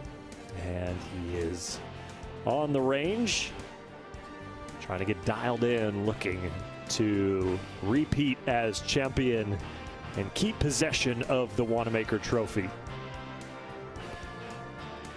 So he's got a couple of buddies there having a good time, hanging out with the world #1 golfer. Well, iron play was really pretty good today, to be honest with you. It was really the putting that kind of let him down. 3 misses in that 5 to 10 foot range. But still, these guys are perfectionists. He wants to get that dialed right in. The stats don't always tell the whole story.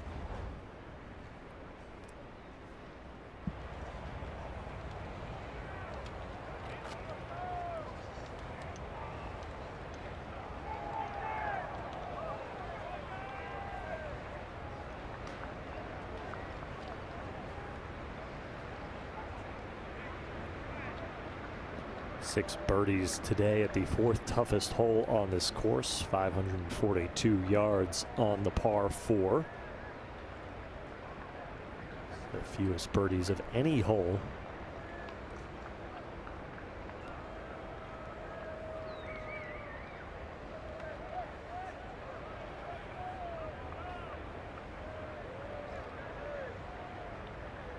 See Butchie handing him his rangefinder, and I like that we're using distance measuring devices here at the PGA Championship. I think it's just a matter of time on the PGA Tour.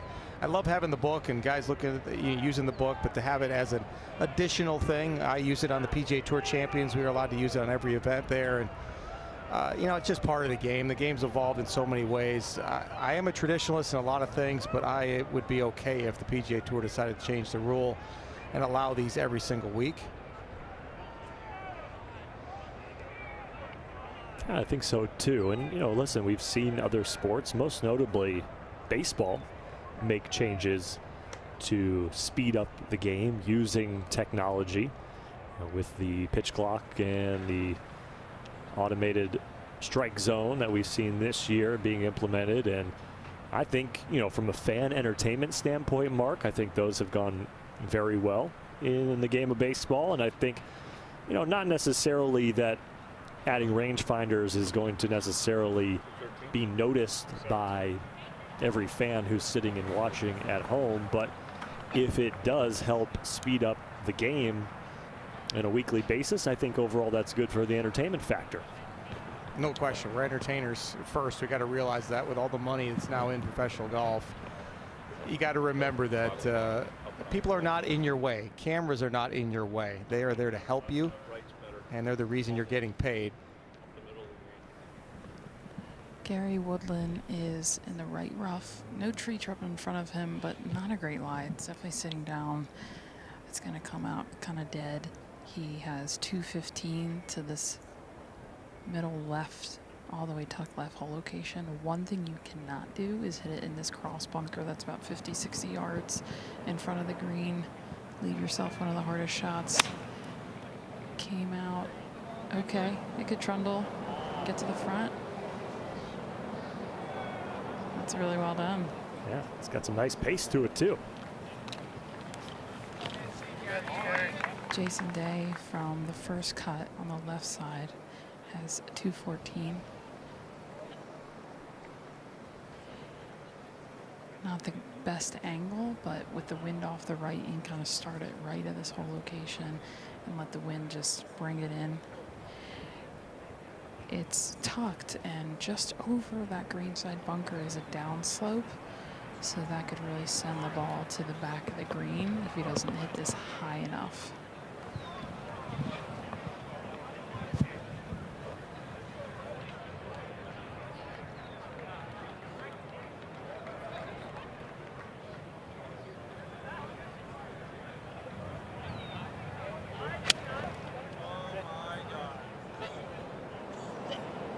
Just right of it.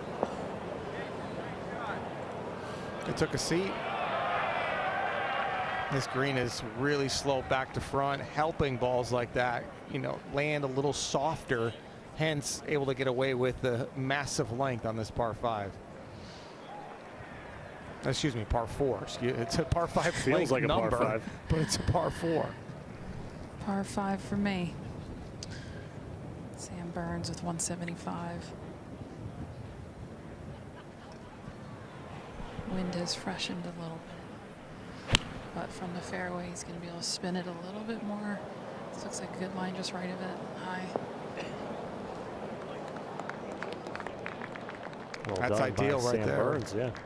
Yeah, that's exactly what you're looking for. Probably was some sort of a 9-iron, just trying to fly that about 160 on that front of the green, kind of one hop up, and might even been a pitching wedge. I mean, these Sam Burns' stock number is probably in that 145 to 150 range for a pitching wedge, believe it or not. It's hard for me to comprehend that, but that's pretty much what it is for, a player like Sam, who's kind of in the certainly above average in terms of club head speed.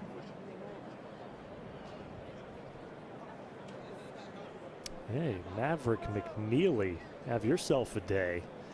4 under through 11 and 5 under for the championship, your new solo leader.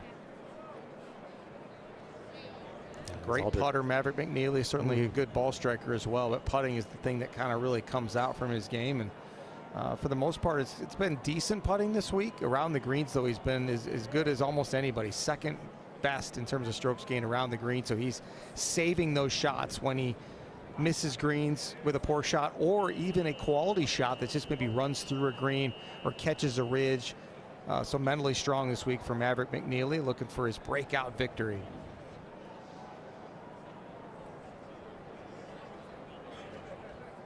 You saw the graphic there, currently 3 over par. The cut line, and we'll see where the approach shots have wound up on this 15th hole. Sam Burns the closest in our group, 24.5 feet. Gary Woodland, man, how many 50-footers does Gary Woodland have today? Quite a few. Seems to be the Woodland range. Maybe something can drop. Maybe this is it right here. Got a chance to make eagle at the next hole. Take care of business. He's going to fight to the end. But yeah, he's lost 2.5 shots on the green so far this week, including a shot and a half today. Just hasn't made anything of length, and you know, a few misses in that inside 10 feet.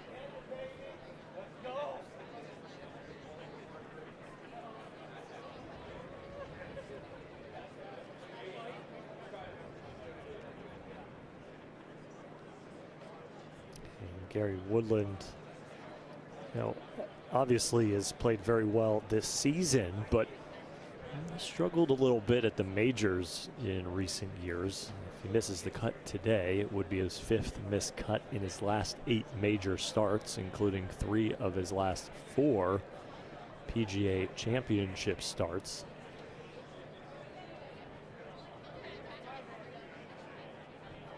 I should say, in addition, there would be 3 of missed cuts in his 4 PGA Championship starts in the last 4 years. Chance for birdie here, 50+ feet away, Joanna. Yes, the last third of the putt, very slow. Hole is perched up on a little plateau there, and it just travel right to left the entire time. Gets slow right there. Really put the brakes on, like Joanna said. So not to be, still not a long make yet for Gary. See if he can roll that thing in and use his power at the next hole, that par 5 coming up.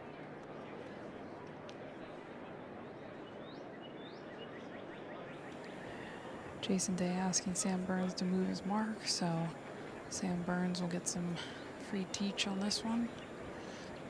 So it'll be a pretty good right to lefter here. And you just need to kind of pick an apex and send the ball there, and then gravity will do the rest.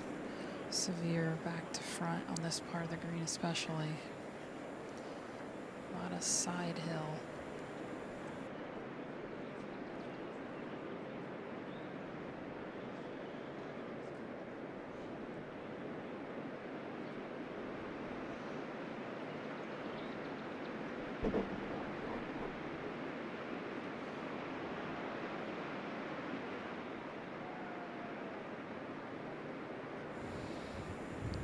Start out a few feet right, needs to go. We're just gonna keep it going today. He's got a 3-footers. That was tracking though, he had the right idea, the right line. Just can't quite dial up that speed.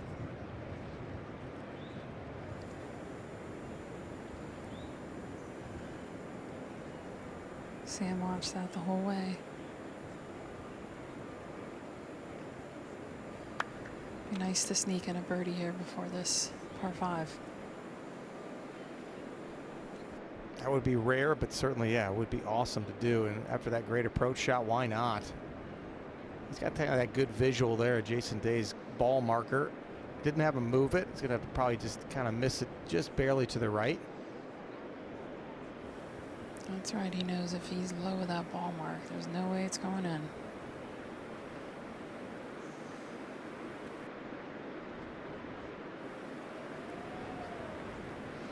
Buzzes by on the high side. Gave it a good run. Yeah, that was a good roll.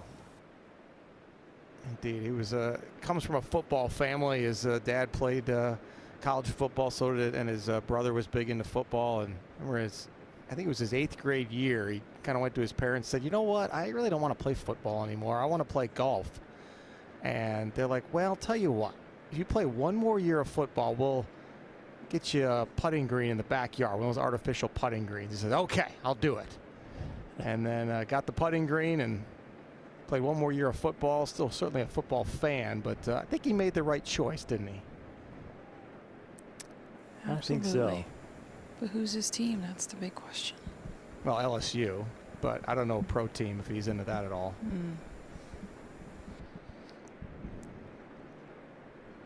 Maybe his good buddy Scotty Scheffler has converted him into a Cowboys fan.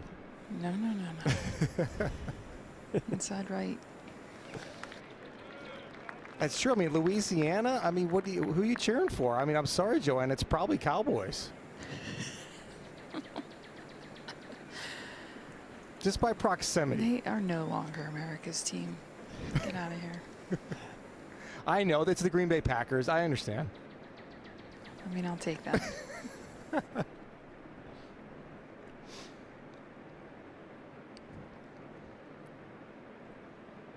Par save here for Gary Woodland.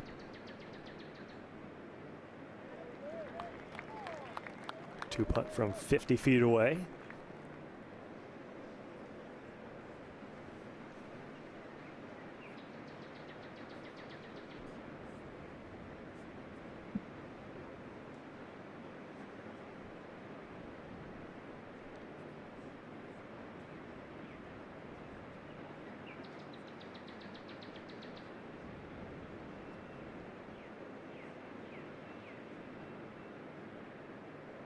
And Sam Burns a par as well.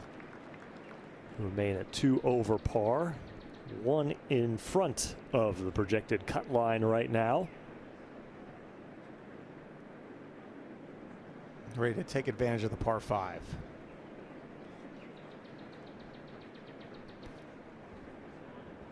The second and final par 5 on this course.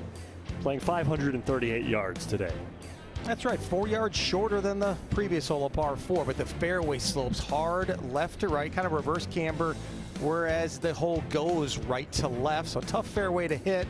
Front right hole location though, where guys can kind of sneak it in between those two bunkers. It is playing back into the wind, so certainly going to play long. Likely won't see any irons for the second shot into this. Probably some sort of fairway metal if they're able to get it into the fairway. You see just 5 out of 57 players getting to this green in 2. But it has yielded 82 birdies this week and is playing under par as the second easiest hole on the golf course.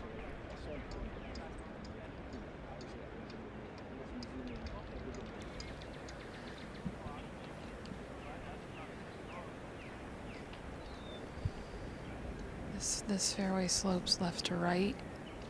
They pinched in this fairway 10 to 12 yards in the Gilhan's restoration, so a little harder to hit than in the past. This one starts over the left fairway bunkers, cutting towards the middle of the fairway as long as there's a soft bounce. Almost. He gave it a little extra there, 287 miles an hour of ball speed. Just tough with that ball flight, that left to right ball flight to hit a fairway that's kind of running away from you. So into the rough, but he's just hoping for a decent enough lie that he can kind of run something up that little gap. He's going to be inside 250 yards for his second.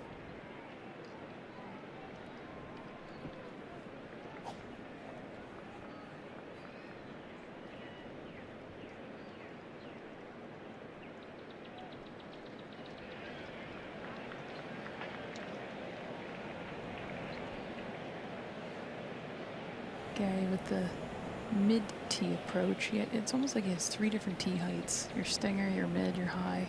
This looks mid. This is starting left of the fairway bunkers and cutting towards, as long as it covers. Oh, no that's problem. great. Oh my goodness, is that any good? 297 on the Fun carry. to watch. Yeah. Yeah, into the wind, remember. My goodness, that's insane. 188 miles an hour of ball speed. About 290 over that bunker. I mean, that's just impressive stuff.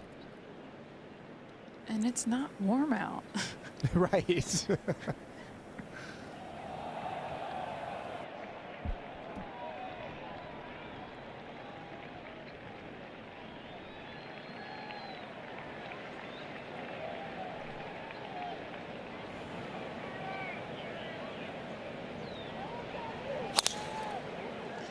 Jason Day starting it down the left, but it's not fading. It's going to miss in the left rough.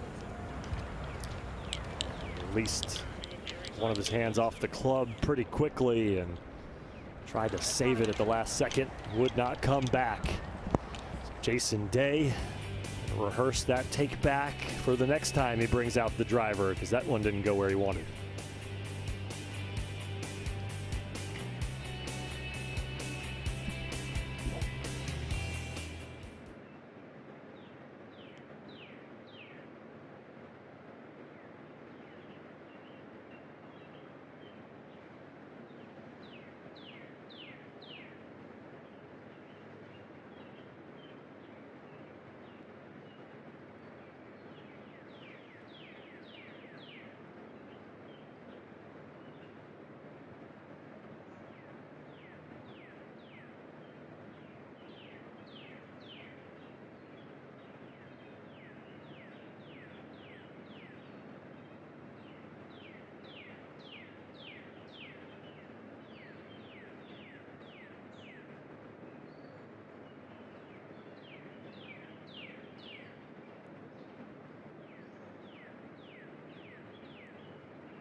Okay, I gotta admit, Philly fans can be a tad over the top. No! That's because they're passionate about their town and their teams.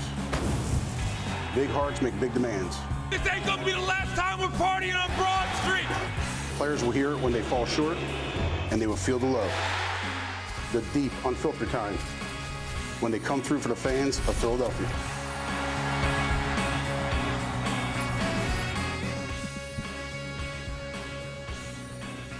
Philadelphia sports fans, we've heard them loud and clear on our mics, picking up the shouts, words of encouragement.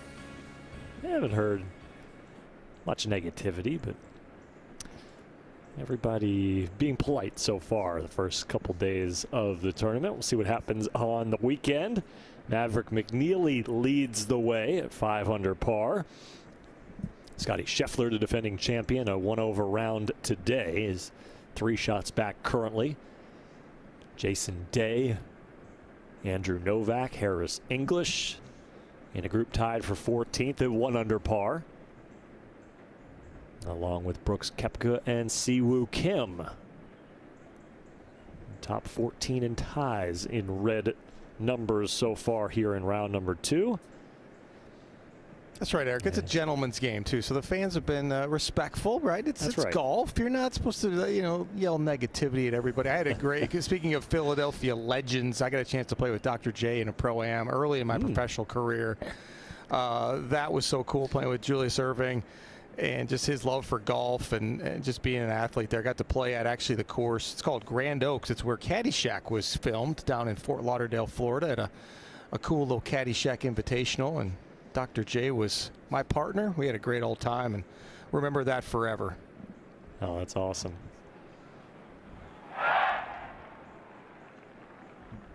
Yeah, my 5'6" stature, Eric, probably doesn't, you wouldn't think that I liked basketball, but that was my first love for sure. I asked my dad, who was 5'4", like, hey, do we have anybody else tall in this family that maybe I could get to the NBA?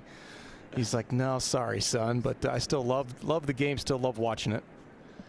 Listen, there's always hope. You've got guys like Muggsy Bogues out there, that made the Spud Webb. You could do it. Oh, I love what Spud, even though Dominique Wilkins was my favorite and I wanted him to win that dunk contest, now that I look back at it, it was pretty cool Spud Webb won that dunk contest back in the 80s. You're right, Muggsy Bogues, 5'3". He all of a sudden, now I don't have an argument why I couldn't make it to the NBA at 5'6". It's the leaping ability maybe that you were missing. Yes, amongst many other things. Second shot upcoming for Sam Burns here at the par 5. Eric Rothman alongside Mark Wilson, and then Joanna Coe on the course. And Joanna, Sam's got about 250 yards remaining. He does, iron in hand. Not the best lie I've ever seen, so he's going to lay it up down the left side and give himself a good number for this front right hole location. So he'll have a nice angle in there. Jason Day in the left rough has 244. Drew a pretty nice lie out of this patchy stuff down the left. So he's going with a fairway metal. And friendly hole location here, so if he can get it going in the right direction, he can get it there. He started on the left, probably bunker.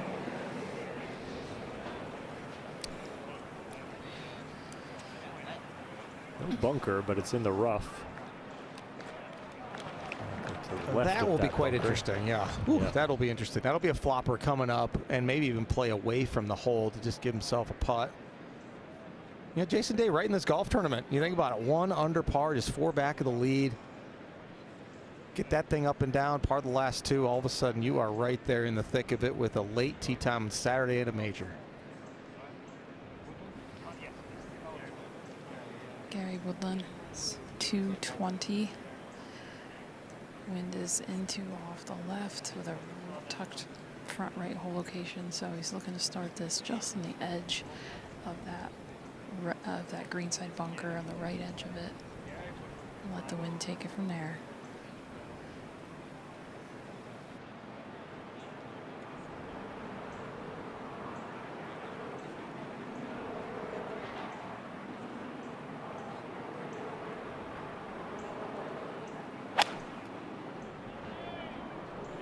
was a nice swing.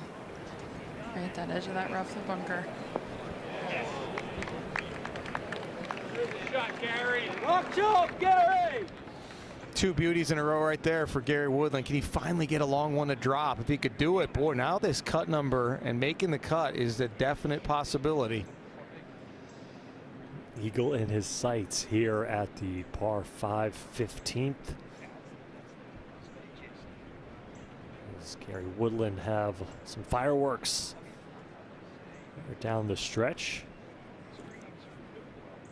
For sure. Nice to get, nice to give yourself a chance. And, talking about basketball, he was obviously a very good basketball player, played at Washburn University at first for a year and really had aspirations to play beyond that. You kind of think as a 19, you're like, oh, I can do it. And then when he played against Kansas, of all places, Kirk Heinrich was the guard, and he realized at that moment, there's no way I'm playing at the next level. So that's when he kind of took his focus to golf.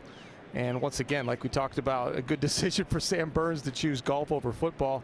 I think Gary made the right call. I'm sure he still enjoys watching the game, the college game, cheering on his Jayhawks, but also the NBA playoffs right now. I'm sure he's tuning in at night, seeing what's going on.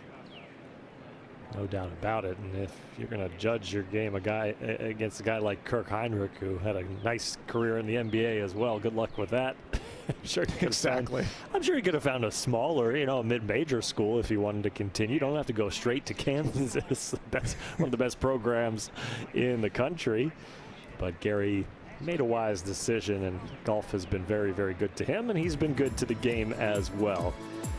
And so Gary is up there in 2 as Sam Burns has the most work to be done in terms of yardage, but Jason Day probably the most difficult of the 3 given angle and proximity and dealing with that thick rough behind the front left bunker.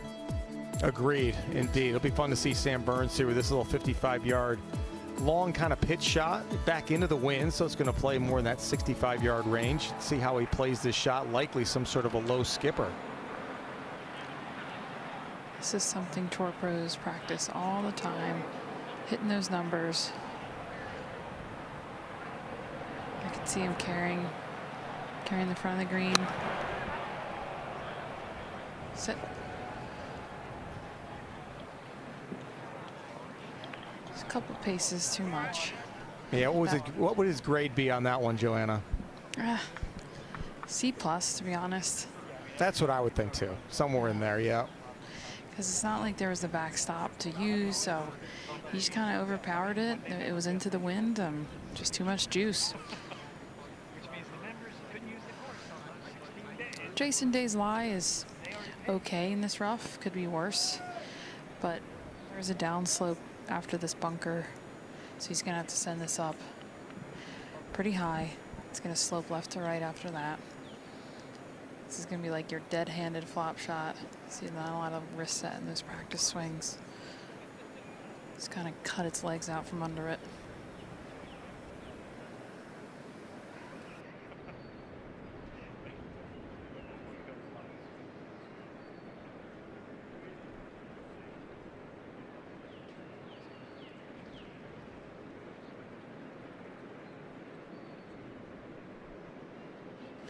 High, just maybe a little deep.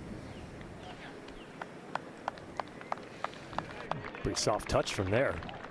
Like I thought, he kind of played away from the hole a little bit shorter over there. If he goes right at it, kind of can catch a ridge. So played a little left, and all in all, pretty good attempt there. Jason Day will have inside 15 feet for his birdie.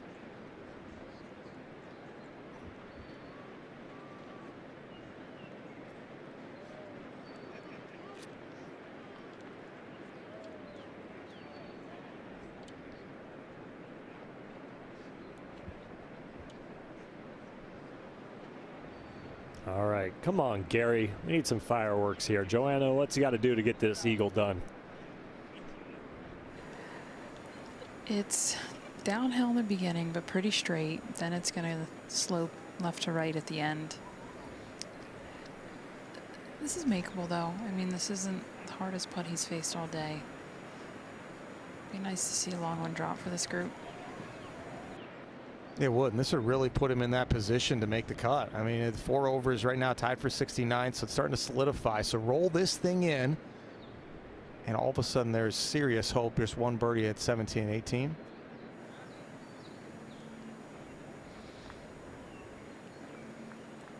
Woodland for eagle. Come on. Slide. Gave it a good go. Really good attempt there for Gary Woodland. Not to be. Still chance, though. Birdie the last 2 holes, but that was textbook hole right there. Good drive. Really solid, probably 4-iron into the middle of the green.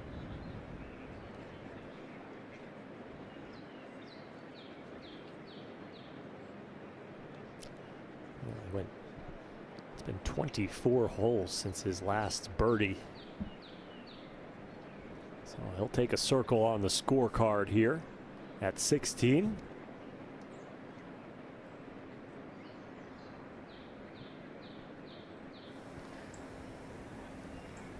Downhill, little left to right, kind of fighting this ridge on the left side of the green, or on his left.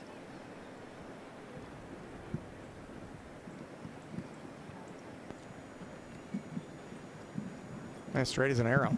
Shaking his head. And one of those where it's maybe a putt where you start at middle of the hole, though, then it breaks, a cup to the right.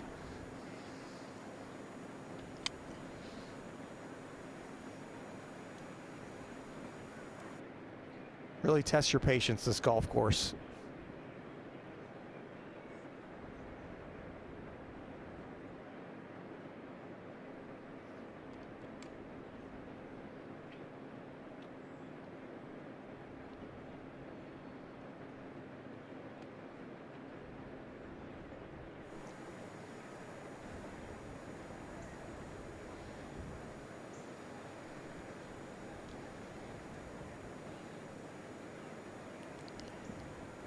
I love how comfortable Jason Day looks over a putter.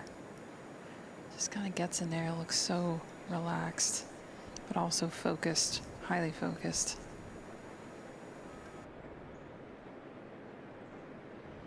Push that one to the right. Sure did. And he was obviously one of the best putters during that stretch on the PGA Tour where he won all those tournaments, 11 tournaments in about a 5-year stretch. And he was able to practice a lot then. He said he practiced 2 to 3 hours a day on his putting alone. But then his back kind of went out a little bit after that. And all of a sudden, he could only practice maybe 15 minutes a day on his technique. Kind of developed a little bit of a loop. This was kind of back around 2020, 2021. So he kind of had to work his way through that.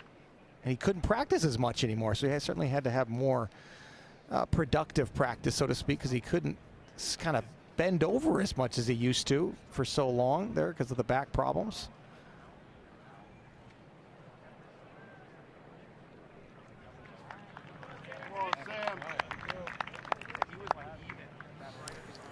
With the high-speed players, there's just certain technique in the full swing sense that's just tougher on the back than others, and he has that.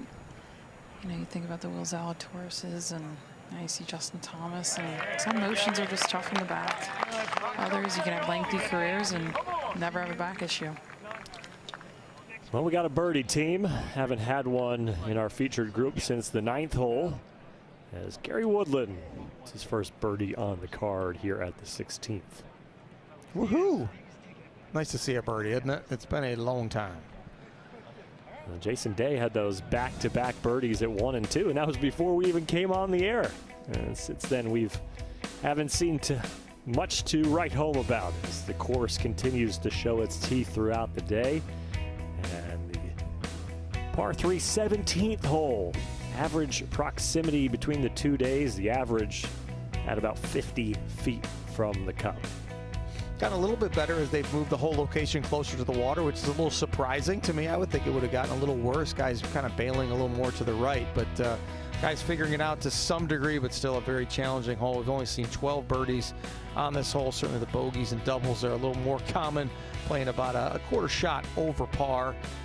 You saw that proximity there that Eric talked about 50 feet, and we're looking at a little under 50% in terms of just greens and regulation, but at this stage of the game, Gary Woodland has really just one thought, We need to make birdies. That doesn't mean you got to take it right at it, though, because that water does come into play. If you kind of just tweak it just a little to the left, it can kind of go down there into the water. So the smart play, though, even though he needs to make birdie, is to hit something out there, kind of aim 10, 15 feet right of the hole. If you happen to pull it a little bit, then you look like a genius. If not, at least you've got a putt there to give yourself some hope here. With 2 birdies he needs to finish off this 36 holes.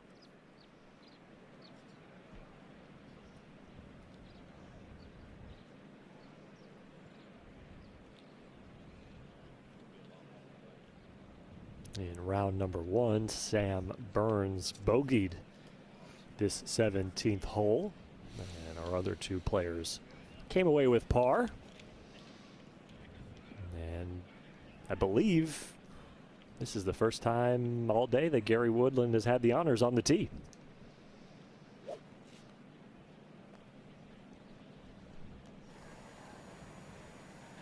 .214.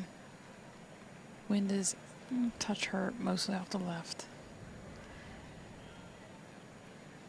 Can't be too aggressive starting this left, but also if we're too far right, there is a ridge that runs and will be a difficult putt if you get it to this outside 15 feet right.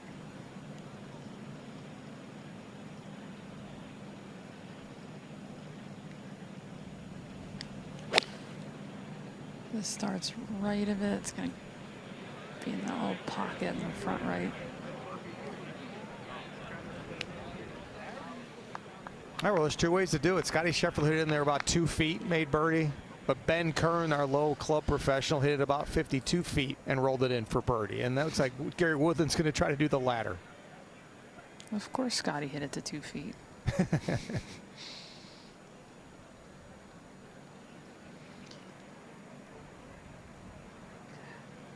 Sam likes to hit a fade, so he's got to start this left, ride the wind, or try to hold it off a little draw.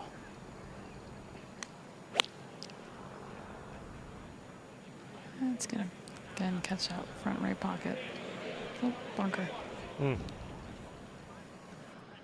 That's understandable, too. I mean, the cut is on these guys' minds, too, especially as Sam Burns right there. You all of a sudden, you know, kind of double cross when they're in the water, looking at double bogey. Now you're on the cut line playing the difficult 18th. He doesn't exactly probably know whether it's going to be 3 or 4 over anyways. And so that still does come in the mind. You can't win this tournament if you don't make the cut. Right now, Sam Burns on the right side of the cut line. Currently at +4.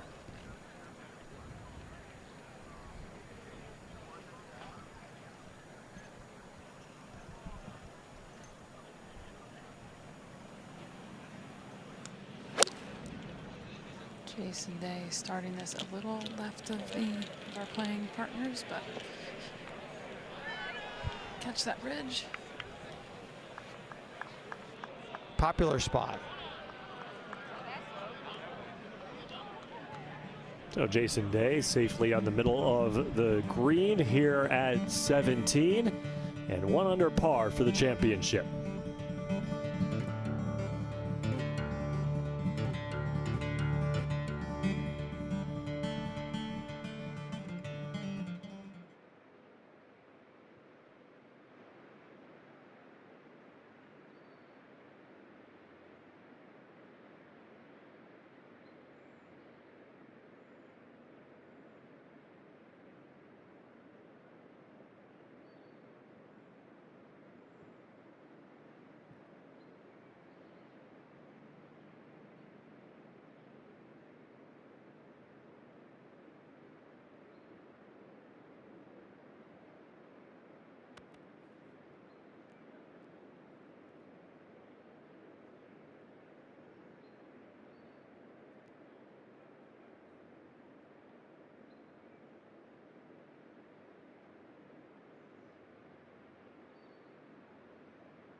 Want to know why Wanamaker is the name of this trophy? It goes back to a Philadelphia businessman named Rodman Wanamaker. Back in 1916, he encouraged the new PGA of America to hold an annual tournament. He put up the prize money and lent his name to the trophy that went to the winner way back then, and still does, over a century later.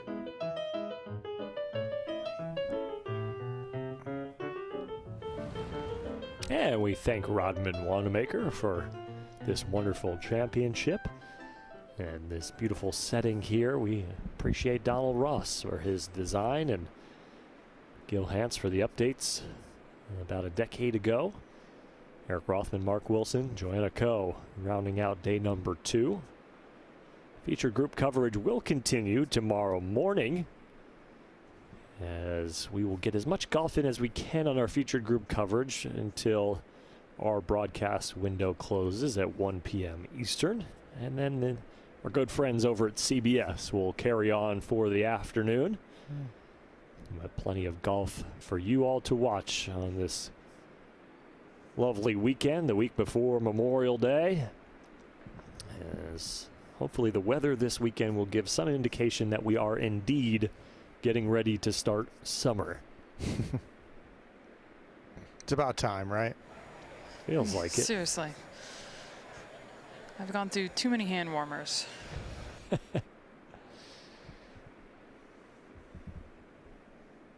So Gary Woodland, who's coming off his first birdie of the day, you would think needs to go birdie finish here to get even close to where the cut line is going to be. And another lengthy birdie putt upcoming for him. Right to left the entire way, but about 2/3 of the way there is that ridge that just runs from the back of the green to pretty much the front of the green. That's really going to kick it to the left. So you have to be creative on where you see this ball traveling over that ridge and then feeding down to the hole.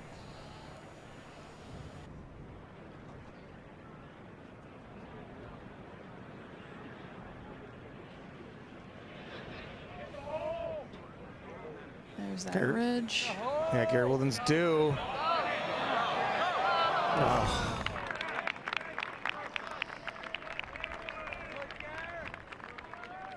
Been that kind of day for Gary. A lot of very long birdie attempts, many of which have gotten close and none have dropped, unfortunately. Oh, that had to look good for so long. You see the frustration a little bit there as he kind of throws the ball up and catches it.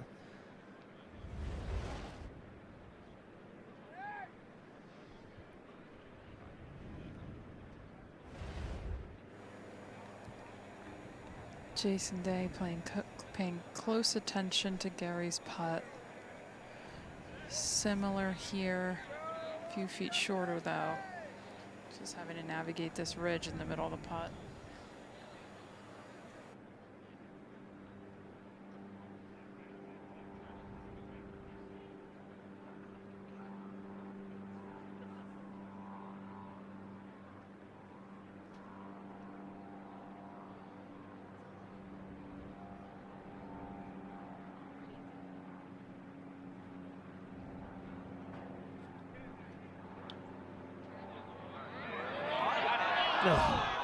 Thought that was going to be it. The fireworks we've been asking for, as that one shoots by the right edge of the cup for Jason Day. Conventional style putting grip for Jason Day too. You don't see that much anymore, really. We do have Sam Burns doing it as well, but you know, see so many guys with the claw. And you're right, Eric. That one looked so good. Just an ounce too much speed. Otherwise, that would have taken the break at the very end. It's fitting for him to have 3-4 feet left. Sam Burns from 10, 11 feet, downhill left to right.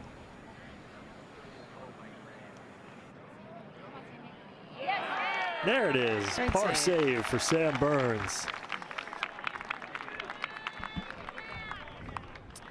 He's had to work for a few of these pars, but that is 7 in a row and keeps him at 2 over for the championship.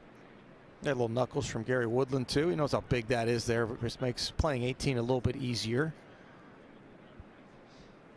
Still in this championship, it's one of those, it's just so tight here. This whole leaderboard, you make the cut, you got a chance to make a move Saturday morning, get yourself in position.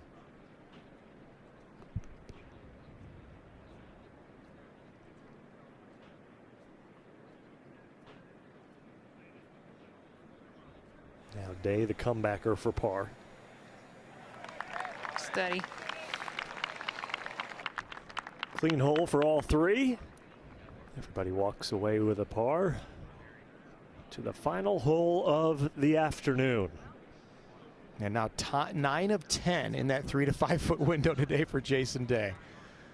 He doesn't have to do his putting drills afterwards. He's already done them on the course. 501 yards for this par 4 18th.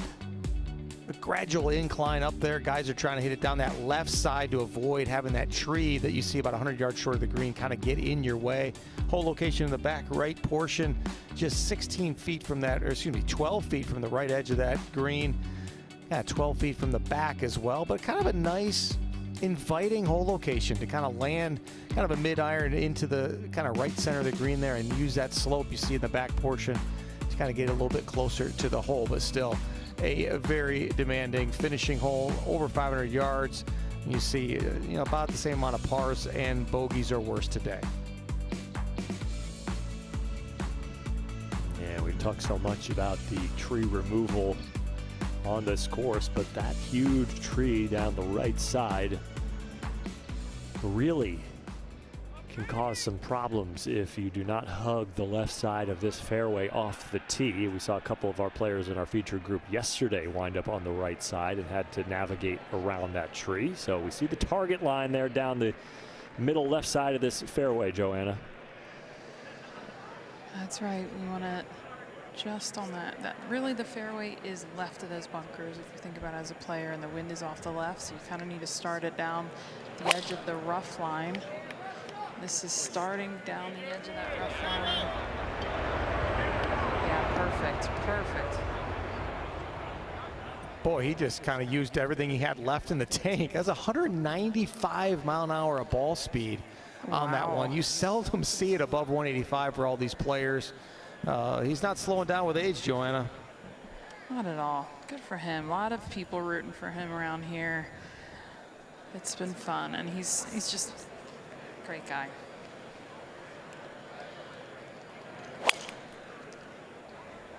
Sam Burns starting it down the left side, but it's cutting a little too far right, but in the fairway.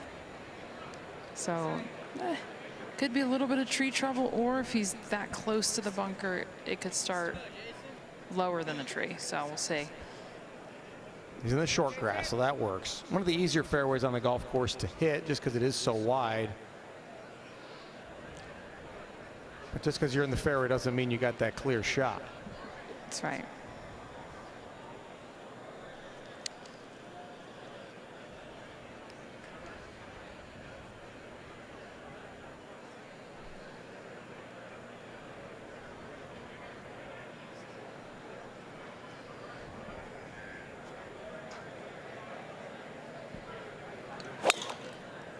Our last tee ball of the day, starting down the left side, needs one little hop right.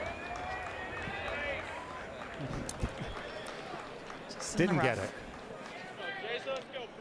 Well, Jason Day, the missed fairways today, if you were to look at the proximity to the fairway, I'm sure would be about an average of a yard or two. Hasn't missed by much, and does it here on the 18th.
Maverick McNeely is having himself an afternoon. 5 under on the day, 6 under for the championship, and now a 2-shot lead here in round number 2. John Rahm also playing well as he marches up the leaderboard, 3 under par for the week. Patrick Cantlay playing well. He's had a nice month of golf, and he'll be in contention here on the weekend if he continues the way he's playing. Ludwig Oberg, Si-Woo Kim round out the top 14 in ties that are under par right now. And the current projected cut line is 4 over par.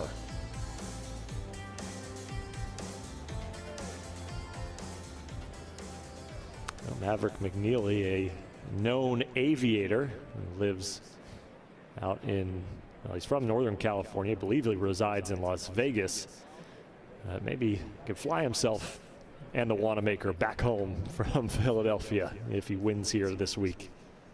That would be a pretty cool celebration indeed. Yeah, he takes everything that he does seriously, and it's fun to watch a man work like that and put everything into his craft, whether it is aviation, whether it's doing the best he could at Stanford or now on the PGA Tour.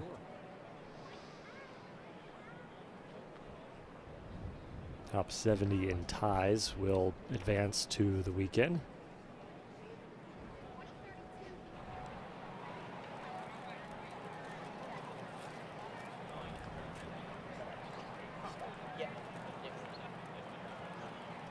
So Joanna, Jason Day is on the correct side in terms of the angle you want to take, but he is in the rough.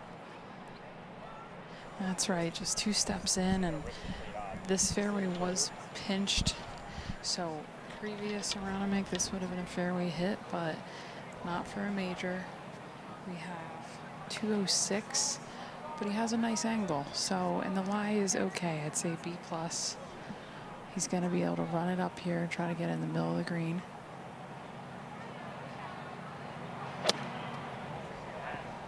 Sounded good, but it's heading left.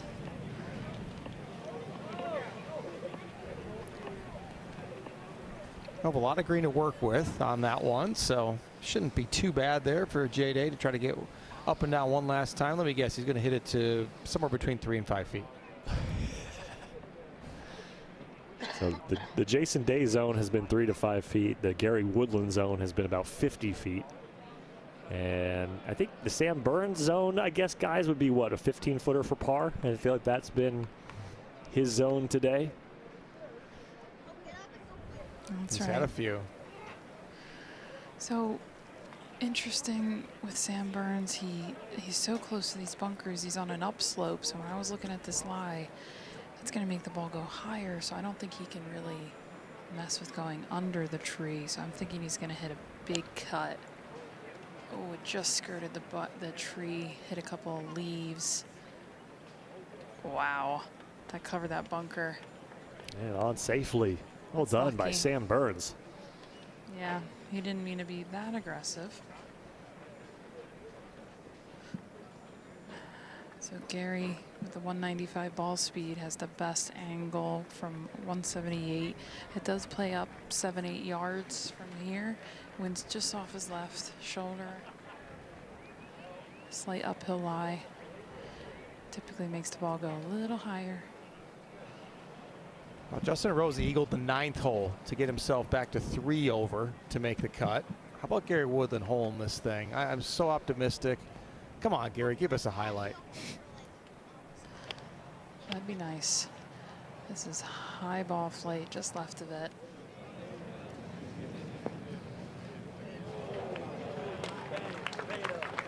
Quality. Just the back of the green, and he'll have that for birdie. I mean, he really did play extremely good golf the last 7 holes, and I've been there before when you kind of got your back up against the wall, and all of a sudden there's like a freedom there. There's almost like you're all of a sudden looking more at where you want the ball to go, because you know you got to almost run the tables. So maybe he can learn from that a little bit as he goes into next week. But still, once again, like I said earlier, what a tremendous comeback year it's been for Gary Woodland. No doubt about it. And he drove the heck out of the ball today too, and just didn't have the scores to show for it. And his approach game just didn't put him in proximity enough to really get quality birdie looks.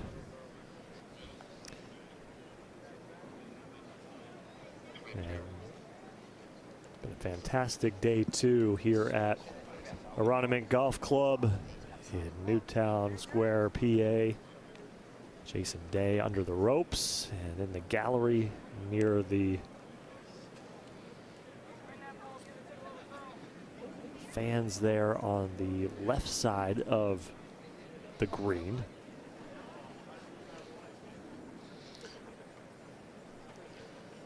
Look at temporary immovable obstruction relief.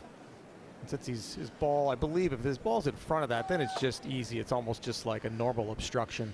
It gets a little weird though if your ball's underneath it. You got to take relief plus a club length, and then you drop in the second club length. So it gets a little weird. So it's nice to have an official there helping you just to make sure you do it right. Exactly. Has to take full relief with swing as well. And then one club length from there.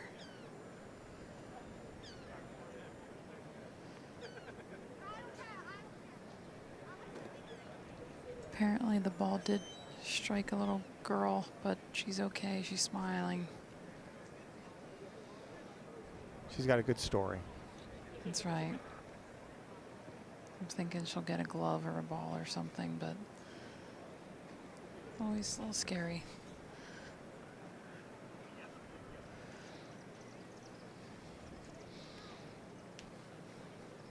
Jason will walk up there and see what he's dealing with. Plenty of green to work with, Joanna, no doubt about that. For sure. Kind of a trampled down lie from all the spectators standing there. He's walking to a spot where he wants to land it. Kind of a valley. So that then that golf ball is going to kind of go up the slope and ride it to the right. Yeah, it's got to be tough, Mark, you know, coming out of the gate so hot, back-to-back birdies for Jason Day, and really the next 15 holes have been an absolute grind and not a lot to show for it. And treading water for sure, and, you know, giving up a couple of shots there, but he's grinded really hard, and so this would mean a lot to get this thing up and down. He'll give himself just a little bit later tee time and just that much closer to the leaders.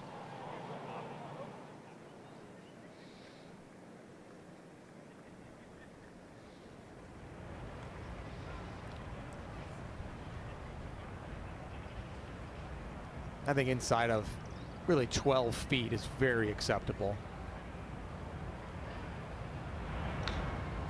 Come on, Jason. Hit his spot beautifully there. Literally exactly what he drew up. And getting better and well within that 12 feet target that Mark Wilson had for him. And he'll have that to finish the round with a par. Better than acceptable, and of course, it's a bit, you know, in that 3 to 5 foot window. And Jason Day signed a ball for the little girl. There we go. Big smile. Oh. Great souvenir. Look how happy she is. That's awesome.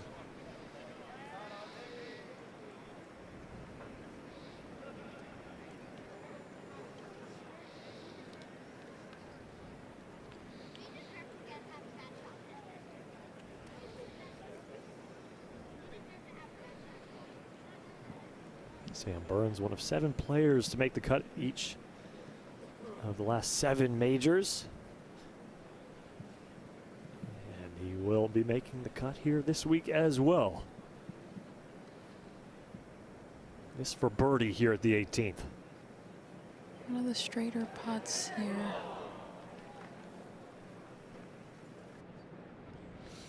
Iron game maybe wasn't as good as the first day, but still was pretty acceptable. Just didn't make anything of any length. I mean, rolled in that par putt at the last, which was his longest putt made, that 14-footer. The first putt he made outside of 10 feet the entire day. So Sam Burns due to make some over the weekend. The sun is finally coming out, and we're on the 18th green.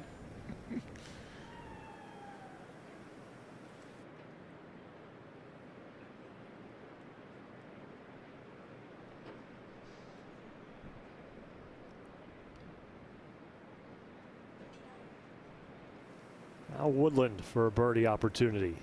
This is a tricky little one. If you get it started too far left, it could go left.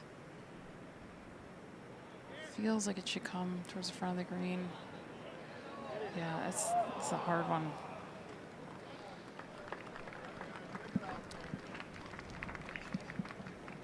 Close but no cigar has been the putting theme for Gary Woodland today, and it'll be a missed cut, unfortunately, for him. He fought hard all day for sure. No It just doubt. wasn't his Eric for sure. So it's certainly disappointing. You put all this work into the week, all those practice holes, preparation for this tournament, and then you feel like you kind of just, it was a waste. But it's not. You can always learn something from even a missed cut.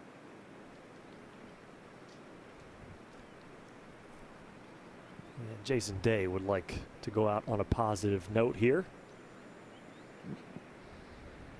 Get up and down for par. Finish right where he started the day at 1 under par.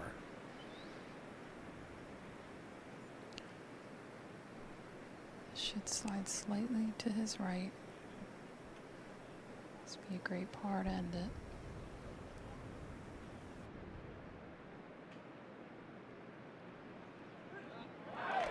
Well done, Jason. Grinding Started the day all hot day. with those back-to-back birdies and really had to grind it out. A couple bogeys along the way, but finishes the day with 6 straight pars and a round of 70 to remain at 1 under par. A short putting clinic. Mm-hmm.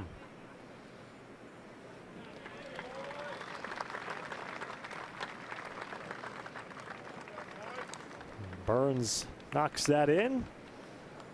A very friendly group, and we've enjoyed following them all afternoon long as Sam Burns, a second round 72 to stand at 2 over par for the championship. And Mark, not a lot of fireworks with this group today, but that is just the nature of Aronimink Golf Club.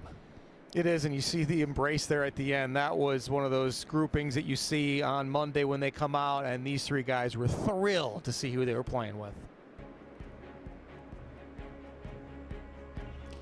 Well, we appreciate you joining us for the second straight day here at the PGA Championship. Our founding fathers say so long as we head to the weekend. We will be back with more featured group coverage tomorrow morning, and we look forward to joining you then.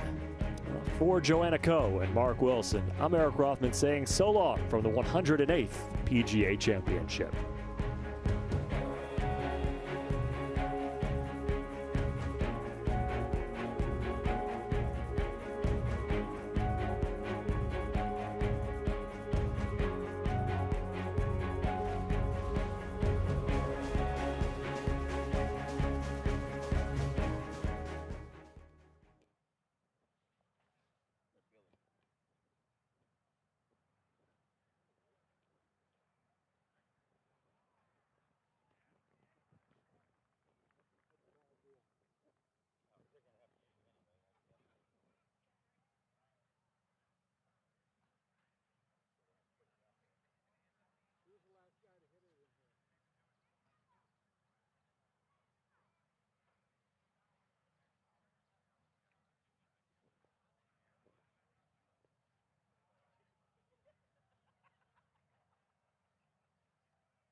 rough. Took 2 bounces, and I think it just on the back side of that